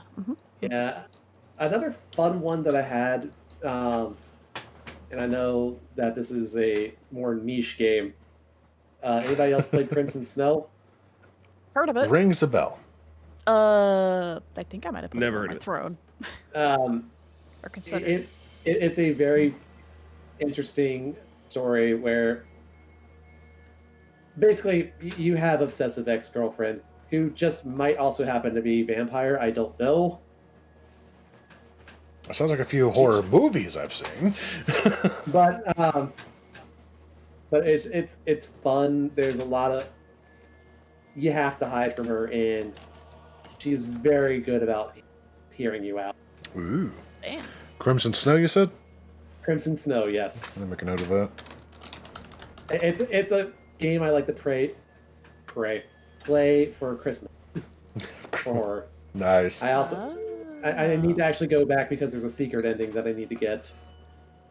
But also Parasite Eve. I want. Oh more god, I of- want Parasite Eve again so bad.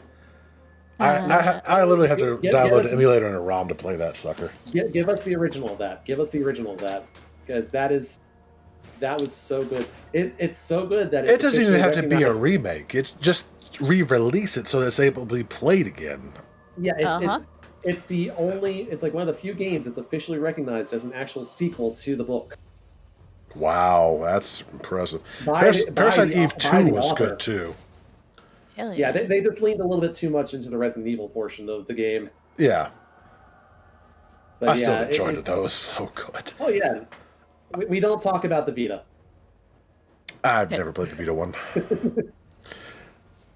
There's not much to talk about as far as I'm aware. Growing up, there wasn't that big a selection for horror games when I was growing up on either console or PC games, because it's, well, I think it's pretty obvious I'm a 90s kid.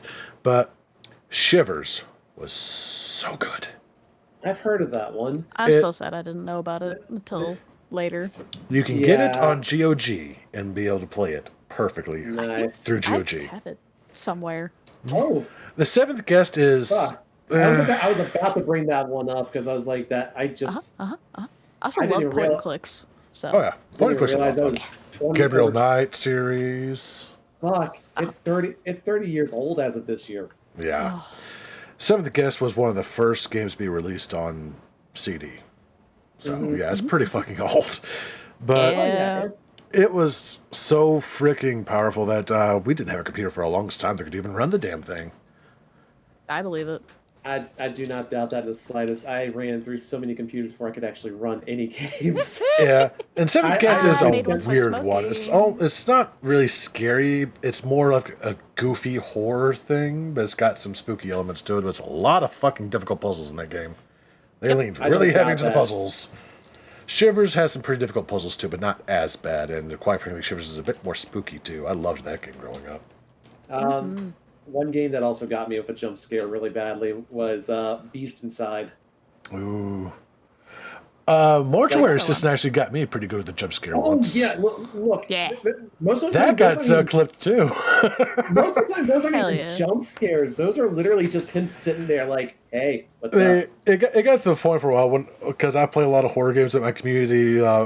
There was certain members of the community that whenever I got jump scared, it happened so rarely that they were tripping over themselves to clip it.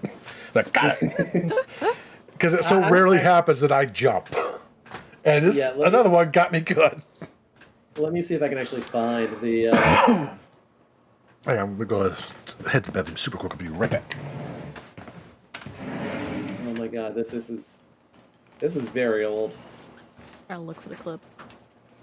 Oh, is that it? I still can't believe think it's I been found 2 it. years. I found it.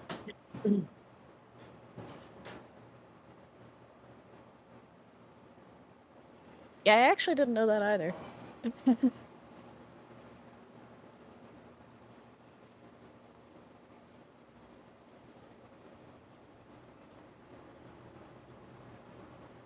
Talk about weird stuff.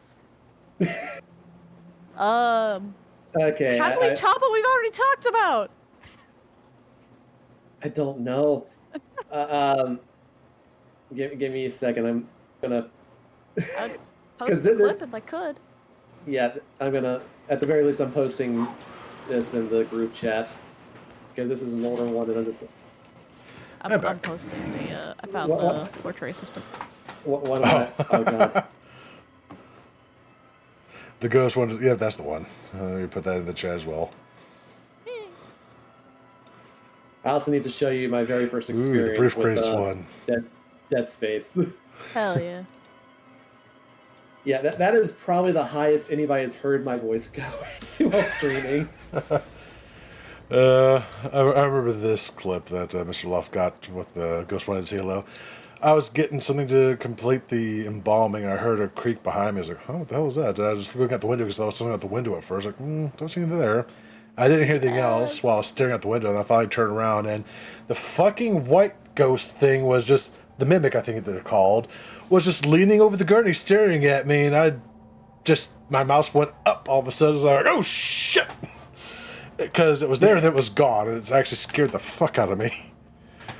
It's like, okay, Oh my God. well played. So rare I get jump scared, and this game set the atmosphere just right to actually get me in that jump scared mood. Yep. I've never had that happen in Dead Space. Holy crap. Yeah, that was my very first attempt. Apparently, that was back before I realized I had to turn on or turn off VSync or something along that line. It just Oh, that makes sense. I really need to play Dead Space. You should. it's Great. That's what got me into. I have Dead video Space. games. I just haven't gotten around to playing the dang thing.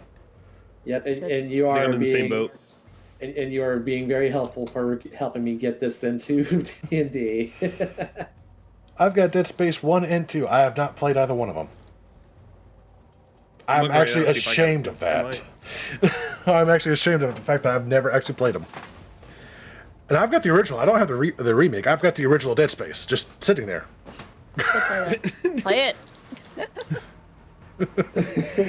Maybe I'll do I do not have Dead Space. maybe I'll do a first time playthrough on one of these streams one day. I don't remember leaving my door Oh, open. hell Why are you yeah. one, Cat? my god, there's one that I really wish I can't find it either. That's what's driving me up the wall. Oh, you'll probably find it Yeah. just as you're about to fall asleep. Go, wait, there it was. Uh-huh. Because there was one that I had a long time ago Hello, Marvin. Oh, wait, where I Milo. just Milo, how you doing? Ow. I was playing the baby in yellow and was making a cheese toasty, Oh yes, baby in Oh, yellow, so good. no. It's And so good. and I just kept adding more and more cheese and other ingredients on top of it. No reason, I just did it. Hell yeah. Well, why wouldn't you? I also did not realize I could flush the baby. What? I did not know that. That's fun. Alrighty. I'm so glad that I don't have to be up early in the morning. Yeah, we have hit the 5-hour mark now. So I guess we better go ahead and start winding it down, and then we can pick this up again in another couple weeks and discuss Yeah. more horror Yeah. stuff. Either what we believe are just tips in general about how to run a good horror game, or just horror in general. Because we ended up nerding out for the last half hour to an hour of just horror games alone. So I Yeah. think we'll be good on that subject. Oh yeah. So So we managed to get through all the rules. We got through one of the horror stories that I put up for us that had 23 flags. God, seriously, fuck that lady. Wow. So thank you guys so much for hanging out with me and nerding out and Absolutely. reacting with me. Of course. This has become something I've certainly looked forward to doing again and again.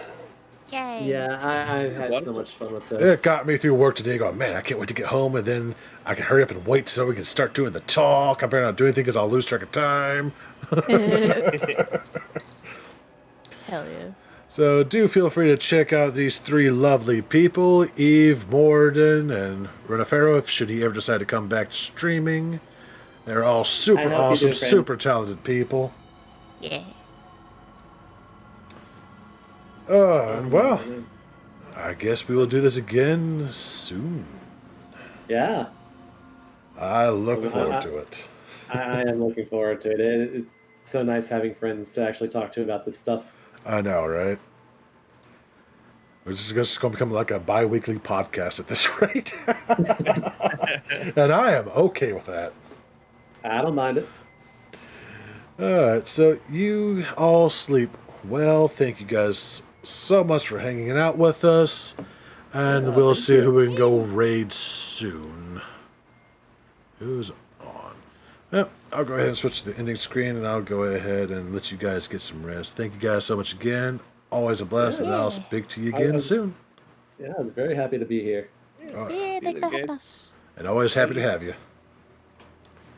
Yeah. And enjoy my just Absolutely. my dead stare from what happened to Billy. That was so great. The jaw drop. Yes. I'll be back in a few. Alright. Alright, let's see who is on that we can go raid. Let me put my ending song on real quick. As the cat is trying to get attention from me. There we go. Alright, who's on currently that we can go say hello to? I've heard I haven't just rated her in a while because I don't normally stream this late to raid her anymore.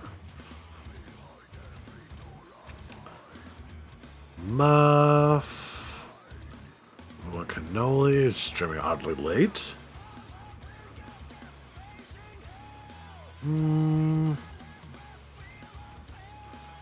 Okay. A lot of people I haven't seen in a while streaming this. I think I don't generally stream this late. Rated Muff last week, not that long ago. Who have I not rated in a hot minute? So there's not got that many. You know what? We were just talking about Parasite Eve, and Bean Kennedy is currently playing Parasite Eve. So we'll go raid them, because you know what? Parasite Eve is a very good game. Let me shut them out. And we will go raid them, and I will be back tomorrow playing some horror games, probably Crypto FM, and maybe a demo, Worshippers of Cthulhu. That demo dropped recently, and I'm very curious about it. So, I will see you guys tomorrow. Have yourselves a wonderful night, and I will see you again soon. Thank you so much for hanging out. On everything good in life, no remorse, wasted out. We were not meant to strive.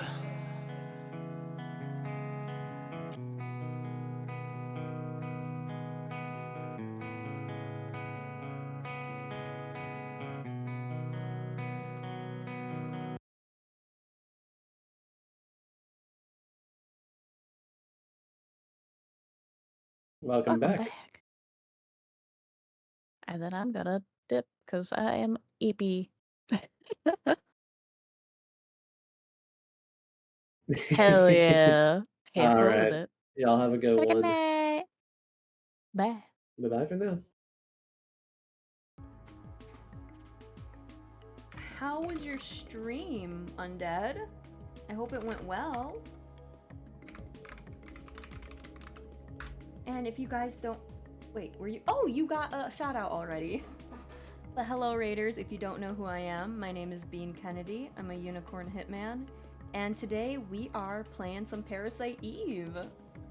What were you up to today, Undead? And if anyone needs to go relax, get some food, or head on out, I completely understand.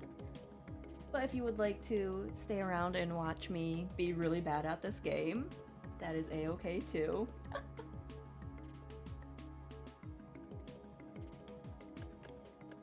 I think I can just throw away that. I'm gonna regret that, but... Oh, a club, okay. Oh, thank you for the follow, Eve. Thank you. Lots of fun was chatting with other GMs about some horror stories, and we were actually talking about Parasite Eve being a good horror game near the end, so had to pop in. Oh, nice. I'm glad there's like a lot of people that like this game. Like when I was growing up, this was like something that no one ever heard of. So that's super nice. I'm glad you had fun. I'm one of the GMs in said horror stories chat. Nice.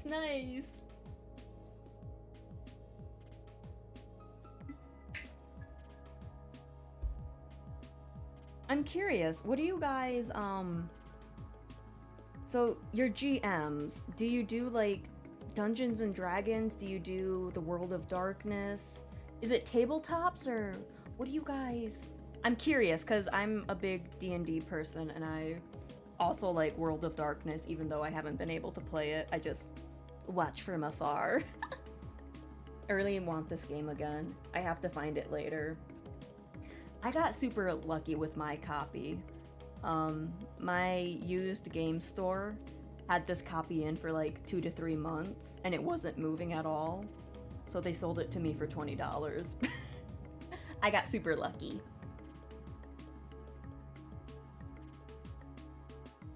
D&D, COC, VTM, Cult, and looking into PF2 and Cyberpunk Red. Oh, okay. There's some of them that I haven't heard in there. That's interesting. World of Darkness mostly for me, running a werewolf apocalypse game for my chat where they play a Korax named Cat. Interesting.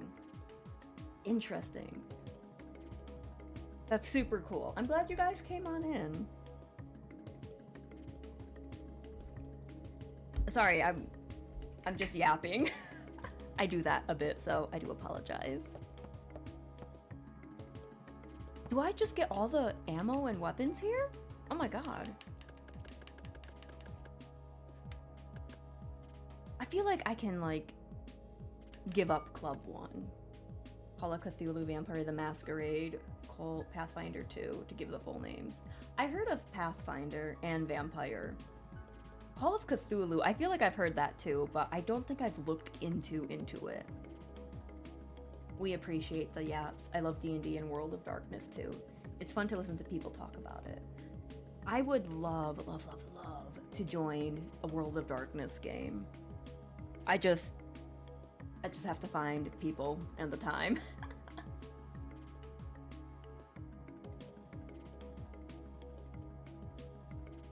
Might have to introduce you to them one day. Maybe, yeah. I would really be interested in Hunter, because I got into Hunter the Reckoning for the GameCube, and I've always been interested in it, but I just could never find people who wanted to do that stuff. Runs a weekly game for chat. I'm gonna have to check that out. Because that seems super cool. Bean Kennedy just followed.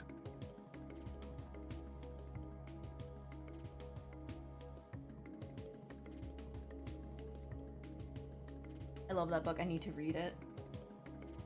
Yeah, they have like an upgraded one. I have like the old book, but they have like an upgraded one. So I kind of want to get the upgraded one so I can be like, ooh, what's new? But also, maybe I shouldn't be getting more books. Everyone in chat is a brain cell of Ken, the magnificent were-raven. Nice.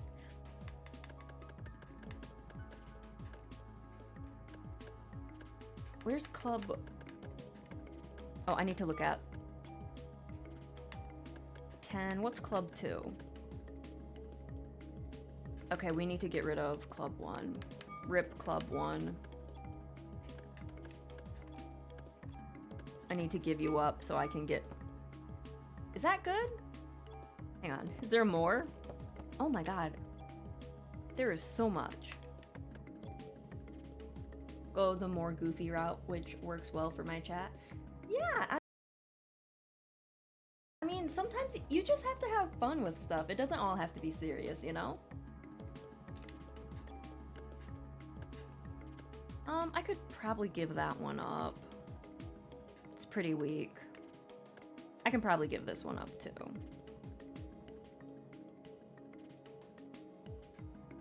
Let's give this one up. M9.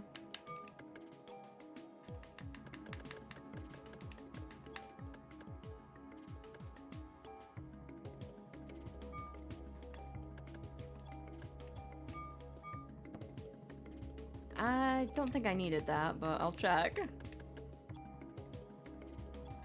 23, 29. Ooh, that's actually really good. The follow scream scared me. GG Bean. I'm notoriously hard to jump scare. I'm so sorry.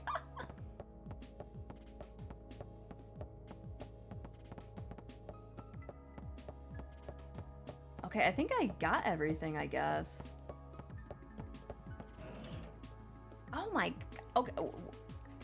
Hey, what's the item? Okay, never mind. I gave a tool to get a tool. Daniel. Go ahead and pick your favorite accessories, ladies.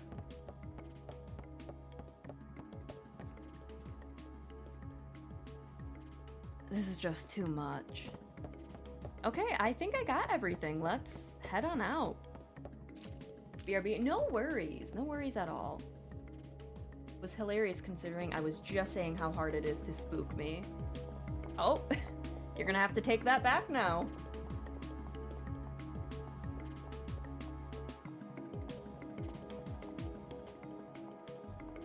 Oh, got a stretchy.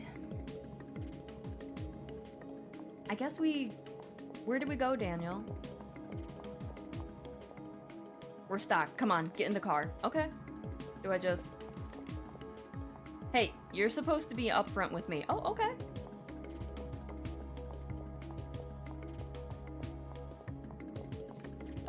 There we go. We set, Bean? Yeah.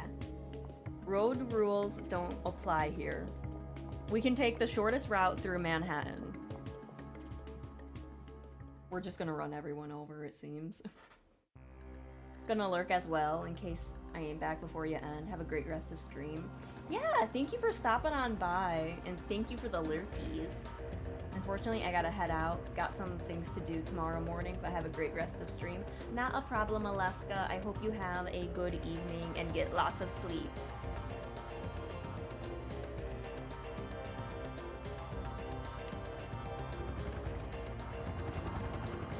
Alright, let's go back to the precinct.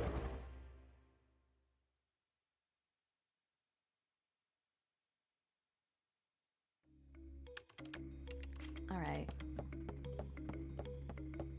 And then I think what we can do, we can go down to the gun locker room and drop some stuff off. Do I need stuff to drop off? No, do I have... I don't think I have junk. No, what? I don't know. Let's go visit Baker. I think he'll want to talk to us.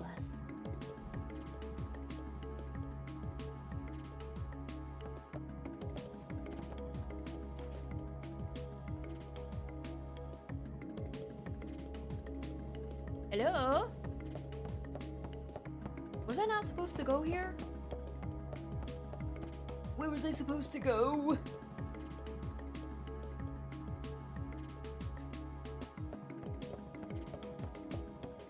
God, they need to clean this place up. Good lord. Oh, maybe we need to go to the museum so we can talk to Dr. Clapp. Because we have the scientists from Japan now.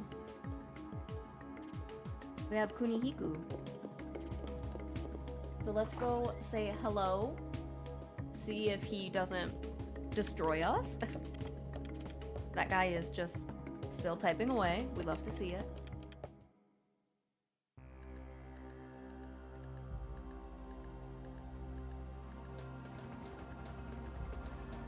I'm assuming we go to the museum. Like, that's like the only thing I can think of. So, where to? Is there any place with a research facility? The research facility? I'd like to conduct an experiment and test something. It might be relevant. How about the facility in the museum where Clamp is? They had really extensive equipment there. No way. Anywhere but there. He should have been evacuated by now. It should be okay. Yes, that sounds good. Daniel, is that okay? I'm expecting a big tip for this. That's a dedicated worker there. I know, right? He's like, no, I have to be here. I have to update my fanfics.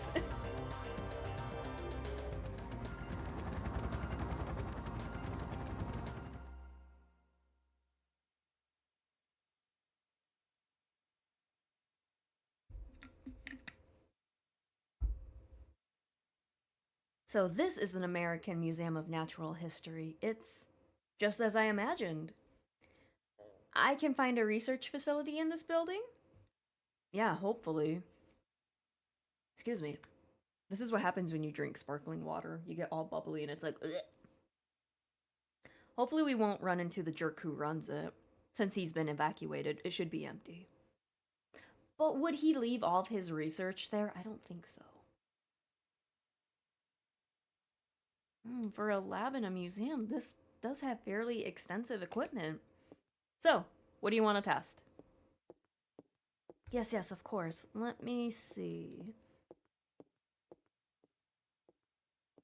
I was able to extract a gel-like substance from Bean's clothes. Gel? Is it from Eve? Yes, it appears to be a remnant of Eve's cells. Why were you touching my clothes in the first place? At the cellular level, her power cannot be as strong as Bean said previously. Ow! What are you doing? I just want to conduct this experiment to see whether or not...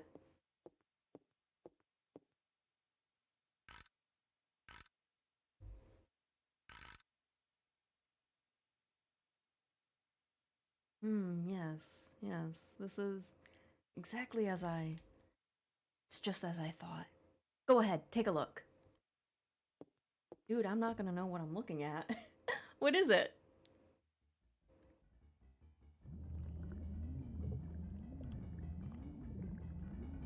I don't think you can see that in a telescope. Maybe this, but I don't even know what it is. It's a little funky.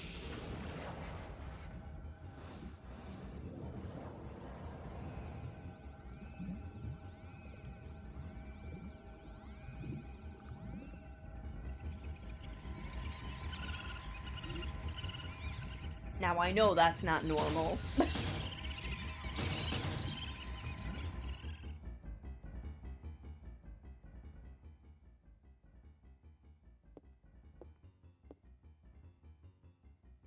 Your cells are completely surrounded by them. As you can see, the mitochondria, Eve, has taken over the nucleus. In a similar manner, the beasts that attacked you probably experienced the same thing. Does the mitochondria really have the power to control the nucleus? It is the powerhouse of the cell, so yes. No, the normal mitochondria never has such power. But Eve's mitochondria has gone through tremendous evolutionary changes. This is what I think happened to Eve's mitochondria. Normally, mitochondria require oxygen when they generate energy called ATP. So at this time, the mitochondria request oxygen from the nucleus. Without the energy supply from the mitochondria, the nucleus cannot function.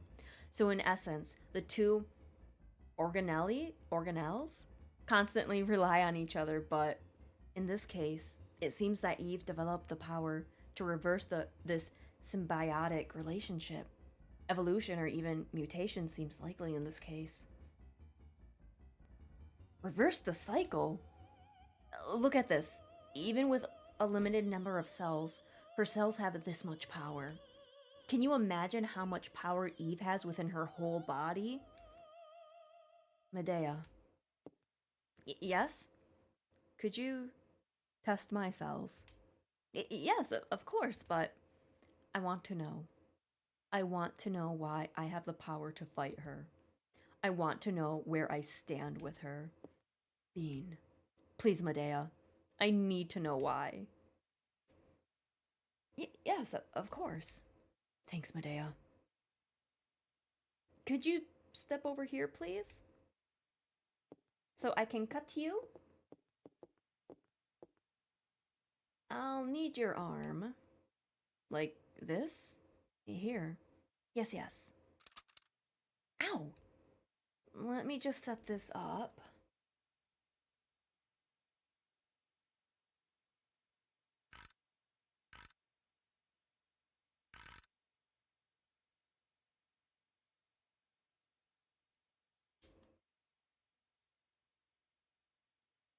I think you'd better see it for yourself. What is it? Is something wrong? It's gonna be the same thing, yeah?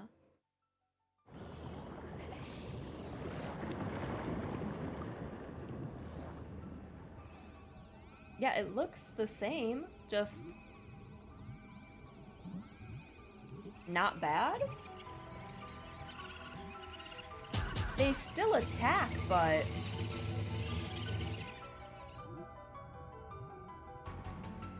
there's something in there that's like stopping it. Do you realize what's happening? Your mitochondria are supplying more energy to the nuclei of your cells. It's almost as if they are protecting the nuclei from Eve's mitochondria. Why does Bean's mitochondria have this kind of power? I don't know, Are you familiar with the Richard Dawkins theory of selfish gene? In simple terms, it states that genes act in a manner to preserve and ensure survival of the species. Hey man, I don't read those scientific journals. What are you trying to say? Depending on how you look at it, you can say that Eve is trying to destroy all mitochondria except her own. In response to that, Bean's mitochondria has developed the power to rebel, and my phone died, which means I lost my tracking. Okay, so after we finish this up, I'm gonna have to end the stream. Why only beans? Shouldn't it be the same for us as well? We should also have that power based on... That seems to follow the natural order of things, but I'm sorry, I don't know why. Is Clamp here? Professor? What are you doing in my lab? This is breaking and entering. Why haven't you evacuated the city yet? I'm asking why you people are in my lab. We've received orders to evacuate this city. Professor, you really should... I tell you, cops are the ones corrupting this fine city. Well, you're not wrong there. I'm sorry. It was my fault, you see. I asked them to bring me these. Who the hell are you? Oh, I'm Kinohiko Medea, and I'm a scientist from Japan. You were using my electronic microscope. Why didn't you take that slide off before he saw it? What is this? Where did you get this specimen? You! Where did you get these cells? Those are... I don't know. Do you take me for a fool? With cells like these, they must affect the body's natural state. Oh, shut up. I'll just ask Officer Brea. Your cells contain a tremendous amount of energy. Do you feel any bodily changes? You should feel somewhat hot. No? Speak up, officer. I can't hear you. Have you lost consciousness anytime? Hey! What the hell is this? Why is my boy's name here? Lorraine. Lorraine's on here too. Clamp. You tell me. You. Are you gonna punch him? You gonna punch him? You tell me what that list is for. Tell me, you hear. Let go of me. I don't have to tell you anything. What? Daniel, calm down. Daniel! Damn. At least he didn't punch him in the back of the head. Get out of here.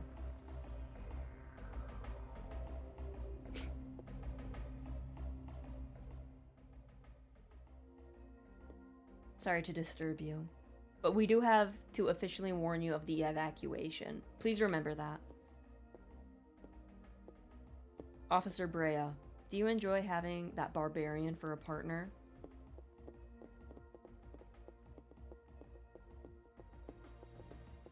Oh, no thank you, bye. Who is he talking to? It's too late now. It's too late to do anything. Interesting. Alright. We need... Mrs. Doubtfire, help me, I'm stuck. Is there a save in the police station?